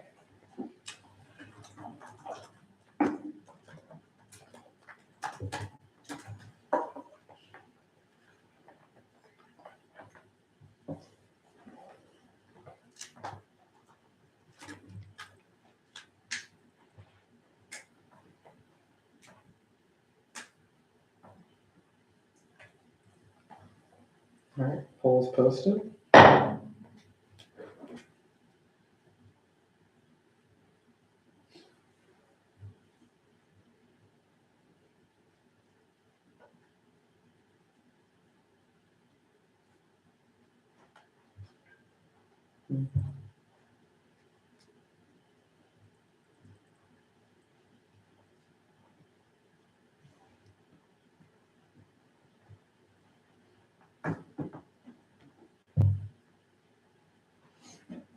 Okay. Wait, am I stupid? Okay, we're good. With 4 votes in affirmation and 2 votes in negation, this passes. So that now leaves us with 60 cents until we are flat. Yeah, that looks right. Motion from Esperanza. Motion to enter discussion on student support and case management. Okay, so there's a motion for discussion on student support and case management. There's a second from Mia. Are there any objections to entering discussion on student support and case management? Seeing no objections, Esperanza, you can start us off, and I'll just say before you start us off, yeah, I think let's just do this now. I will let us talk about like block allocations. That's fine. If we want to like pull up the presentation, I'll do that too. And then we can talk about what we want block to look like that would best fit, because that's truly what we're going to come down to is like a resolution regarding block, and I don't want to have us adjourn without doing that. So yeah, student support case management, but you can reference block too. Point of inquiry, if we move the 60 cents to block funding, and KS management remains on block funding, would they have the opportunity to receive more funds through block if, instead of, rather than receiving only 60 cents through fee? I might ask you a bit of a clarification in a second, but I think our understanding right now is they can receive both block and fee. Okay. I can't speak for what them receiving some fee funding will do to block. I don't know what that will be up to the discretion of the committee. Yeah, I don't think we can speak for what's gonna happen in the future. We don't know what block's gonna do. So. But we can say that constitutionally, we're good so far. from Okay, everything I There's know. precedent. Yeah, go ahead. So I would say we should move these 60 cents to student support and case management. Okay, is there anything else here? We'll go to Frederick and then Kit. I believe we should give them 60, but still go back and reconsider getting a bit more from Safe Ride based on the fact that 1050 would definitely work for them and lighten the load for block due to the fact that they do have more entities that are coming in, and we definitely want to make assurance for the people who are coming in that they're gonna get money. But I'm in support of student support. Okay. I would like to give a speech, so. So you'll hold off on a minute? Okay. Sure. Any more discussion?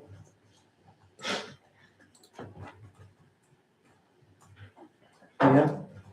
Yeah, I'm for giving the 60 cents to student support and case management. I think that helps lighten the load from what we're seeing on block in terms of their request, because I know that they were needing more funding in general than they had received from block in the past year. I believe they had a grant expiring as well.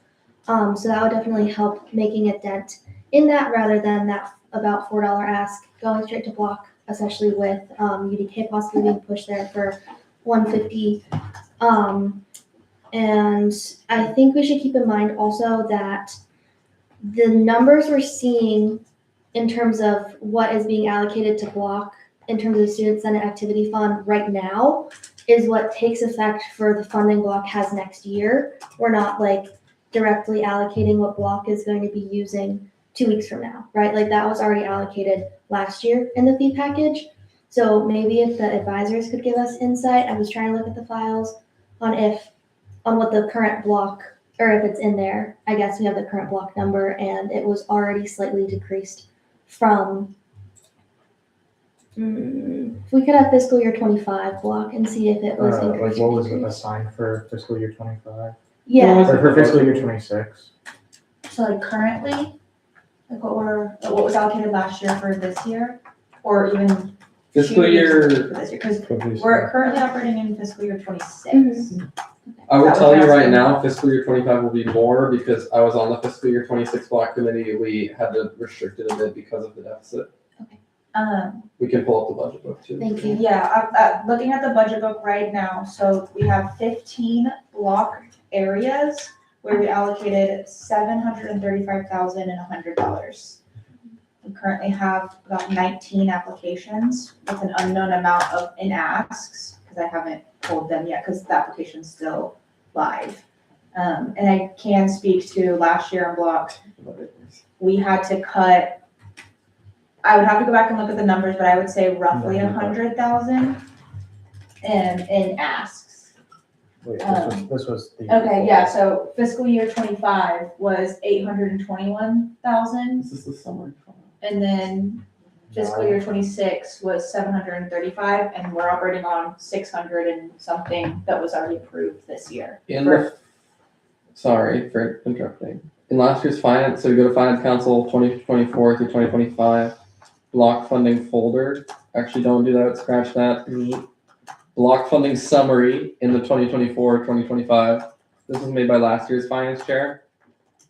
It has the total asks, and then you can compare that to how much was distributed, which is this. So we had 988,000 of asks in fiscal year 26 and allocated 700,000 in fiscal year 26. That's my understanding of what block looked like last year. So, and it's been communicated to people that block gets tight, frankly. I'm sorry, I have a point of information or question. Yeah. I believe based on the budget book, there is an allocated 735,000 because I believe we're, Why is that a Because aren't discrepancy? we- Shouldn't this be the same number as our budget book? No, it's because you only allocated 11,500 to line, so the rest of the line funding went to block. Okay.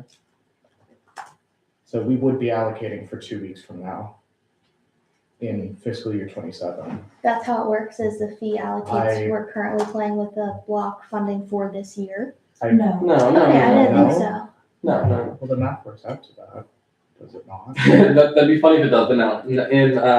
In our block allocations, we'd be making allocations for fiscal year 27, just like we are right now. That's next year. We're currently in fiscal year 26. Last year, we were in fiscal year 25, and we allocated fiscal year 26, which is right here, and that's the budget book that Mia has pulled up, I believe, fiscal year 26. If we want to confirm, I have fiscal year 25's budget book. I also have fiscal year 26's budget book. I have both as well. Yeah.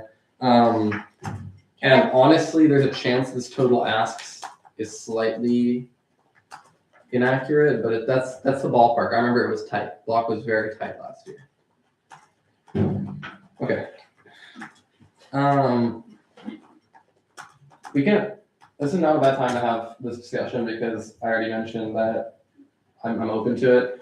But to be clear, I feel like the only motion we would need right now is a motion for 60 cents to student support and case management, because that's the only number that's been thrown out. I want to see if there's any other numbers before we do some more block discussion if we want to do that. Sean? Since we did reduce CAPS funding, and the reasoning of some members, including myself, for doing that was to put it to student support and case management, I think that $1 is definitely a number worth considering.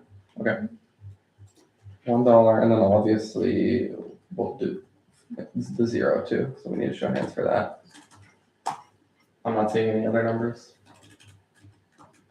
Okay.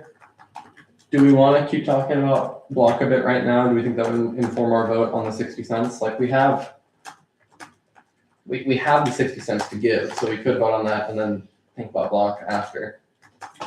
I'll just take any hands if anybody has any comments before we vote. I'm not seeing anything. Well, I object because I want We don't have a motion the to vote speeches. yet, but Okay, yeah, okay, we'll do just making speeches. sure. So I'm looking for a motion to vote on, sorry, let's do hands. I'm getting ahead of myself. Let's do hands, and then it'll probably end up where I'm expecting. I don't know. I don't expect anything anymore. We'll do $1, 60 cents, $0. Raise your hand if you vote on $1 as recommended by the Finance Council. I'm seeing 1, 2, 3, 4. And just as a reminder, that would put us 40 cents over, and then we'll have to 5 hands. Similar as well. simmer 5 hands. Okay. Let's look at 60 cents. 1, 2, 3, 4. I think 4, yeah. 4 on 60 cents. And then let's see 0. Seeing 1. And Simmer's hand 3. Simmer put her hand down, so I'm gonna say 2. Okay. That does mean that $1 would be the motion, which would put us 40 cents over. So we need to think about that. Ooh, we need to think about that. Motion to vote on $1. Okay, motion to vote on $1. Is there a second? There's no objection. There's a second from Esperanza, and there's an objection from Kate. We take a sip of water, and then we know there's speech and negation. Who would like to give? Let's do hands for speech and affirmation. Who wants to give one? Okay. All right. Give me stand of these for like 1 second. I need some water. Small voice. Anyone else want water? We're cool. So this number is for 26 years. Right? Yeah, that's the total there. I'll take a water, yeah. Based off of the 3, and that matches with the 1704 number that it actually gives. Does that not match 20 minus 294, which is what was allocated last year? All right. We will do 5 minutes for speech and affirmation, then 5 minutes for speech and negation. Mia, you go ahead and start whenever. And it's for $1. Yeah, just quickly, as we discussed, CAPS was very generously willing to give up their dollar of their previous allocation. I think we should be respectful to that and not just take that money and run, in a sense, give it to other places. And I wanted to address something that was brought up last deliberations that I didn't mention. I believe from a member online, a concern that case management, as important as it is possibly overloaded or overwhelmed with cases.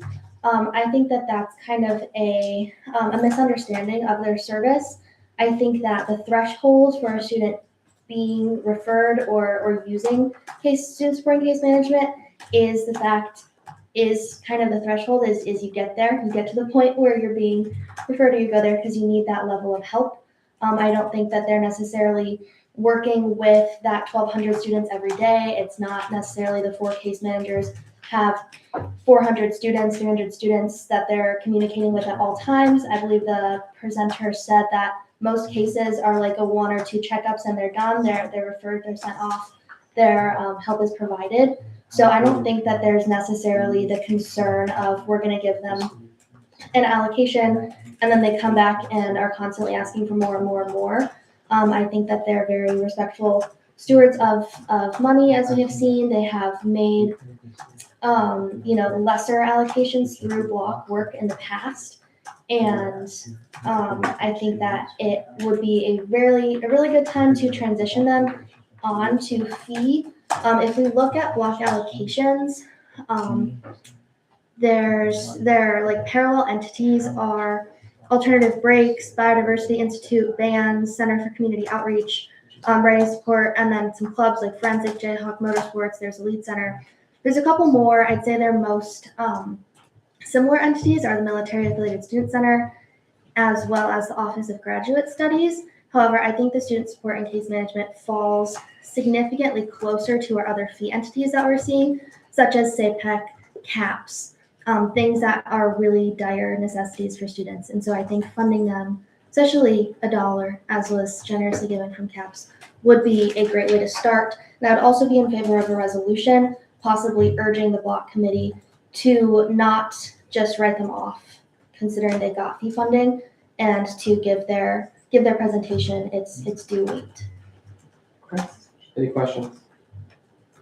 Seeing no questions in person. Are there any questions online? I'm also seeing no questions online. Okay, let's hear a speech mitigation. 5 minutes to everyone. Okay, I have 2 reasons why SSCM belongs on block, and then we're going to talk about why it doesn't belong on fee. First up, fee is not a student senate entity, whereas the block committee is. So this means that if the fee package, in the instance that it's voted down in councils or assembly, which has never happened before, goes back to the RSF committee, as it happened last year and this year.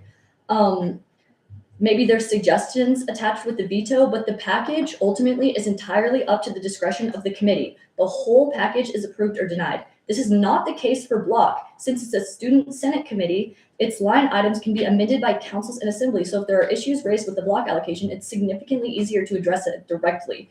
In theory, student support and case management could mobilize a number of people to access public membership in councils and amend it themselves. This is a significant protection that the student support and case management would miss out on if they were a fee entity rather than block. Secondly, the money in block has already been allocated. It's less likely that folks with an appetite to make cuts will target SSCM. Think about my beloved SAPAC that we just cut. And think about how infrequently we legitimately refer entities to block. This is a zero-sum game, in the same sense that fee is. But again, that's a significant protection that block has that they won't have on fee. All right, now we're going to talk about actually why this shouldn't be on fee. Earlier, the chair said that cuts shouldn't be punitive, and I disagree. Guys, nobody listens to Student Senate. Our resolutions don't matter. We have no legitimate power other than this fee package right here. Our 40K initiative fund means literally nothing. But let me be clear, this is not a punitive cut. I respect the organization and I think that they're deserving of money. And I've already outlined why I think it's best that they stay on block. But the burden of proof is not on why they deserve the cut, it's why they deserve to be on fee in the first place. The Finance Council did not have a reason to like give student support and case management money, and they would likely not vote this package down like as written because they cared about Hilltop and they cared about recycling. We've already fixed those issues. This package wouldn't be politically unpopular. All right, obviously I'm not going to convince anyone in this committee of anything, but for posterity's sake, for people who are watching the live stream in the future or now, I want you to know that I am sleeping easy tonight knowing that I am making the right decision. This is like the single vote in opposition, like during the Vietnam War. This is my single dissent. I don't think, as previously mentioned, that we should be funding federally mandated services, but more importantly, if we allow admin to add items to the RSF, there's no end to this, and we'll be cutting services to things that we actually need, like SAPEC.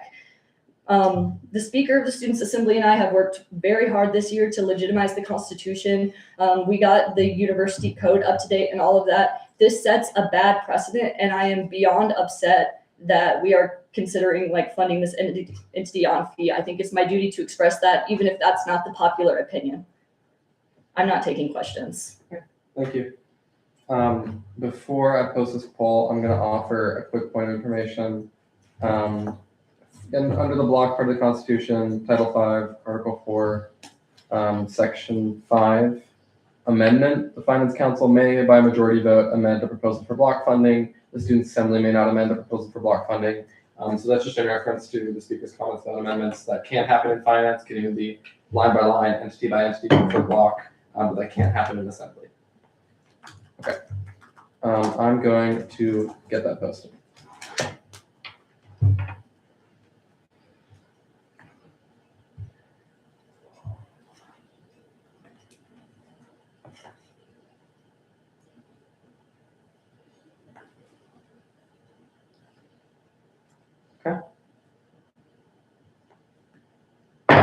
Poll is posted.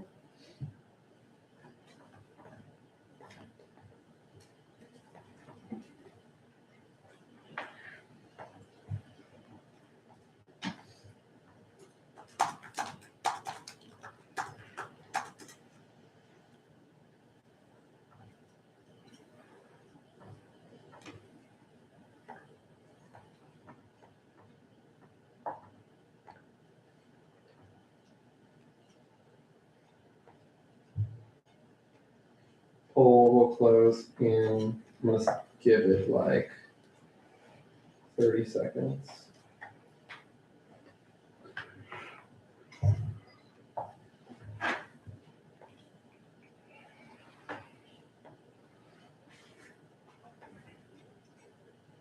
Point of parliamentary inquiry, can I change my vote?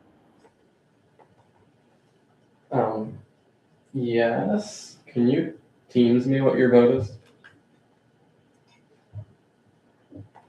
Yes.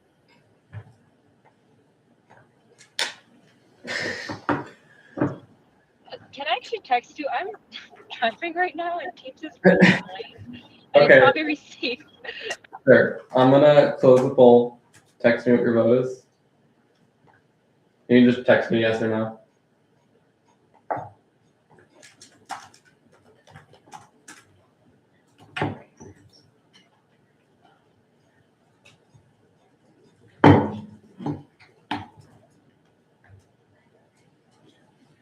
Okay. With 3 votes in affirmation and 3 votes in negation, there's a tie here, meaning that this motion fails. Okay, so before I make a decision as chair, I have 2 competing concerns here that I feel need to be addressed. Hold on. So the full dollar ask will put us 40 cents above flat, meaning that we'll either have to make a risk there, as I mentioned earlier, or we'll have to do 40 cents more worth of cuts from somewhere else. If we keep it the way it currently is, then we can look at a motion for a different amount for student support and case management. I'll ask like a point of inquiry, I guess, to our advisors is like, if we're 40 cents over, what happens? Because is it exactly what I said earlier? Yeah, the problem is I can't. Can you scroll up? I'm sorry. Can't completely predict. So This is not Here. coming from, like, this is not a KU mandate, this is coming from discussions on the state budget where there's been some rumblings of holding all the Board of Regents institutions to flat tuition and fees. So if that goes through, that could have an impact here. I talked to Kelly Witten, who is KU's liaison to the Kansas legislature. When did you speak? What day of the week was that? It's Monday, Tuesday Okay. of this week. Okay. And she said close to flat would be good, over if there is a compelling argument you can make.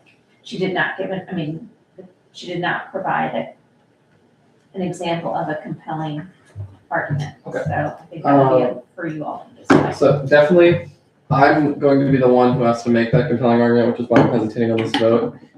The way that argument's gonna have to be framed, it's frankly, the argument is not going to be, we wanted to give $1 more because finance council said $1 and not 60 cents or something like that, right? The argument's gonna be based off of broader picture, what is decreased, what is increased. So looking at our biggest increases, you can see that right there. Okay.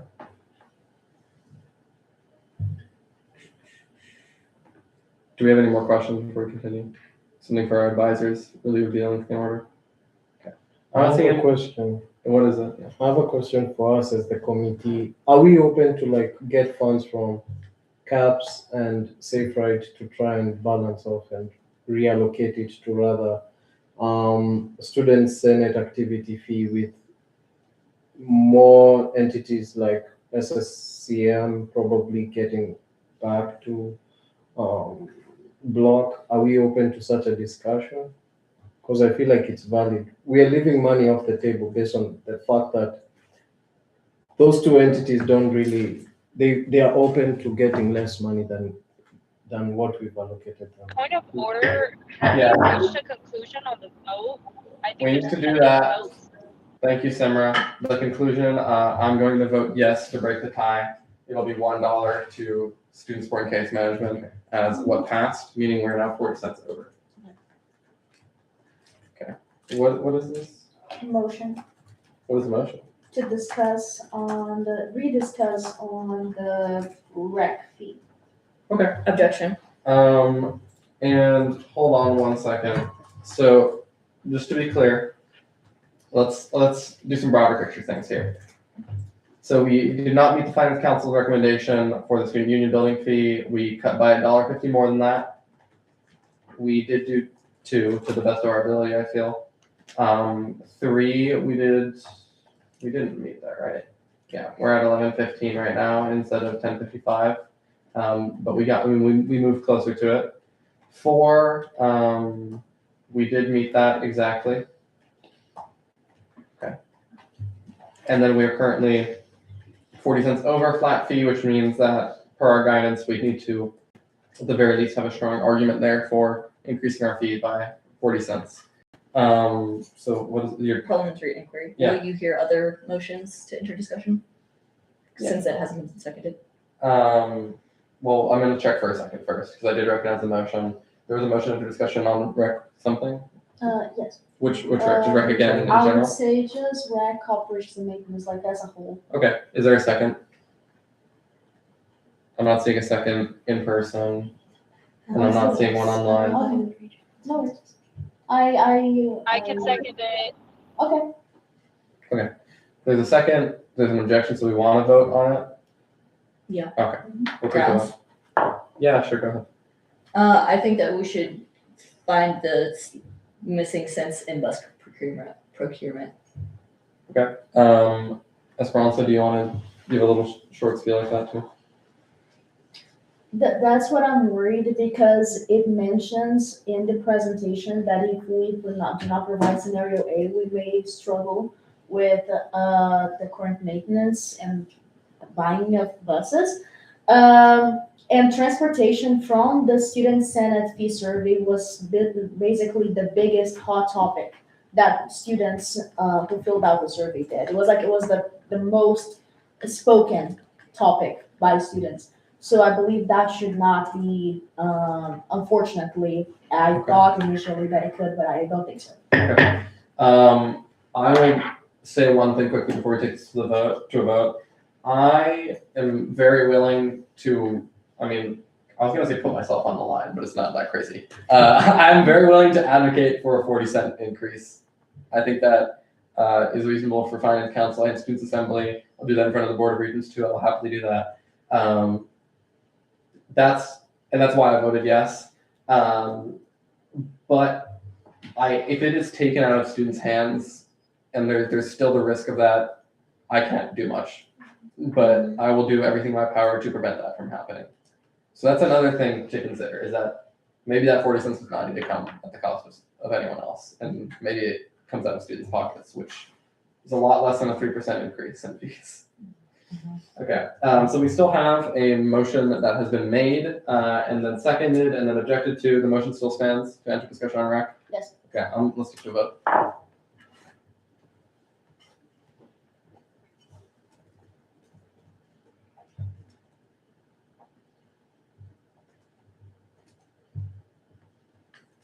We'll call it re-enter because we've been doing that a lot.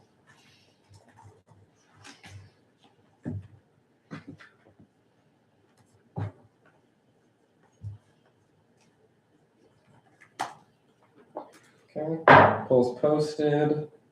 So just a note for Alex, there's a chance some of the polls will have similar names. Mhm. So in the sheets, in the Excel sheets I'm gonna share with you, there's a timestamp on the votes, and that's probably gonna be the best way to tell the difference between those two. I'll also try to put them kind of in the order that they happened, but it'll be a lot of live stream comparing and things like that. Okay.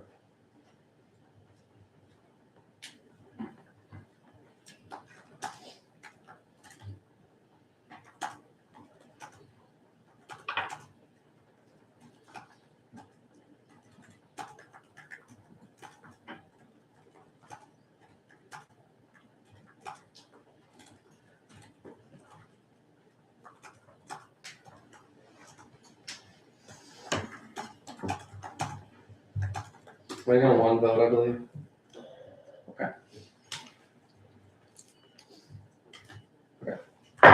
With a vote of 3 in affirmation and 3 negation, we are at a tie here. In the spirit of exactly what I just said, I'm not going to break this tie, so we're not going to re-enter discussion on rec. Okay, I'll recognize what you have here. Move to enter discussion on bus procurement.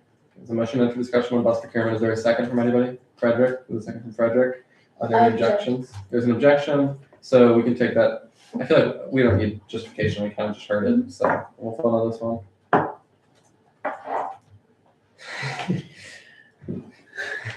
You guys know what I'm gonna do if it's a tie, right?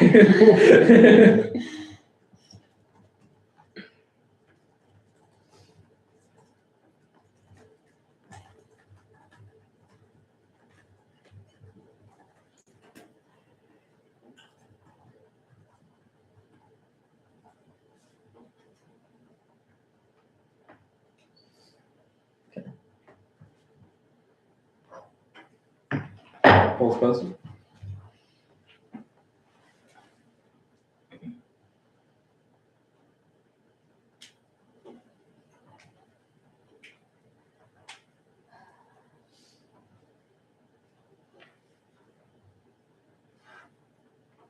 Okay. I'm gonna close the poll in 10, 9, 8, 7, 6, 5, 4, 3, 2, 1. Okay. With 2 votes in affirmation and 4 votes in negation, we're not entering discussion on bus procurement. I need a new motion that isn't bus procurement or rec. Mia? Or Sarah, for you first. Go ahead. Sorry, I have my hand up. I'm actually going to motion to vote on the total fee package as is presented. Okay, so there's a motion to vote on the total fee package. I'm gonna treat that as a motion to call the previous question. Yeah, that's how I'm gonna treat that. So we're gonna exit debate and call the previous question. We can vote on it and then do resolution because that's what we did the first go around. So we can choose to do it that way. But this I'm gonna treat as a motion to call the previous question. Is that accurate with what you mean, Simra? Yes, yes. Okay, is there a second? I object. Is there a second now? It does need a second. Let me check. I'll be really quick about this. I keep looking it up, so sure I found it. Previous question requires a second, 2/3 vote required for adoption. So I'm not seeing a second, so the motion is no longer recognized. We're gonna look at motion to enter discussion, and then we can talk about resolutions and stuff still if we want. But yeah, Mia, I have an idea. It's not quite a motion. at ease. Go ahead. It sounds like there are maybe 3, if we can find a 4th entity. I feel like there are maybe 2 people in each camp that would be fine with cutting, maybe say rec, operations. I think maybe if there's a second to Safe Ride, and if there's a 4th entity, we could, in the spirit of compromise, pull 10 cents from each of those 4 entities to keep us flat. Is anyone amenable to just taking the 40 cents from Safe Ride? I mean, I am. Let's see. I object. They requested for $12.30. We're giving them 16.15. They requested, scenario A, Safe Ride wouldn't be able to operate. That's just straight up, unfortunately, it's reality. That's not true. They would operate at 70% capacity. 70%. Not It every would day, be like, right? exactly, Yeah, it that's would what be you a summer level of service, and the service would not be effective. I agree with Mia's idea of 10 cents out of 4 different organizations. I believe we could take off 10 cents maybe off Hilltop, or maybe 10 cents off, let's see. Yeah, I would say we could use Hilltop, 10 cents off Hilltop. What about? Hilltop are really. Can I- can Yeah, Simra, go ahead, and then I might call us back Can to I order. propose, yes, and I don't have it in front of me anymore, but can I propose my original plan with the rec of the 190 decrease to, I don't recall, I am requesting aid from the person taking minutes. Yeah, If we could go to my original plan, I think it would put us in a great spot. 190 off of operations. So that's just the flat at 58.65, right? I believe I will double check. I will say, Simmer, I believe reopening rec was a motion seconded and then objected to with enough objections for it to not be opened into discussion. I'm not convinced that we would find a fruitful discussion or, finding 40 cents there, although I appreciate the suggestion. Valid take. I'm curious now if we do have a majority to consider Safe Ride with respect to one of the previous speakers' concerns. Okay, let's see how many would like to. We're still at ease. Just raise your hand if you'd like to talk about Safe Ride again. I'm seeing Check- 3, check and then Simra. Would you like to talk about Safe Ride again? I think you would. Okay. Talk about Safe Ride? Yeah. Like increase or decrease? Decrease from where we're at right now. I guess. Let's see. Yeah. We can talk about Safe Ride again. Okay. I'm gonna call us back to more formality here. I'm gonna look for a motion then. Motion under discussion on Safe Ride. Okay, there's a second from Frederick. Are there any objections to entering discussion on Safe Ride? I am not seeing any objections to entering discussion on Safe Ride. So let's take a look here. I will really quickly clarify again. Sorry. Give me 1 second, guys. Safe Ride, their scenario A ask was $7.30. Their scenario B ask was $12.55. That is what Finance Council that's what we initially granted them in our fiscal year 27 fee package. Finance Council said you should decrease it to $10.55, I believe. Bang. And we are currently at 11:15. Mia, you can sort us out with discussion if you'd like. I just want a motion to vote on decreasing the current allocation of 11.15 by 40 cents to keep us at a flat package. Okay. And I believe that's still above 10.55. Yeah, 10.75. Okay, is there any other numbers we want to throw out? I'm not hearing any numbers in person, online. Simran, you got something? I think you're good. Sorry, is my hand raised? Oh, Yeah, it is. Don't worry about sorry. it. You're good, you're good. No. I don't have anything else to say. Okay. All right, yeah, and that definitely has us above 10:55. So we're now recognizing that motion to vote by Mia, but to decrease safe ride 40 cents off of 11:15. Is there a second? I will second. Second from Simra. Are there any objections, meaning you want speeches between 11:15 and 10:75?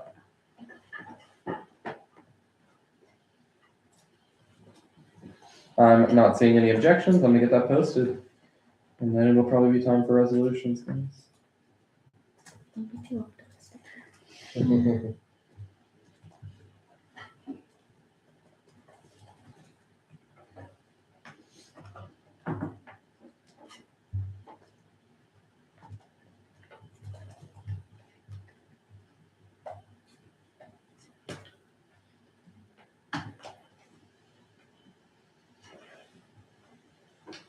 Okay. Polls posted.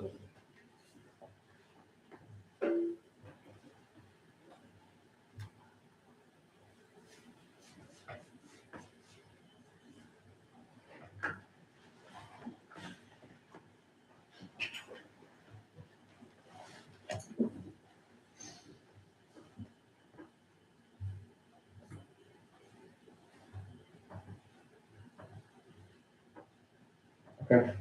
Poll will close in about 15 seconds.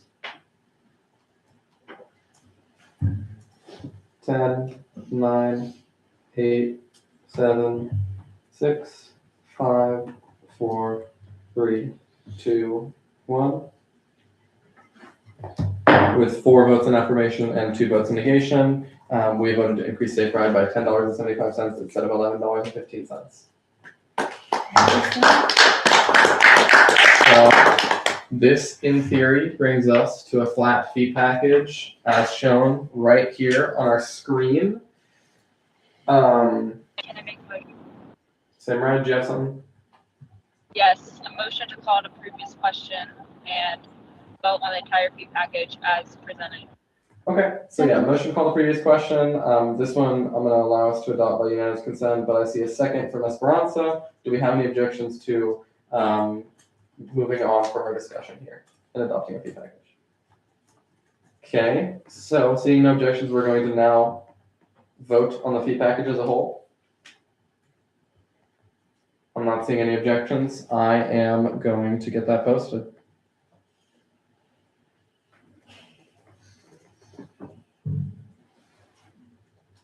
Remember, this requires a 2/3 vote. And we still need to discuss resolutions probably, or we can have some contradictory resolutions, your guys' choice.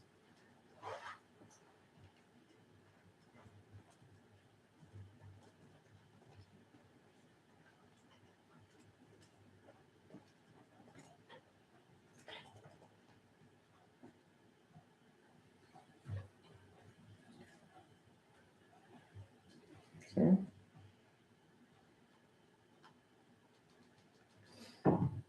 Poll is posted.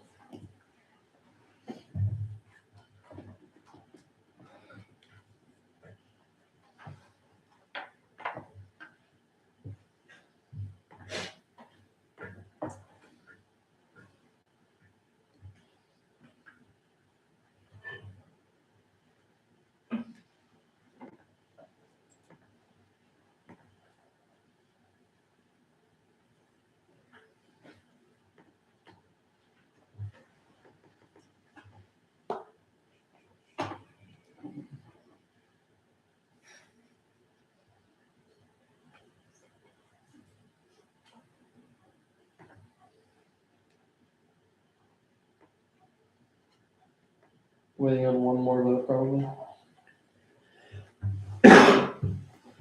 Okay, this will get like 30 more seconds and then I'm deleting from the channel. Point of inquiry, do we need 4 or 5 to pass? 4 is 2/3. 4 is 2/3 of 6. So. Depends on how many people vote.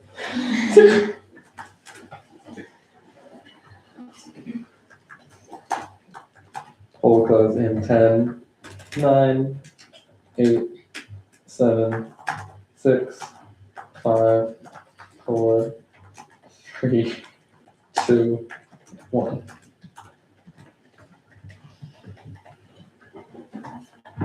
With 6 votes in affirmation, this fee package passes. Okay, guys, don't let's over it just yet. Let's discuss a couple more things. Here's what I'll do. I'll put this up in the meantime, but I want to pull up the version of the RSF bill really quick, and then let's see. Let's see how we're feeling about the resolutions. Sorry, so it might take me a second.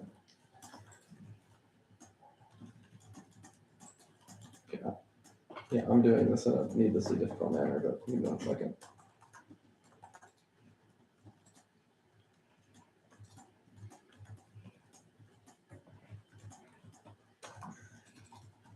Found it. Okay. This is the version of the fiscal year 27 bill currently on the legislation tracker. Obviously, we've just changed this table around a whole lot, and hopefully something that's much more likely to pass finance council.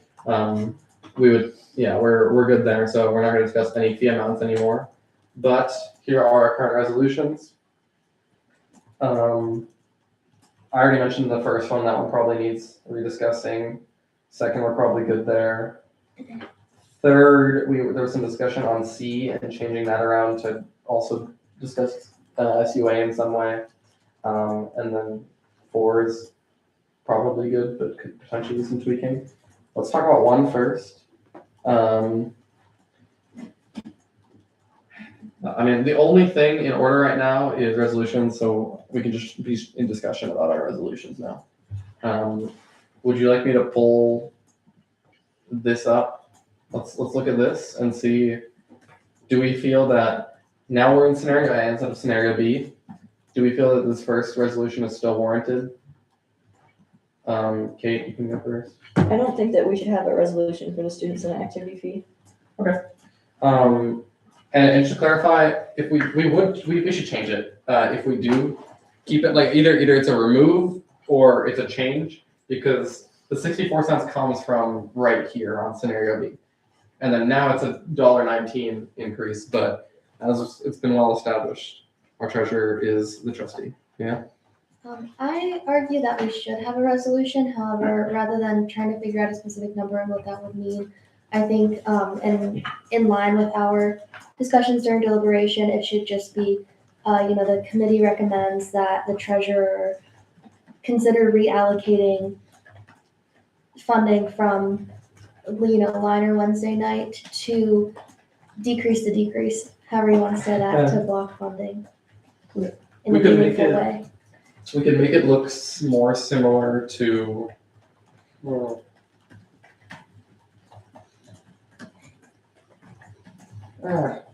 someone can write that up and then I can type that. You can send it to me on Teams and we'll think of the best way to phrase it. Any other discussion there? Let's see if there's anyone else that's spoken yet. Simra?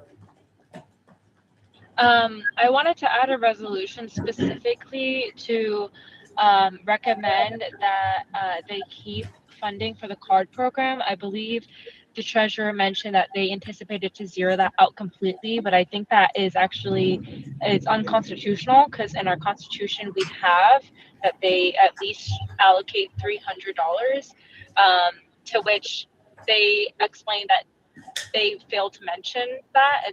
It seemed like they forgot it was a thing, so I think we should add a resolution to include at least maintain some funding for the card program. Okay, I'm not going to ask you to write that up. So if somebody, I think we got the gist of that one. Thank you. That is Title V, Article 7, Section 1 of the Constitution, and I believe that's still valid at the moment. Let's focus our discussion for now on that first resolution, though. I want to see Yeah, Kate, I'll let you speak again if you have anything different to say. Well, I was gonna say, since the previous speaker's recommendation is constitutionally mandated, I don't think that resolution is necessary because it's constitutionally mandated. But on the point of the other resolution, again, I don't think that is necessary because we should trust Charlie as a trustee of the funds. Like, he'll be able to make the responsible choice. We don't have to tell him what to do. Like, that's his whole job. He'll sort it out. Let's do a show of hands between change or remove. Let's do that. Whatever you'd vote for. So first we'll do change. Raise your hand if you'd like to change it and have some kind of guidance for our treasurer. I'm seeing no hands in person. And one hand online, two hands. Two hands total. Is it for the union, my resolution? It's not for that. Okay. All right. So then I'm guessing most people would like to just remove it. Okay. Sorry, I'm blanking on like what our procedure is here. We should probably, do we need to vote to remove it? Is it, you mentioned this, right? Is it to rescind something previously adopted? I think it's ambiguous. I love ambiguity. When it's ambiguous, it's the main motion and it's a majority vote. Let's do that. Motion to rescind the first allocation or recommendation. Just saying, don't say the word rescind. Motion to strike. Right. I don't think that's correct It's either. also not. Motion to remove. Remove the first resolution regarding.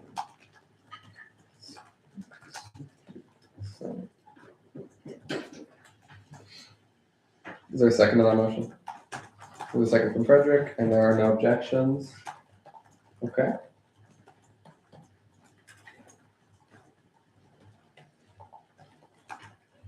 Putting this in the channel.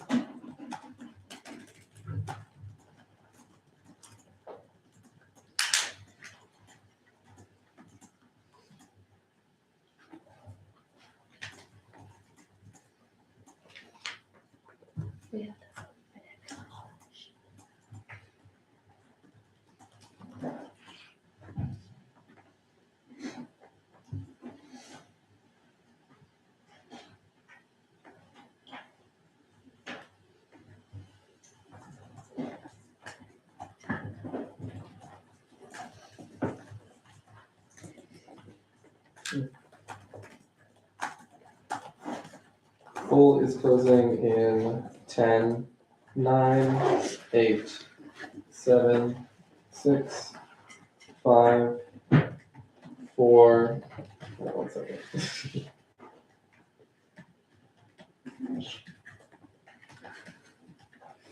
Okay. Thank you. We now have all votes. With 4 votes in affirmation and 2 votes in negation, this passes. And I need to make sure I don't forget that we are removing the first resolution regarding student senate.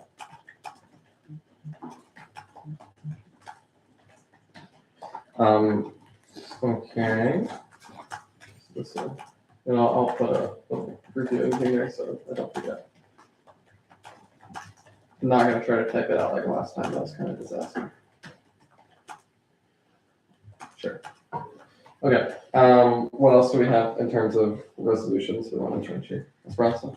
I would say add a resolution within the union cut to also mention the SUA, to not touch Okay. the SUA. So I have been provided some language for this already.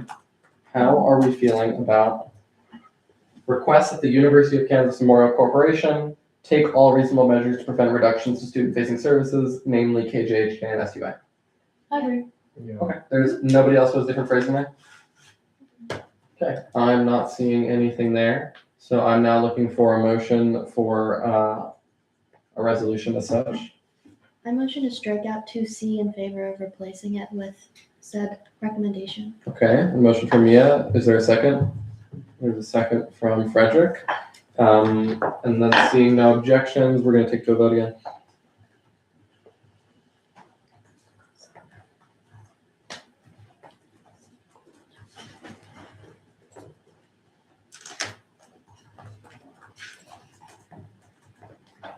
This poll title is gonna be strange, I think. Apparently I can't copy and paste anymore. Point of parliamentary inquiry. Go ahead. Can I please voice vote? 3 people got pulled over in a span of 2 miles. I'm scared. Okay, Oh my god. let's see if we have unanimous consent. That's what I'll check right now. I don't see why we can't approve this Voice plan. vote? No, Oh, to like I don't think we need to have super voting record on this, right? So if we have unanimous consent, do we have unanimous consent to replace 2C with what I just read about the resolution? Yes. Okay, great. We have adopted it with unanimous consent. I'm not gonna try to type that out. But yeah, to be clear, it's so that the University of Kansas Memorial Corporation takes all reasonable measures to prevent reductions to student-facing services, namely KJHK and SUA. Are there any further resolutions that we're feeling? I messaged you it to RSF. Okay. Shall I read it out loud? Yeah, go ahead. Request that the University of Kansas assume primary financial responsibility for campus recycling services as it represents an essential operational function of the institution and should not be funded through required student fees. My question to you. I didn't mean to put the word administration in there, by the way. My question to you, who is this resolution pointed towards and why is it in the fee package, if that makes sense? So like here, to clarify, this is who okay, this will change. I'm gonna remove Charlie is all I'm gonna change. But this is just the people the fee package is typically sent to, which I need to change the provost. This is who the fee package is typically sent to, and then I pulled out the fee managers that we had resolutions for, and then I listed all other fee managers. Would your resolution require sending it to somebody else? I don't think it goes to the fee manager. I think it goes to Douglas Gerard and the provost. Okay, so then let me see how it's written. So it should be requested the University of Kansas administration. What will it read? I think To be clear, we provide no funding to the University of Kansas administration. this is true. But I don't think that this particular resolution has to go to a fee entity. I think this would be in order.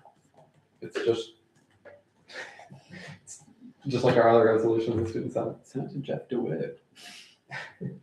I could add that as another, yeah. Okay. Motion to amend to add that recycling request administration. I would like the author to comment on that to make it Go ahead. more Do you think that would be directed effective? towards. I don't think that we should be putting the responsibility of like making that request on the fee entity because they already like do the work of being a fee entity and we're not. We're funding them in but- full. But like I think that's external to their duties and this is something that we should like this is our request and there's not like another one.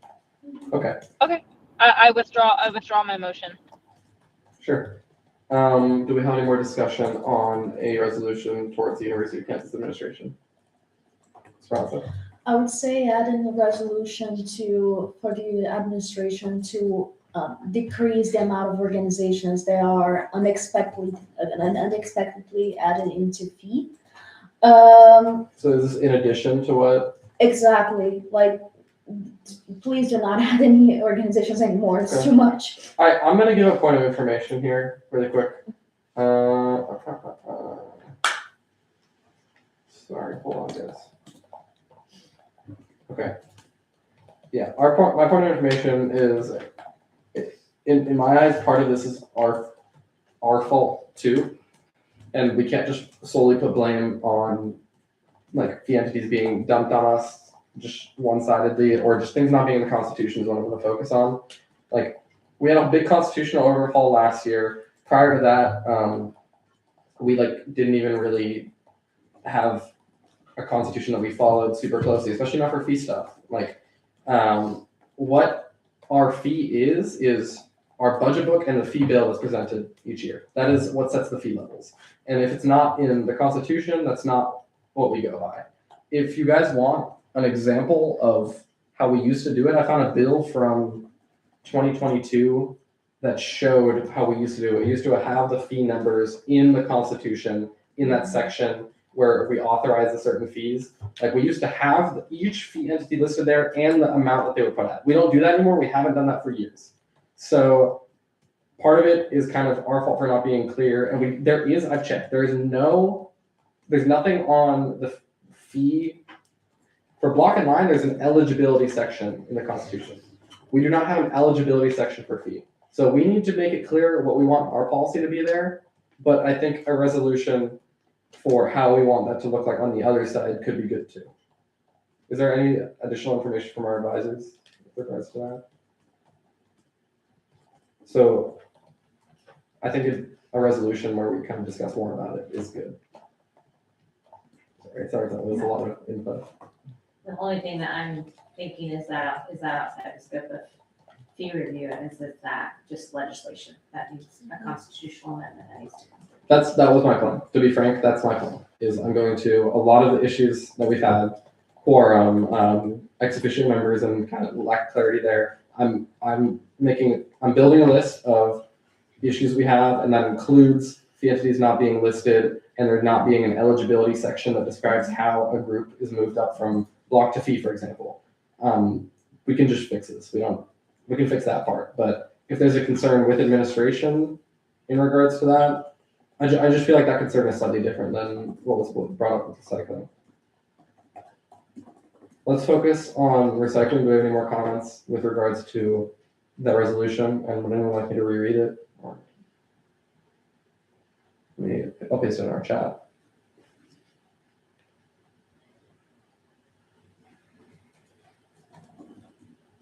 Okay, I'm seeing no further discussion on recycling. So then I will look for a motion to adopt this resolution. Thus moved from Kate. I can motion.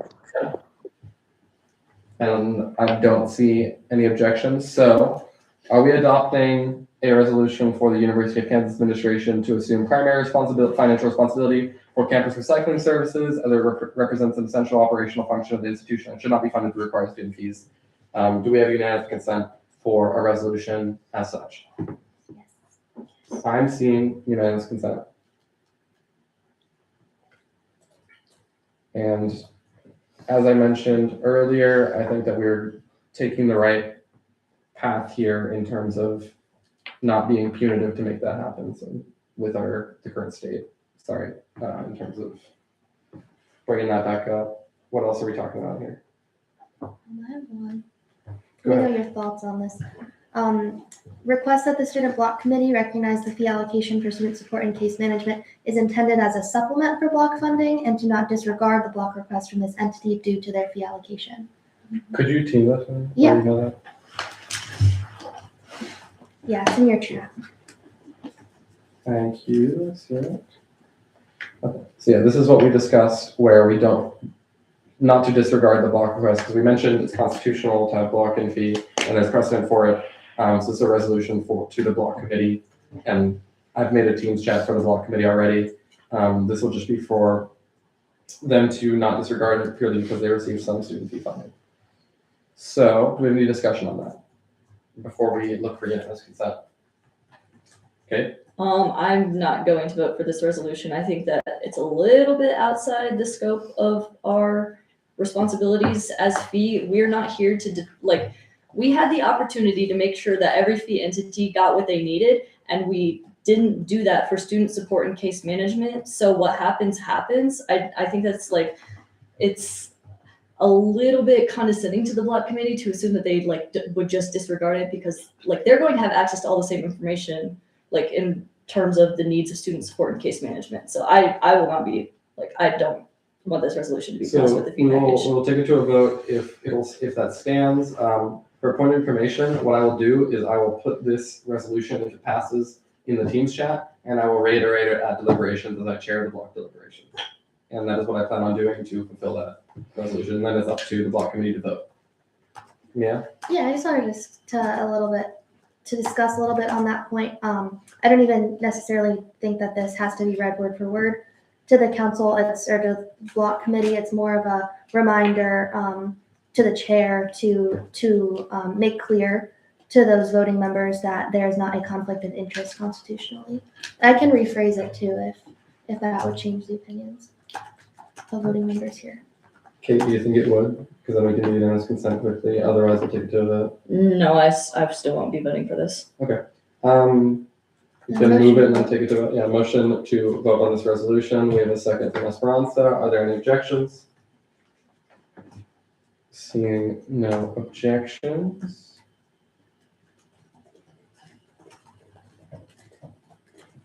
See if I'm actually able to copy things.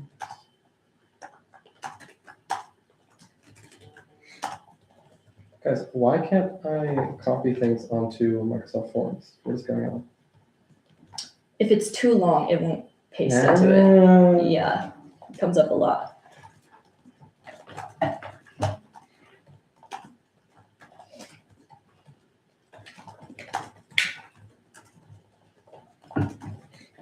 Okay, the title of this is gonna butcher the spirit of the amendment, but I'm gonna put the amendment in the chat.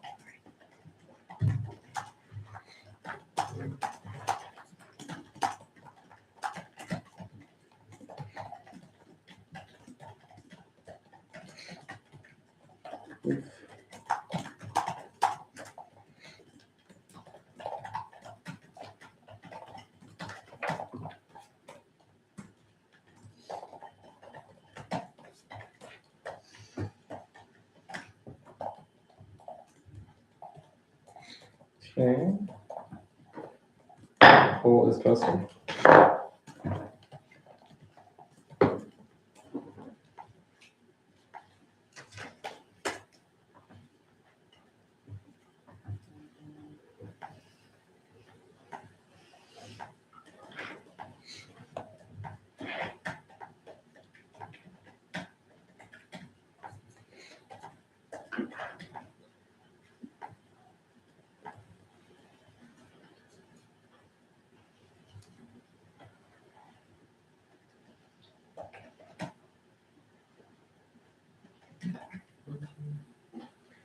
Waiting on one more response, I believe.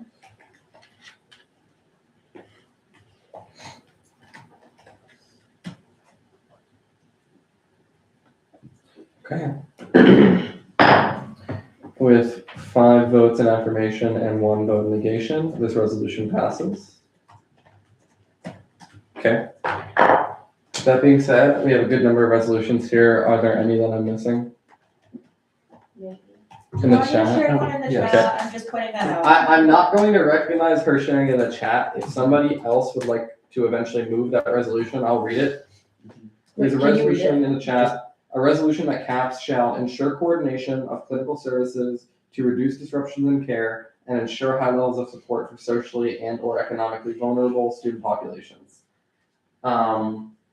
We don't, I'll ask someone else to move this, but I don't feel super comfortable about people speaking about the motivations here when, I don't know. Do we have any discussion here? Okay. Unfortunately, we do not have any discussion on this resolution. Nobody seems to want to make the motion. So I'll open the floor to anything we're missing. Look at the. Yes. What was up there? What did you want to see? The resolution? Yeah. This? No. No. This.